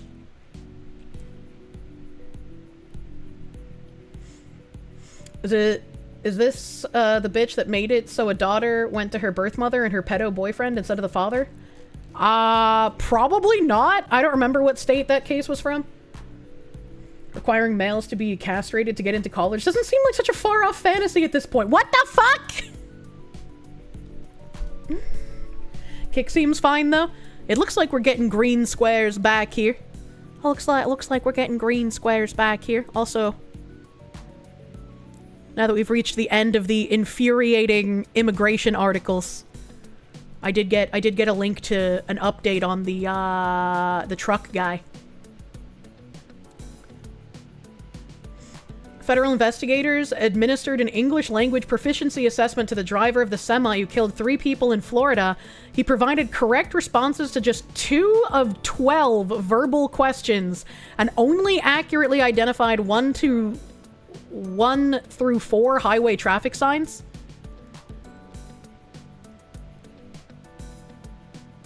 During FMCSA's interview with the driver, investigators administered an English language proficiency assessment in accordance with FMCSA guidance. The driver failed the assessment, providing correct responses to just 2 of 12 verbal questions and only accurately identifying 1 of 4 highway traffic signs. Additional findings include, on July 15, 2023, Washington State issued the driver a regular full-term commercial driver's license. Asylum seekers or individuals without legal status are not eligible for this type of license. On July 23, 2024, California issued the driver a limited-term / non-domiciled CDL. FMCSA is investigating the issuance of this license to determine whether it was issued in accordance with federal regulations. He failed to redeem, and he was still given a license. That's nutty. Heat seeker, thank you. Your hamburglar of a governor in Illinois passed a law allowing illegals to get state and local student financial aid paid for by taxpayers the other day. That does not surprise me. Massachusetts, back when I was still living there, I'm pretty sure I was still in college at the time. Massachusetts started giving driver's licenses to illegals because fuck everyone, I guess. What are the roads, Sar? I fuck you, bastard, Sar. Bloody bastard. How much under the table funds did the DMV get to pass this guy for a vehicle license? That's a great fucking question. That's a great fucking question. Actual insanity, man. Dumb. Let's see. Trump's transportation secretary announces investigation into deadly Florida truck crash. Shares preliminary findings. This was where that screenshot was taken from. On July 3rd, the New Mexico State Police conducted a roadside inspection of the driver and issued a speeding ticket, but there is no indication that an ELP assessment was administered. New Mexico has not yet begun enforcing ELP as an out-of-service condition, despite the requirement being in effect since June 25th of this year. Good lord. You should have identified as an illegal for it to be free. That's a bit much, man. Oh god, it's been a little bad today. I only have an hour left too. Oh fuck. I guess today is just another full yapping day. I yapped so long and so hard. But in the end, it didn't even matter. Occasionally use that as a joke. How much did you pay for your license for your more retarded friends that you can truck? What? She hates French game enjoyers. Hey, I've been playing it pretty fucking often, alright? Somehow he was arrested in California. Well, I don't... Was he? Because this is the Florida truck crash. No French game again. I swear I'm gonna beat it before I do. Well, I mean, that's good. Then I won't spoil anything for you, right? Anthony, thank you. Meanwhile, to get your CDL, you had to take a month-long class that cost thousands of dollars. You should have just pretended to be an illegal immigrant. Just got a bill in the mail, $400 for a tetanus shot. Gonna have to call and sort out that bullshit, because you're pretty sure it should be like $50 if you just paid out of pocket. Yeah, that's crazy. $400 for a tetanus shot? Ain't no way, dude. Kirsche is on track to finish the French game sometime in 2028. No! Won't take that long, probably. Let's see. Where do I yap from here, since we're on the yapathon, as it were? Oh, since we're talking about fucking immigration bullshit, do you guys remember the Maine police officer who was an illegal immigrant and he got arrested? You guys remember that? Well, it turns out Maine police officer arrested by ICE agrees to voluntarily leave the country. This is what I want to see. There's no crying, there's no fighting, just oh, okay, I'll leave. You know, that's what I want to see. Old Orchard Beach, Maine, a Maine police officer arrested by immigration authorities has agreed to voluntarily leave the country, U.S. Immigration and Customs Enforcement said Monday. ICE arrested Old Orchard Beach Police Department Reserve Officer John Luke Evans of Jamaica on July 25th as part of the agency's effort to step up immigration enforcement. Officials with the town and police department have said federal authorities previously told them Evans was legally authorized to work in the U.S. An ICE representative reached by telephone told the Associated Press on Monday that a judge had granted voluntary departure for Evans and that he could leave as soon as that day. The representative did not provide other details about Evans' case. Well, hopefully they are, like, assisting him to get out. Because if they're doing it on his own recognizance, I don't trust that, right? Evans' arrest touched off a dispute between Old Orchard Beach officials and ICE. Police Chief Elise Chard had said the department was notified by federal officials that Evans was legally permitted to work in the country, and that the town submitted information via the Department of Homeland Security's E-Verify program prior to Evans' employment. Assistant Secretary of Homeland Security Tricia McLaughlin then accused the town of reckless reliance on the department's E-Verify program. E-Verify is an online system that allows employers to check if potential employees can work legally in the U.S. The town is aware of reports that Evans plans to leave the country voluntarily, Chard said Monday. The town reiterates its ongoing commitment to meeting all state and federal laws regarding employment. We will continue to rely on the I-9 employment eligibility verification and the E-Verify database to confirm employment eligibility. ICE's detainee lookup website said Monday that Evans was being held at the Donald Wyatt Detention Facility in Central Falls, Rhode Island. However, a representative for Wyatt said Evans had been transferred to an ICE facility in Burlington, Massachusetts. ICE officials did not respond to requests for comment on the discrepancy. It was unclear if Evans was represented by an attorney, and a message left for him at the detention facility was not returned. Well, that's kind of worrying. If they don't know which detention facility he's at, have they already lost him? Like, what is this? ICE officials said in July that Evans overstayed his visa and unlawfully attempted to purchase a firearm. WMTW-TV reported Monday that Evans' agreement to a voluntary departure means he will be allowed to leave the U.S. at his own expense to avoid being deported. That's cool and all, but we have to make sure he actually does leave, you know? How did the E-Verify system not report correctly? That they'll start I don't having know. immigration enforcement at way stations, and please God I'll pull into every scale house on the interstate for the next 4 years. I'll never take a bypass again, just get them out of these trucks and off the road. True and real, Brave SJ. You know, all of these semis crashing makes me think back to last year when I went up to visit my family and 2 semis crashed into each other in front of me. And thankfully, you know, I was able to weave through the shrapnel and shit, but like it popped one of my tires. I didn't know that until after already getting back home to Georgia after the vacation. Yeah, it did pop a hole in one of my tires, but it's like, you know, it makes me wonder who was driving those semi trucks. The background check actually worked the way the Dems want it to for once, where it said that the illegal was fine to work, but they actually weren't.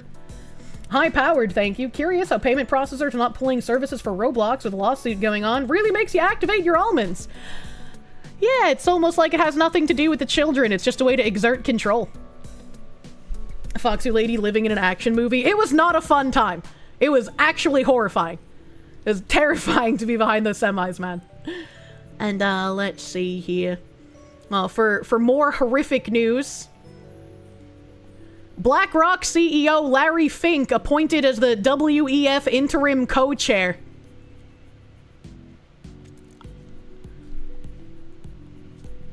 I mean, if I'm being honest, I couldn't think of a greater lizard person to be added to the WEF's board of lizard people. You know, to be real.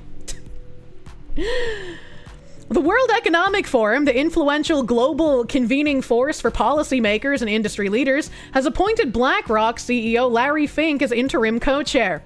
This move comes hot on the heels of a high-profile internal review that cleared WEF founder Klaus Schwab of wrongdoing and set the stage for a temporary leadership overhaul as the organization recalibrates its governance model.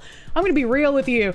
I don't want to think of any future where I have to listen to what Klaus Schwab and Larry Fink want for the world. That is a scary, evil combination.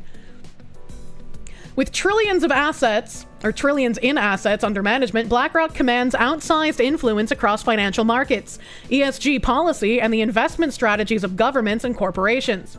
Fink's interim appointment is a strategic move that could accelerate the institutional adoption of digital assets like Bitcoin within global policy forums and mainstream financial infrastructure. Fink's appointment... Hello? Why is this so tiny? No thanks. What the fuck was that? Fink's appointment comes at a time when questions around institutional trust, sustainability, and cross-border cooperation are more acute than ever. Under Fink's guidance, BlackRock has been a pioneer of ESG, investing, pushing for a more climate-resilient global community, a priority that has been increasingly permeated WEF dialogues in Davos and beyond. BlackRock has also been a major institutional force in crypto markets, and its landmark Bitcoin spot ETF approval in early 2024 dramatically accelerated adoption and legitimized Bitcoin as an asset class for pensions, endowments, and retail investors globally. With Fink at the helm of the WEF, the lines between traditional finance and the digital asset economy blur even further. The forum regularly shapes global regulatory, economic, and technology discussions, and Fink now holds considerable influence over both Wall Street and Davos. Fink's appointment could usher in a more progressive stance on crypto within elite policy circles, potentially opening doors for greater integration of Bitcoin and blockchain solutions in global finance among world decision makers. Help. Why do they keep saying acceleration? It's time to accelerate. You know, sometimes you gotta hide those DEI vegetables. The fussy babies just don't know what's good for them. It's time to start forcing opinions, chat. The internal review that prompted these shifts centered on long-standing questions about Klaus Schwab's role and the organizational structure of the forum. Schwab, who founded the WEF in 1971, has long been a focal point for criticism, and lately, scrutiny regarding governance.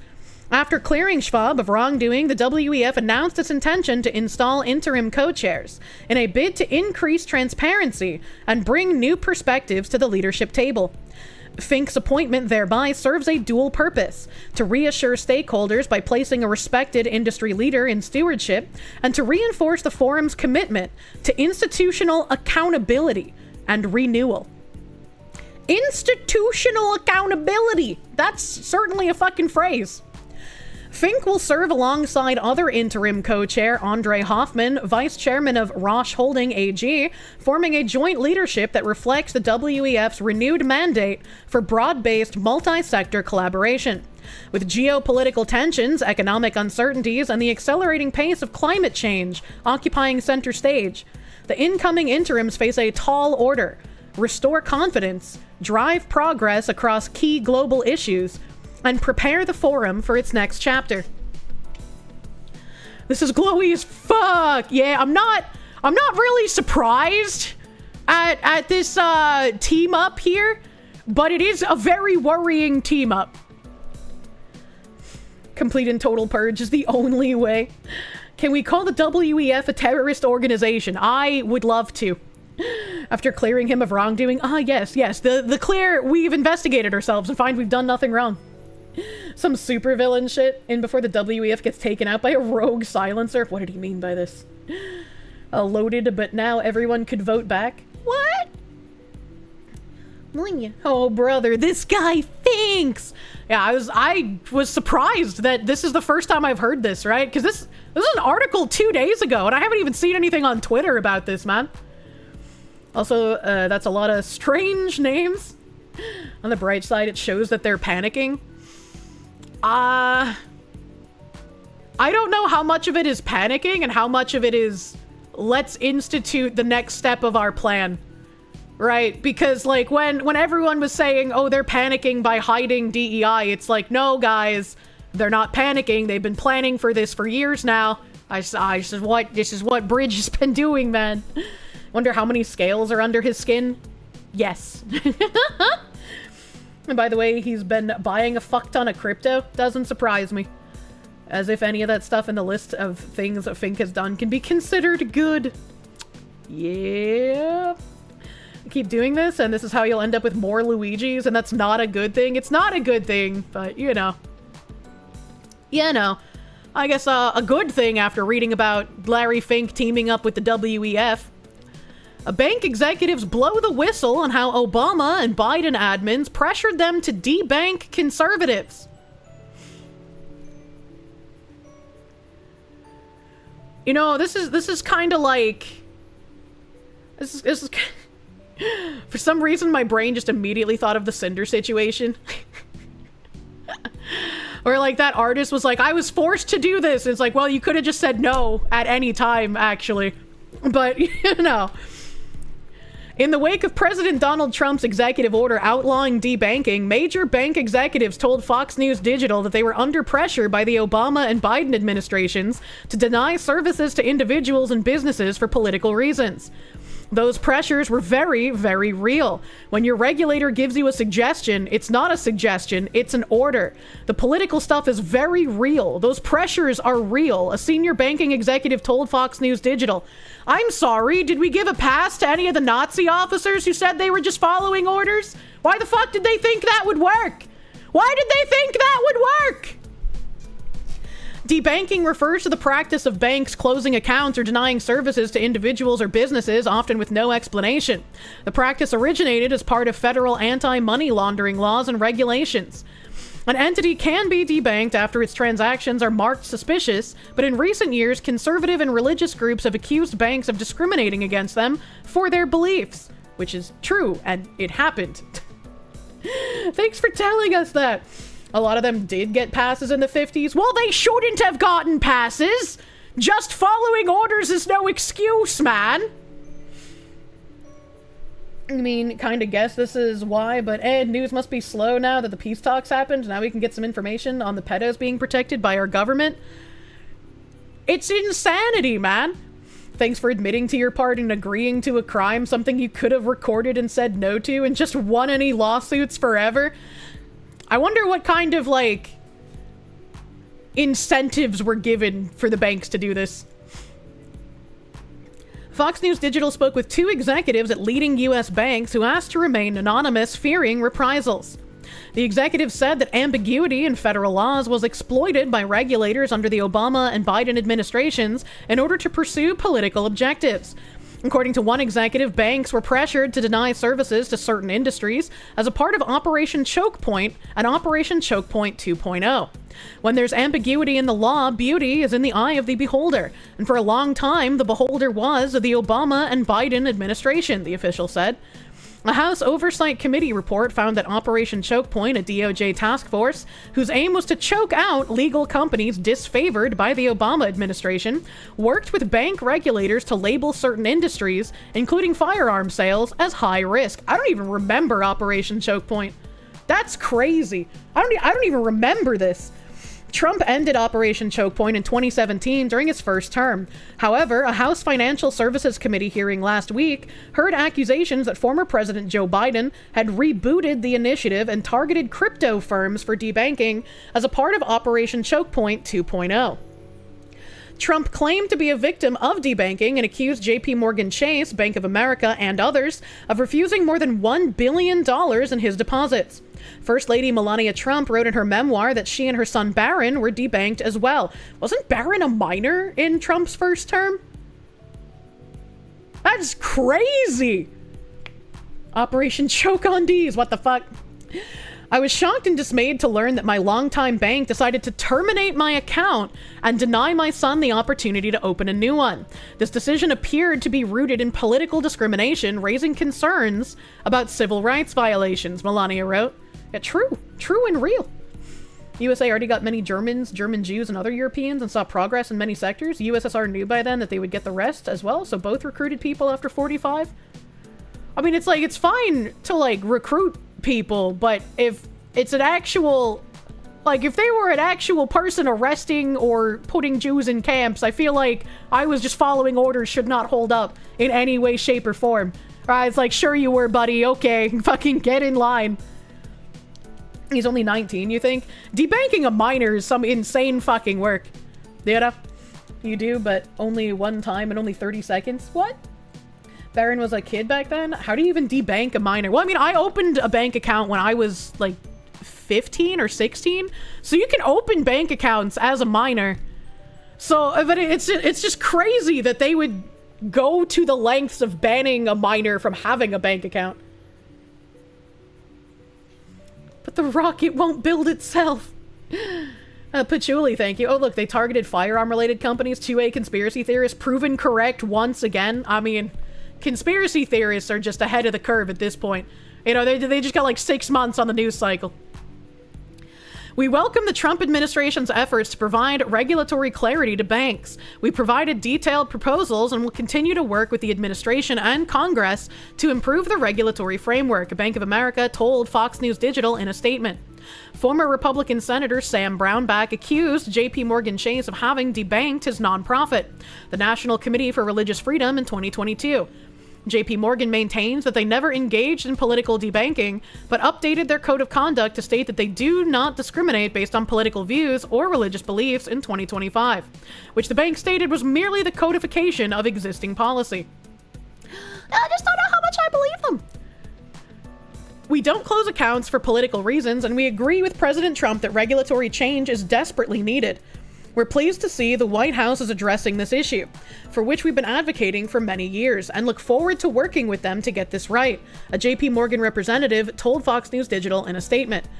According to Inspire Investing's Tim Schwarzenberger, CFA, whose firm has been deeply involved with combating debanking, banks would use the criteria of reputational risk to deny services to politically disfavored groups and individuals.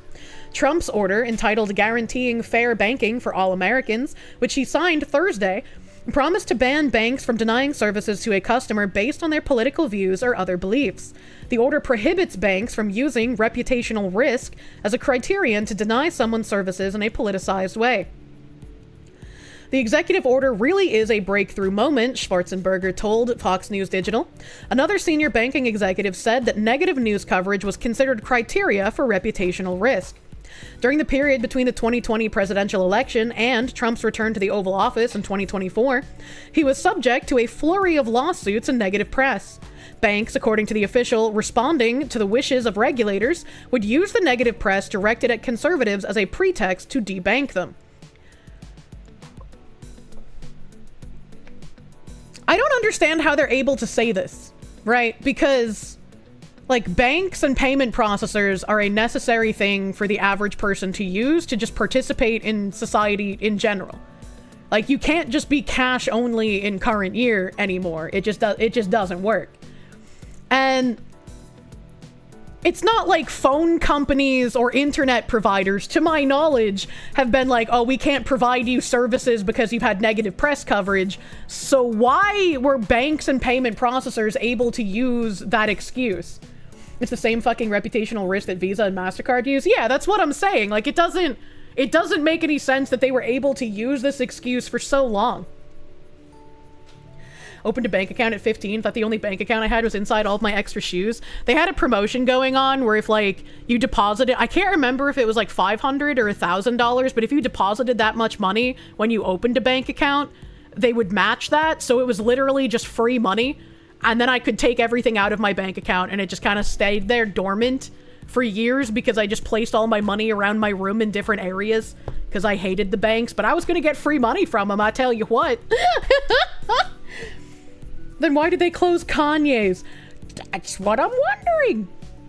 If you're not terminally online, you could. Please talk to your Mythic Man about working with PK. More collabs.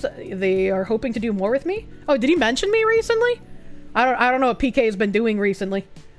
Kirsche brought in all the shoes. I did. Mr. fucking XX underscore Bussy Breaker 69 underscore XX. Thank you for the 9-month remember on YouTube. Thank you for keeping old screen names alive. The moon is a flat disc and garlic doesn't stop vampires. The government is lying! I love garlic and I would love to be a vampire.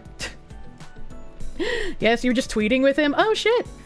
Your hometown had a thing where if you were a minor, you could have your own bank account. This was back when regular savings account had over 4% interest though. AOL name cited.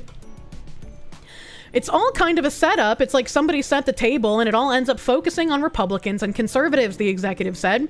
The executive added that banks were under constant regulatory pressure to file more suspicious activity reports.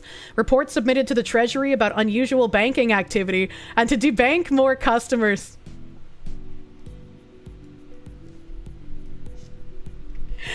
I've told you guys about how, like, anal my bank is about sending me fucking alerts when my card is used on things. They're just like, whoa, hold up now. This Fox woman doesn't spend money on this kind of stuff. Right, like, anytime I spend more than a couple $100 in one go, it locks my card and freaks out because I don't do that. If I spend money at a place I don't normally go to, it locks my card and it freaks the fuck out. Like, I went to like a Sephora or an Ulta at some point to buy something. I can't remember what it was. This was years ago. I went there to buy something and it locked my card because I don't shop at those stores because I don't wear makeup. So, fucking, for groceries, I gave one of the Bunker Bros my card and apparently it didn't work. And I didn't know that I was supposed to be looking for like an alert because I was like, oh, it's just groceries, you know, fucking whatever, man.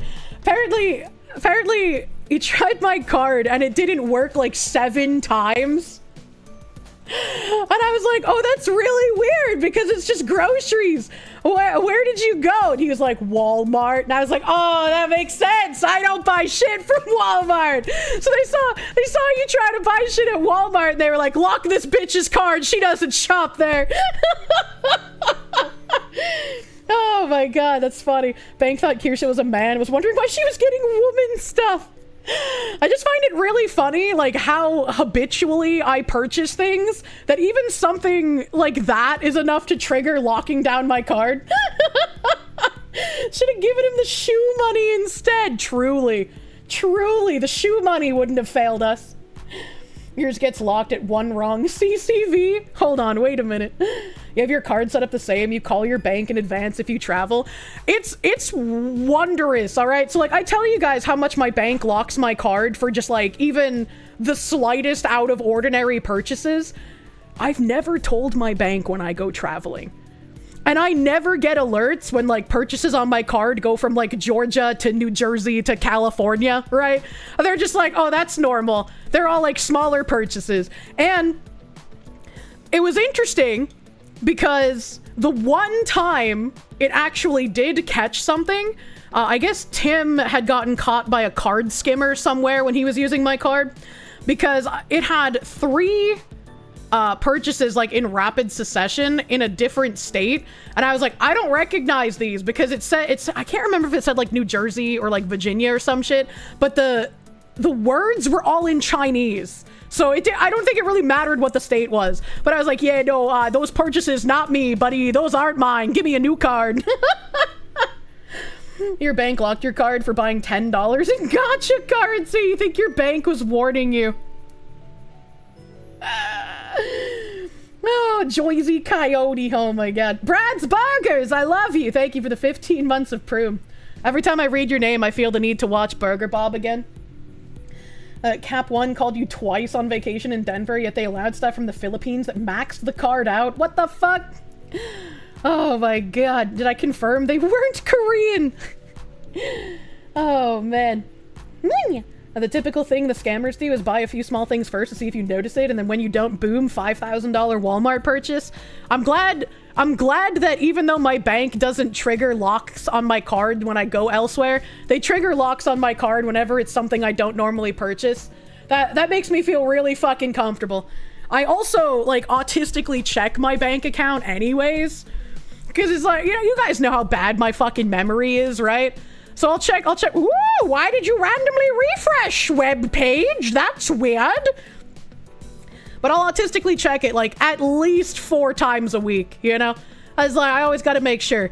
And I feel bad, right? Because it's like, when I ask what something is, I'm not trying to be like accusatory, right? But I always feel like it comes off that way, where I'm just like, hey, there's this charge for like $24.99 and I don't recognize what it is. What'd you use my card on? Speaking of Walmart, the folding knives they sell nowadays are pretty kino, are they? Joke's on them, you got $20 in that account. The trackers on the website refreshed. They're tracking you! I'm on so many fucking lists, brother. You have mail alerts and text when any of your charges or your bank is used, so you get spammed, but you catch shit early before it becomes a fucking problem. Ugh. Troops training in northern Michigan, they say for the Pacific, but we all know it's for the Dearborn situation. This time we got Desert Storm. We said we would fight them over there so we didn't have to fight them here, but guess what? We're fighting them here now. And buy the folding knives from Walmart for your everyday carry. Email alerts cut down on the stress. I mean, yeah, I get the email alerts too, but I'm so used to them that I just like don't check the email alerts. I get texted and I don't ignore those if something is funny. If something is funny and wonky. I'm on you. I have absolutely no idea what this even is. Interesting. You're also surprised Nikkei has a decent number of female players? You guess women like playing as hot women too?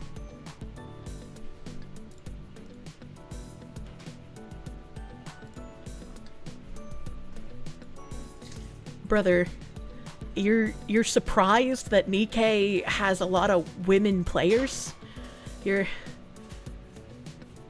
surprised that women play Nikkei? When they restart using Belle Isle for invasion training, then we know they're serious about Dearborn. True and real. Nikkei is the dress game, right? No, Nikkei is the ass game.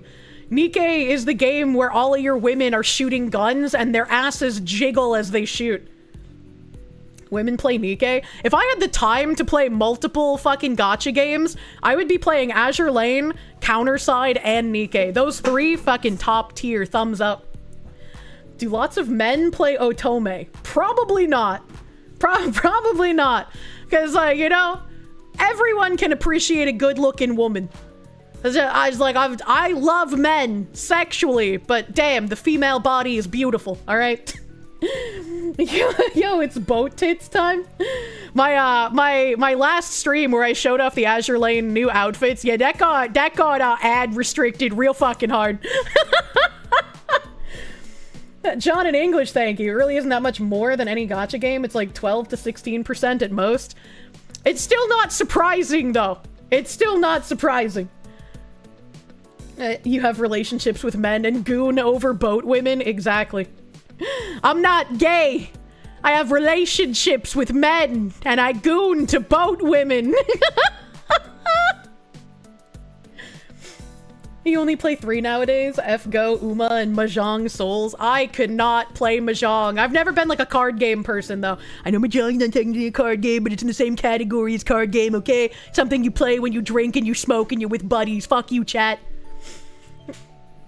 Straight Jong in it. You're not gay. You make them gay. Let me finish this fucking debanking article, chat. The first banking executive said that while regulators may have good intentions, their worldviews would inevitably influence their decisions and that there were real reasons to think there were political considerations. Rather than get on the wrong side of the regulators, banks would preemptively refuse to take certain clients. It's better for us to just not take on certain business if we suspect an examiner can come in and say, 6 months ago, you shouldn't have taken this client, the bank official told Fox News Digital. Why? Why is it better to preemptively fuck around with an American's rights than it is to just have someone come in and be like, hey, you shouldn't take this client, and then you just expose them for trying to play politics and debank people? What do you mean? You're a straight man, therefore everything you're attracted to is a woman, you don't make the rules. Well, that's just not true. That's how we end up with retards saying, I'm not attracted to the penis, I'm attracted to the femininity. Ah! Hell. Puzzle and Dragons and DBZ Dokkan Battle. I fucking played Puzzle and Dragons so much. I was like one of the first mobile games I ever tried when I finally upgraded my Voyager to like an actual smartphone. Man, there are so many predatory mobile games. I don't know how to do it, but I want to get my shit back because I used to love playing Pokemon Puzzle Challenge. I used to love playing Pokemon Puzzle Challenge, and then they kind of made that into a mobile game called Pokemon Shuffle. Don't play Pokemon Shuffle. It is egregiously pay to win. It is horrific how much money grubby they are. But I went to open it the other day because I haven't opened it in like years, and I was just curious. And my account is somehow, like, just deleted. I don't know how. I haven't even changed phones. So I don't know if I want to, like, try and get it back or not, man. Because I put, like, years into that game. Pokemon Shuffle is ridiculously greedy. All Pokemon mobile games are ridiculously greedy. Much like Final Fantasy mobile games are ridiculously greedy. You'd suck his cock. No homo. I got bad news for you. I don't know whose cock it is, but whatever cock it is, you're gay. It had to be pay to win to let Gary have a chance at beating the player character. What the fuck? The only thing stopping you from playing Girls Frontline 2 is the 3D art style. You got used to Girls Frontline 1 2D. Henry Cavill. He is very attractive. He's a very attractive man. Both physically and his personality that he at least shows to the public is quite nice.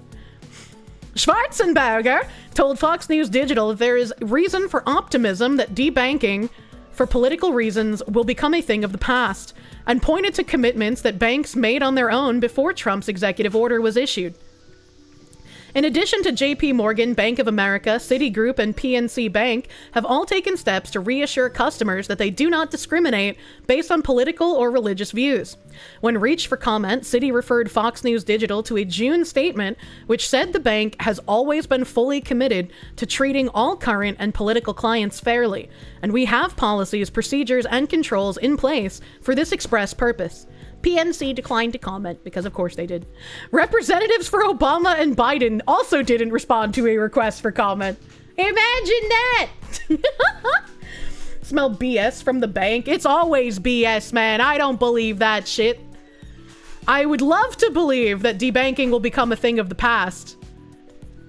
I would love to believe that, but we'll have to see, because, you know, an executive order can easily be overturned, unfortunately. Don't believe any of their words. I don't believe any of your words, silly banking man. All you know is lies. It's worth remembering that regulatory actions are guilty until proven innocent. Regulators need to prove literally nothing to hit you with a regulatory violation. Thanks, I hate it. I hate the regulators. Let's see here. Eat hot chip. As the Roach King once said, 20 bucks, still 20 bucks, and I'm 100% confident in my preferences. I still ain't gay! It's very weird to see Asmongold in a maid outfit, okay? That's, yeah, you know. All we need is for businesses to start buying and selling things with Bitcoin and banks would be gone. What did Nate Dogg and Warren G ever do to you? Who? Regulators, we regulate any stealing of his property, and we're damn good too. Kane's brain, thank you. Just remember, there's no gold behind our money. Why did we ever get rid of that? Why did we do that? Let's see here. Let's see, what else have I got? Oh, I guess I could talk about this weird airline scam, because this is actually kind of scary. And I don't know how this would have happened, right? I hate when I call places and I have to give them personal information. Especially, like, if I've been on hold, because it's like, I don't know who you are. I don't fucking trust you, man. I don't trust you, phone person. But, this says, man connects to scammer who takes $17,000 after calling United customer service line. A man said he lost thousands of dollars after calling United Airlines customer service line and being connected to a scammer. According to Kusa, Dan Smoker, man, this is just like the raper earlier. What an unfortunate last name. Dan Smoker had $17,000 charged to his credit card after he contacted United Airlines in an attempt to salvage his family's dream vacation. The airline is now investigating the incident per the outlet. Get an editor! Per the report, Smoker had planned to take his wife, kids, and their friends on an 18-day trip to Europe in late May. But after their first flight got canceled due to mechanical issues, Smoker said he was on the phone with United customer service for more than 3 hours to rebook the trip through a partner airline. I can only imagine how much money this dude makes to take an 18-day trip. Love the yaps, Foxy Lady. And not just an 18-day trip, but an 18-day trip for his whole fucking family and some friends? That's nuts! That's expensive! And, fucking Atomic Wolf, thank you. Thank you. I love that you love my yaps. I love that I can yap so much, even when I forget to drink. 18-day vacation, that's a lot of money. Yeah, bro, I freak out when I even take, like, in July, when I took those, like, 2 weeks off. That's scary. That's a long time gone, man. I don't like that. Smoker said he spoke with an agent named David who told him that the cost of the rebooked flight will need to be charged to a credit card, but added that United Airlines would refund the money, per Kusa. When speaking to the station, Smoker said that David put him on hold for an extended period of time before informing him that he wasn't able to book the flight, but reassured him United would refund the $17,000 charge. According to the outlet, Smoker rebooked the trip on another United flight out of Newark Airport, and the vacation was ultimately saved. Months after the trip, however, the family is still waiting for the refund. A confirmation email reviewed by reports with Kusa said the process could take 45 to 50 business days. But in July, after that time had passed, Smoker reached back out to David via a number in the email. I wonder what life is like when you make so much money that even after the, like, return window of 45 to 50 business days, you can still afford to wait, like, extra time for a $17,000 refund. Bro, I would be losing my fucking mind this entire time. That is so much money. How did he make this much money? He must have a fucking crazy job. The reason we no longer have gold backing out currency is because of FDR, as is the case with the Japanese and German concentration camps during World War II. Why did FDR do this? Why is he like this? Thank you, Mr. Bigglesworth, for the little history chunk there. Oh, thank you. Credit card is why he doesn't care. You still have to pay it. I had Jim spurging over how much money I made from gamer subs. Well, maybe we should get a fucking cancer AIDS flavor of gamer subs for the Hat Man. He can pay it later. God damn. Per the report, David answered the phone and informed Smoker that he would look into the situation, adding that he could expect an update in 24 hours. Smoker never received an update, and when he attempted to reach out to David, the calls wouldn't connect, the station reported. A consumer investigative reporter at CUSA reviewed the confirmation email and found red flags, including the following. David's email didn't come from an official United Airlines email address, and the $17,000 charge appeared to be listed as a generic company called Airline Fare. Shit. If he called the official United Airlines number, how did he get connected from the official customer service number to some like random fucking scammer guy? How does that happen? He's my most hated president. So you're always happy to out his failures. Please do not name your flavor Cancer AIDS. Why not? We already have guacamole gamer fart. Sucking a gamer fart is less weird than Cancer AIDS flavor. You're convinced the next time Kirsche takes a vacation, the aliens will invade at this point? I'm gonna have to move back to my apartment eventually, chat, so I'm gonna have to take more time off, alright? Fox Fur Hat Man is a classic flavor name. Oh my god. This is why you always go to the official website when you want to call a company. I get so many scam emails now trying to like gain access to different things like my YouTube account. Like, you guys remember when like even some of the HoloLive ladies got their YouTube accounts fucking taken over by weird crypto shit? There were some really believable scam emails being sent about like your partnered YouTube account and shit. It was freaky, man. So whenever I get an email, I always send screenshots to my mods and I'm like, is this real? Is this real or am I unsafe? Like I said, having a group of people, man.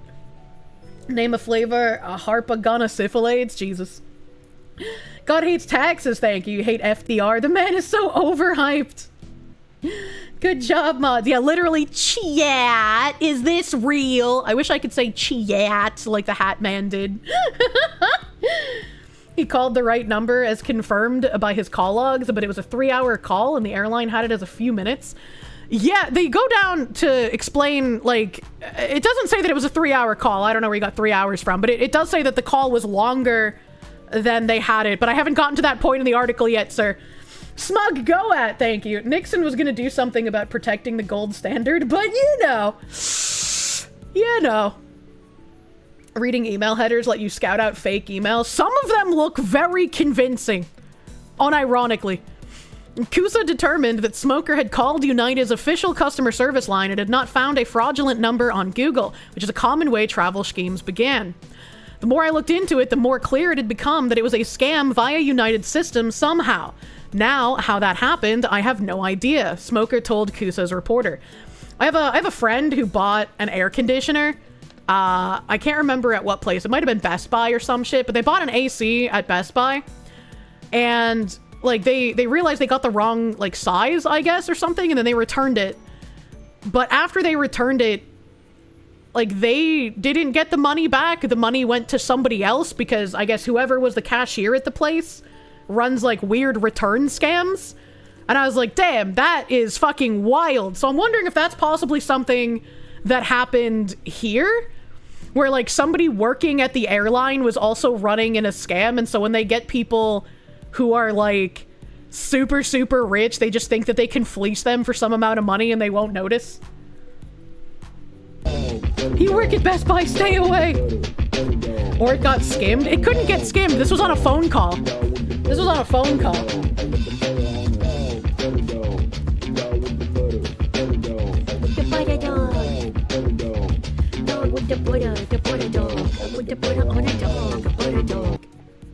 Sorry to break the chatter's heart, but the removal of gold backing was not FDR, it was Nixon who removed it. Oh?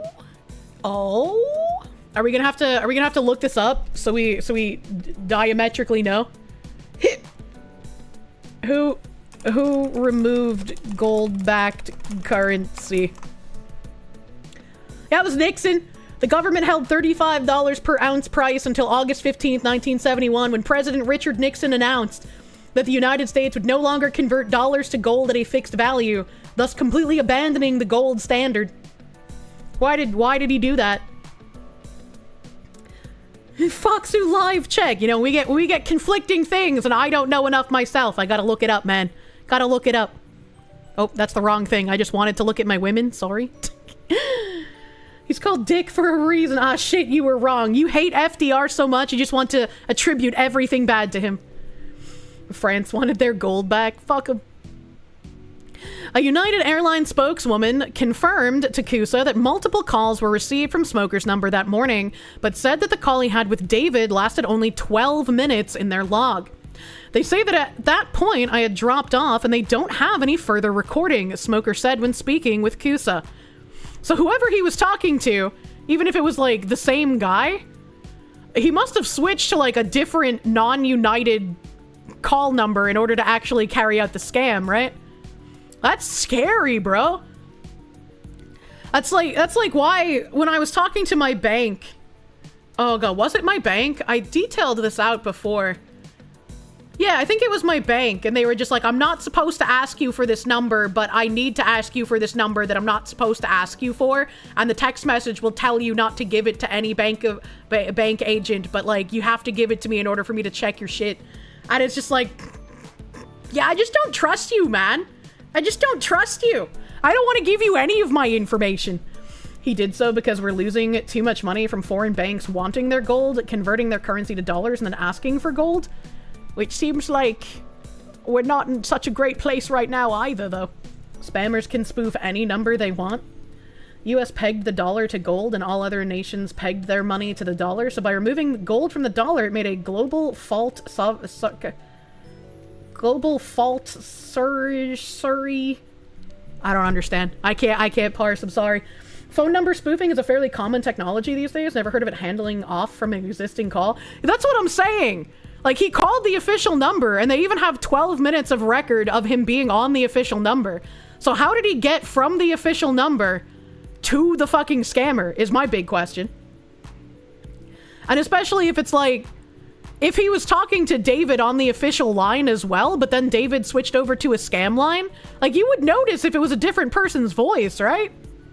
Right? My Sudafed, thank you for the biddies. You had a phone call from your bank, USAA, a few years ago that felt off. Representative kept asking for your routing number and other information you had. Turns out some scammer spoofed the bank's official number somehow. That's spooky. That's real spooky. Compromised extension number? I don't know, man. If they're using a VoIP service, they can be hacked? Maybe, but that's like super scary, man. They say that at that point I had dropped off and they don't have any further recording, Smoker said when speaking with Kusa. Smoker told the outlet that he has reported the charge as fraud with his credit card company, adding that he hopes United will cover the cost if his claim is denied. They have a system that people are supposed to trust, Smoker told Kusa. I trusted that system. There was no reason that I shouldn't have trusted that system, and I was scammed as a part of it. Which is what makes this all the scarier! It's not like he actually fell for a scam number. He was on the official line and like they have recording of it. It's scary, man. In a statement to Kusa, United wrote that the company is reviewing this matter thoroughly, adding, "We're committed to finding a fair resolution." I mean, you just like give him free tickets, right? If you're the airline. And call transfers can be intercepted. That's scary. That's why you should use credit cards. That includes you, Kirsche. I do use a credit card. I use a credit card for everything in current year because I get cash back, baby! It's like, if I have to make a purchase, I might as well get money back for it, you know? Give this man his money back. Executive Order 6102 was the start under FDR. Nixon just solidified the act to fully remove gold. They're both assholes. We have room to hate more than one person. Did you know the ADL considers the crying emoji as a symbol of white supremacy and hate speech? I thought it was just the okay hand sign. Why is the crying emoji hate speech now? Paid in full every month club. You were put on hold for a long time when trying to get an appointment. You called to see when it was. The lady said you never got booked for one? What the fuck? Fair is for United to give the guy the 17,000 in ticket credits. I'd be so pissed if they offered me 17,000 in ticket credits. I'd be like, no, give me my fucking money back. What the fuck? I don't want your credits. You looked it up. No mention of Nick for the America First thing, or just saying it's hate speech? What? The ADL, everything is a hate symbol to them, you know? You know? My scary airplane. I get scared when I give my information over the phone, man. It's scary. Let's see, what else do I have here? Oh, I wonder... This was published yesterday. Let me see if there's any more update on this story before I pull it up. Oh, okay. 5 hours ago. Perfect. I'm glad I checked.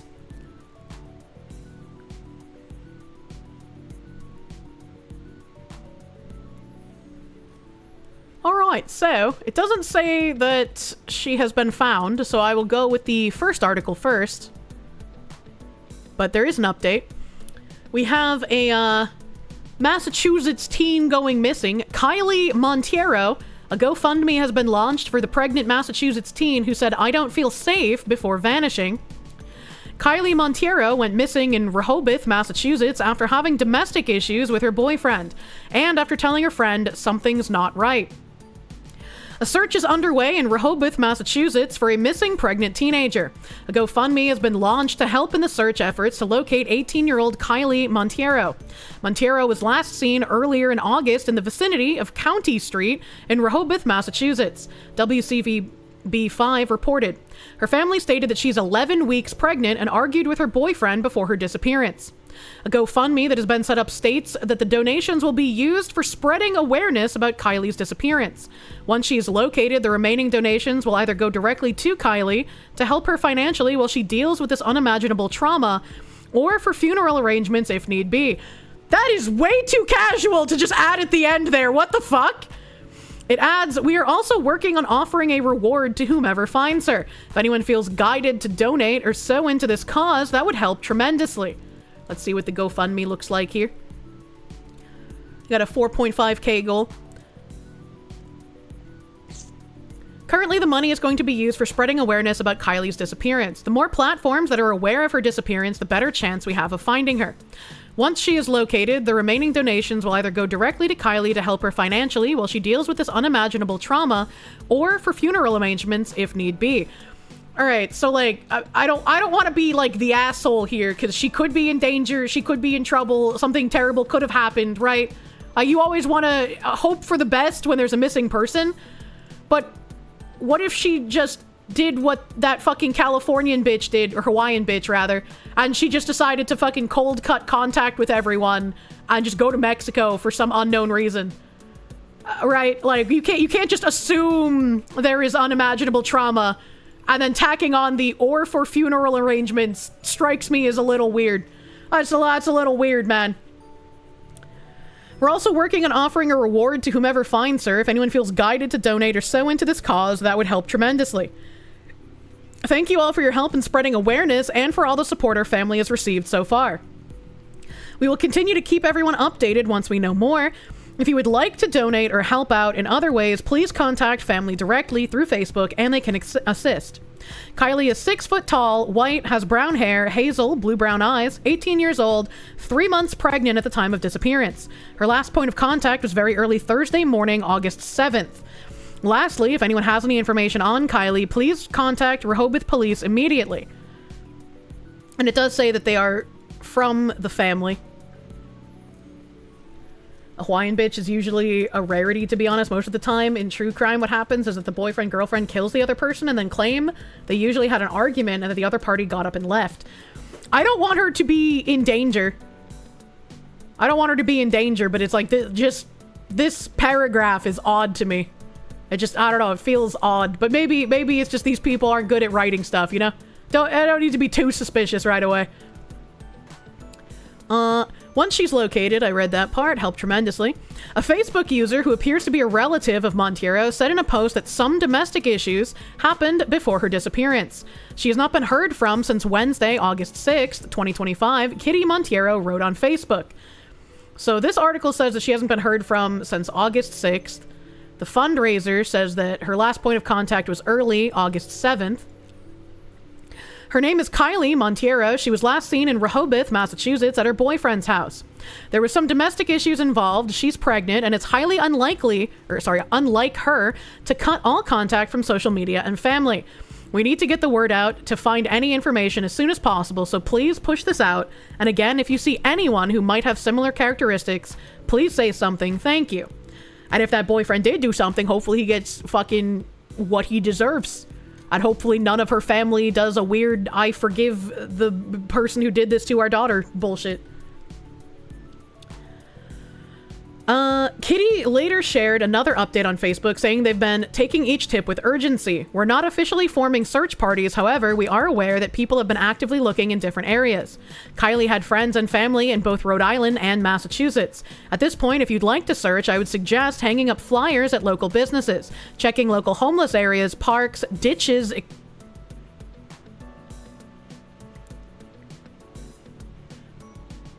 I mean, yeah, you look everywhere, but that escalated real fucking quickly. She urged, we ask that you do not go out alone, especially at night. Do not trespass, do not interrupt police, and respect the authorities in what they are requesting.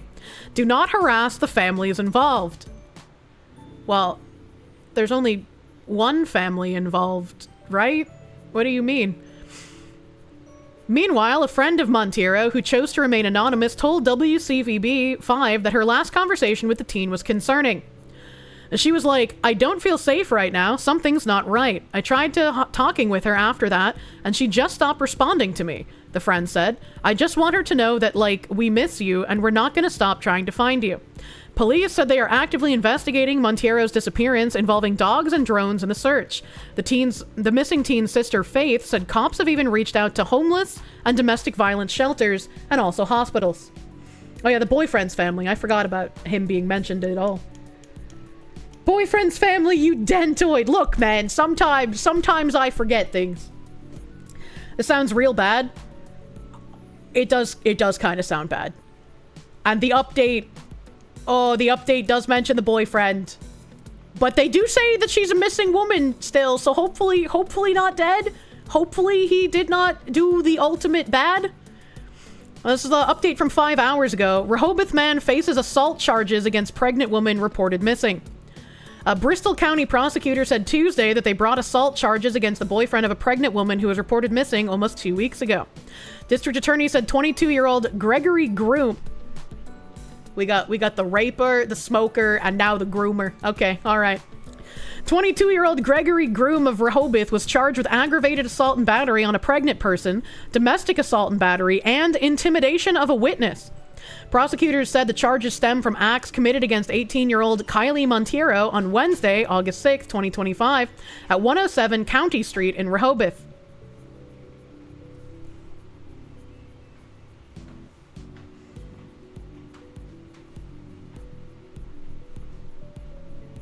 Chat, I'm doing a little bit of mental maths here. She's 11 weeks pregnant. She's 18 and he's 22.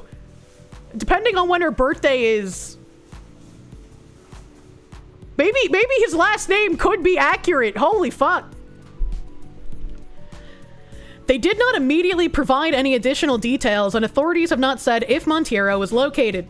Groom was held without bail pending arraignment Wednesday in Taunton District Court.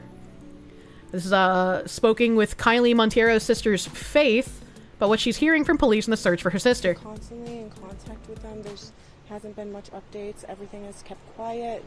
They don't want anyone to interfere with the investigation, which I understand, but it looks like they're raiding the house now, and I don't know what's going on. I'm just scared, and I hope they have a lead on something. We just want to find her and bring her home. Has this been the most activity you've kind of seen here? Besides the search that they had going on, yes. My left ear loved that. Minor but legal because 16 for consent. 16 for consent with like Romeo and Juliet laws though, right? Like I don't know, because I don't have to think about consent laws very often, because it's not like I'm going after fucking young people, right? I like my men older. So, but I'm pretty sure the 16 thing is for Romeo and Juliet laws. I don't think that if you're 16 you can consent with like a 22-year-old. I don't think that's how that works. Normally 2-year gap difference. Yeah, 16 period in lots of states. I'm not gonna get into an age of consent conversation, but if you're 22 years old and you're fucking a 16-year-old, you're fucking creepy. Like, point blank, I don't really care if it's legal. Romeo and Juliet laws are usually only the 2-year difference. Yeah. Didn't they say 20, not 22? He's 22. He's 22. Gregory Groom. You thought it said 20? I don't know where you guys are getting 20 from.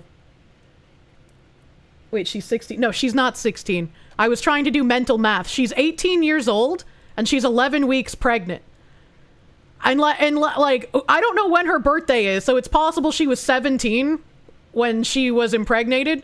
But also, we don't know how long their relationship is, right? So, like, if they've been in a relationship for multiple years, then she was decisively a minor, right? You know? Oh, there was an article earlier about someone named Raper, and then this article about a man named Groomer. Yeah, yeah. That's only 3. I know it's only 3 months. I mean, some states 16 is legal, but gross. 11 weeks. So you're telling me, you guys who are telling me it's only 3 months, you're saying that you would have sex with a 17-year-old if they were 3 months away from 18. Is that what you're trying to tell me? Are you saying that makes it okay? That's crazy. That's crazy. We don't know a lot of the info, but it's leaning towards creepy as fuck. Yeah, I mean, it could be that they got together after she was 18. It could be. Again, I don't know when her fucking birthday is. Libertarians in the chat. A cruiser back on County Street this afternoon in the search for the 18-year-old Kylie Monteiro. Live updates. Are these images or are they videos? It's only 3 months, bro. He couldn't wait, bro. Where's that guy that we had to ban for saying, like, they're just warming up the oven? That's not grooming. I didn't groom her. I was just warming up the oven, you know? It's just normal behavior. I was like, get the fuck out of here. Oh my god. Looney Lenny, thank you. So many unfortunate names in the articles today. Dear God. They can't wait 3 months. That's a potential sign of doing more things compulsively. Bro's pre-ordering. Thanks, I hate it. How the fuck did you miss that? It was a long while ago. I don't remember how long ago. Mr. fucking XX_bussybreaker69_XX. Thank you. Thank you for the 10. Way too old. What did he mean by this? Storytelling has to be believable. Reality does not have this constraint. Yes, that was someone here. Yeah, that was someone who was in this chat, and we banned them because who the fuck says something like that? I used to have a friend who would sincerely argue by the grass is on the field argument. He was 25. He taught middle school. You stopped being friends with him. That's crazy. That is insane, man. This shit has been having a choke on your chicken noodles over the past 10 minutes. Don't choke on your chicken noodles. Oh, man. I guess these are just images. Images of a bunch of police doing some searches. Nice backhoe. Police on Tuesday returned to the County Street area where Monteiro was last seen. Authorities did not disclose what exactly they were doing, but state police cruisers, K9s, and an excavator were visible. Her sister, Faith Monteiro, talked to NBC 10 News. I'm constantly in contact with them. There hasn't been much updates. Everything is kept quiet. They don't want anyone to interfere with the investigation, which I understand, but it looks like they're raiding the house now. Well, that's what she said in the video. And I don't know what's going on. I'm scared and I hope they have a lead on something. We just want to find her and bring her home. The property being searched features more than 25 acres of land, a lot of it being thick woods that crews have spent a week searching for Monteiro and coming up short. That's not a good sign. That's not a good sign, man. It's looking like that boyfriend might have murdered her, and that's really depressing. Is this a picture of the guy? Yeah, this is Gregory Groom, apparently. This is Gregory Groom. He looks kind of British. He's got that British look about him. I don't know if it's the dimpled face and the lack of facial hair, maybe the Maybe the dead eyes. I don't know. You know, he just looks British. He does look like his name. He does. Does the boyfriend have anything on record? I don't know. I don't know anything about the boyfriend. I just pulled up this article now. This was an update from 5 hours ago. Well, this is Kylie. She's tall lady. More pictures. That's a cute lace dress. Why is she making the Camelot face? Hold on, wait a minute. More police officers. Dark, lifeless eyes, like a doll's eyes. Yeah, he definitely looks kind of, tall. And she's 6 feet tall, Kirnoth! What do you mean? Kirnoth, literally the woman who's just like, oh, 6 feet tall is not tall enough. You gotta be taller. You're slightly offended by this. You're right, but offended. Motherfucker looks like Kyle from Boosted Boys. I don't know what that is. I don't know what Boosted Boys is. But hopefully, I don't know if anybody here lives around Rehoboth. I think that's like super fucking south. Like near Rhode Island borders. Pretty sure it's around there.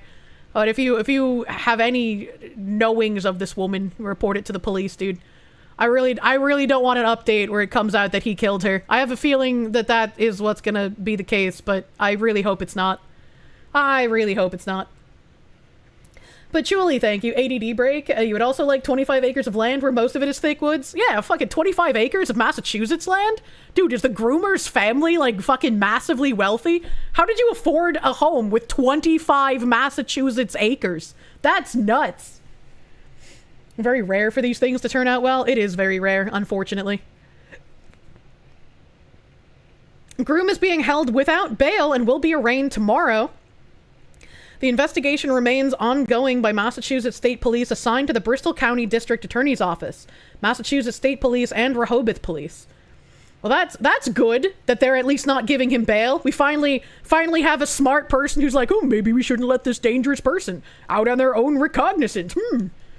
And as a fun little end of stream thing here, I want to show this because this is really fucking cool.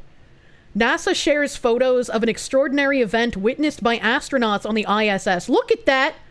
Look at that cool ass fucking like reverse lightning shit. That looks so fucking cool. If I saw that, I'd probably pee.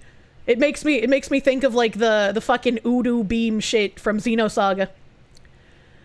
While most people witness only the familiar crack of thunder and flash of lightning from storms on Earth, brilliantly colorful electric fireworks detonate much higher, in the thin air up to 55 miles overhead, easily seen from the ISS. The brief spectacles, blue jets, red sprites, violet halos, and ultraviolet rings... Oh. Okay, no second one. We're good? We're good? Are collectively known as transient luminous events, or TLEs. Thank you for the bless yous. My triple chats. Thank you. Thank you. TLE sounds like it's going to be another QuickTime event variant in a video game. For decades, they eluded systemic study, appearing only in pilots' anecdotes and the occasional lucky photograph. The International Space Station has changed that by offering an unobstructed seat above the storms, where specialized cameras and sensors capture every fleeting spark.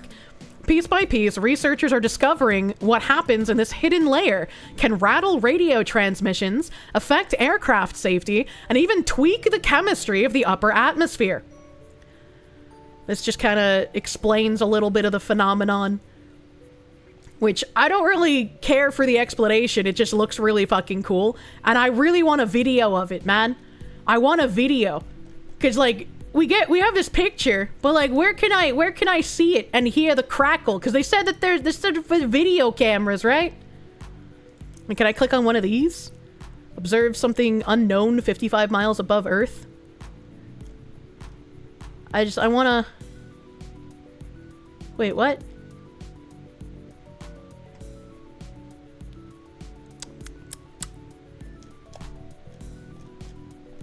No, this doesn't look like it has a video.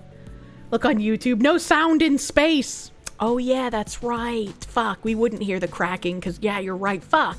Well, it would still be cool to see it in a video. It would still... Well, okay, that's not what I'm looking for.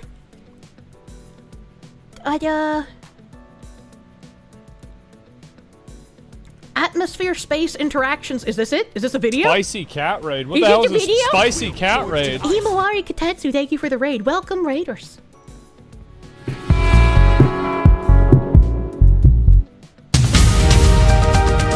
Why are you so loud? Why are you so loud?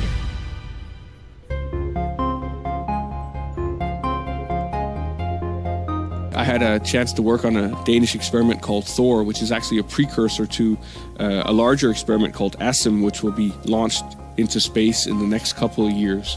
The purpose of ASIM is to photograph and study some of these lightning phenomena that we call blue jets and red sprites. And these are lightning that shoots up into space or up towards the outer edges of our atmosphere rather than down to the ground. We don't know very much about it. We don't know how often these lightning phenomena occur or under what conditions or what effect they have on our atmosphere. But the purpose of Thor during my mission was simply to try to take some pictures or video of some of these lightning phenomena. One evening, I was sitting in Cupola and we were flying over India when I saw this gigantic thunderstorm begin. So here you can see a gigantic thundercloud that's lit up by what we would call traditional lightning. So here we have these red sprites. So this is red lightning that's shooting upwards out towards space at the same time that there's traditional white lightning that we know. And as I looked further, I also saw this. So here we have one of these blue jets, so blue lightning again shooting up into space. And I actually managed to capture that on film. So in about 4 seconds right here, you'll see this blue lightning. There we go. That's cool as fuck! That's According what to I the wanted. Researchers, this is the first time they've ever seen this blue lightning shoot up like that. So That's they so are very, very cool. excited about it and have already started to analyze the data to try to get a better understanding. It bodes very well for the future when ASIM will be up there in the next couple of years. And hopefully ASIM will help us to understand this much, much better. Because as I said, it's something that we know very, very little about at the moment. That's cool as fuck! I hope we get more videos of this shit. I wanna see more of these, like, special electro events from thunderstorms, man. The blue poot makes Foxu smile. I love the blue poot! Glorp can't believe our boy Glorpo got doxxed like that. Oh no, man. Looks like plasma discharge, like in the reactors they're trying to make. I don't know, whatever it is, it's coming from thunderstorms. So that's pretty fucking cool to me. That's pretty fucking cool looking to me, man. They finally got actual footage of the sprites and shit. We've known about them for a few years now. I haven't known about them because I don't, I guess, pay that much attention. Millennia. No. Also, Malcolm Liang, thank you for that 130 earlier. So grim it becomes funny. No. Volkswagen Joker, thank you for the biddies. Thank you for the biddies, my guy. You Benny biddies. You've been a bad girl. Video gamer, thank you. Sorry if you overdid it with the dono on Sunday. Idea was to have the TTS say some cringe sexy talk and break into laughter shortly into it. A gamer subs flavor chug juice is similar to cursed energy if you're running low. Really? Use code Kirsche for 10% off. What flavor is chug juice? I don't remember. Gamer subs. Gamer subs. My chug jug with you juice. Chug juice. By laser beam? I think I had a canister of this at my apartment. I think I had a canister. It's mixed berry with lime. Oh, that is a good flavor. That is a good flavor, man. I will chug jug with you, chat. Use code Kirsche for 10% off your gamer shop's orders. Monkey99, thank you. If you like space stuff, check out Space Engine on Steam. You can see a lot of cool planets, stars, black holes, and even multiple star systems. I do like some space game, but I don't know, I gotta get like real into it, you know? Ziz, thank you. Here, look up Picos Hank sprites for more. What does Hank Hill have to do with the lightning sprites? Moose Nugget, thank you. Please look up Catatumbo Lightning from Venezuela. That's too much. There's too much happening here. It's already past 8 p.m. chat. Looney Lenny, thank you. Don't forget to use code Kirsche for 10% off. You got new tubs on the way? Hell yeah, brother. When are we getting my flavor, Kier? Eventually, TM. Picos Hank is a storm chaser. Oh, I've never... Picos is a first name? Lightning is his tism? Oh, boy. That could be a fun watch. That could be fun. Astronomy Foxu. I'm not very good with, like, the stars and shit. I just think they're pretty cool. I just want to float around in them. But we're not allowed to do that because we're too busy fucking focusing on social issues. We don't get to have that kind of fun, unfortunately. Let me see here. Let me see. I'm gonna go raid into Bagman because I think we have to beat him, right? Yeah, we have to beat him. We have to tell him to stop being a woman.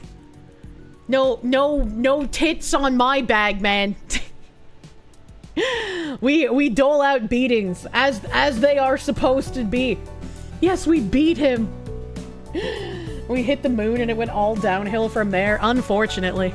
Are we abusing the Dent Man again? I love abusing my friends. I don't know what the fuck he's watching, but that guy's weird looking. Creative Developer Keeper? I don't know what that is. Patchouli, thank you. Your man sounded like TTS Hassan Piker and it took you out of the cool blue sky poots. I didn't think of Hassan Piker at all. I just enjoyed my blue sky poots. Maybe you too can enjoy blue sky poots if you don't think about weird Marxism, man. We're gonna raid the Bagman. Yell at him for being female today. Stop starting hype trains when I leave, chat. Stop trying to hold me hostage. I don't remember what's going on the rest of this week. Where's my calendar? What day is it? Okay.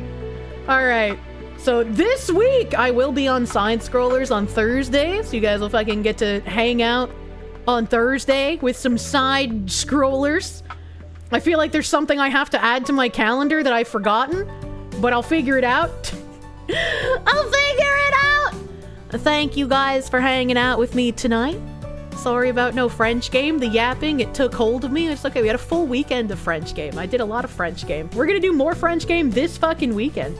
Koiketsu! Thank you for the 5 gift subs. Thank you.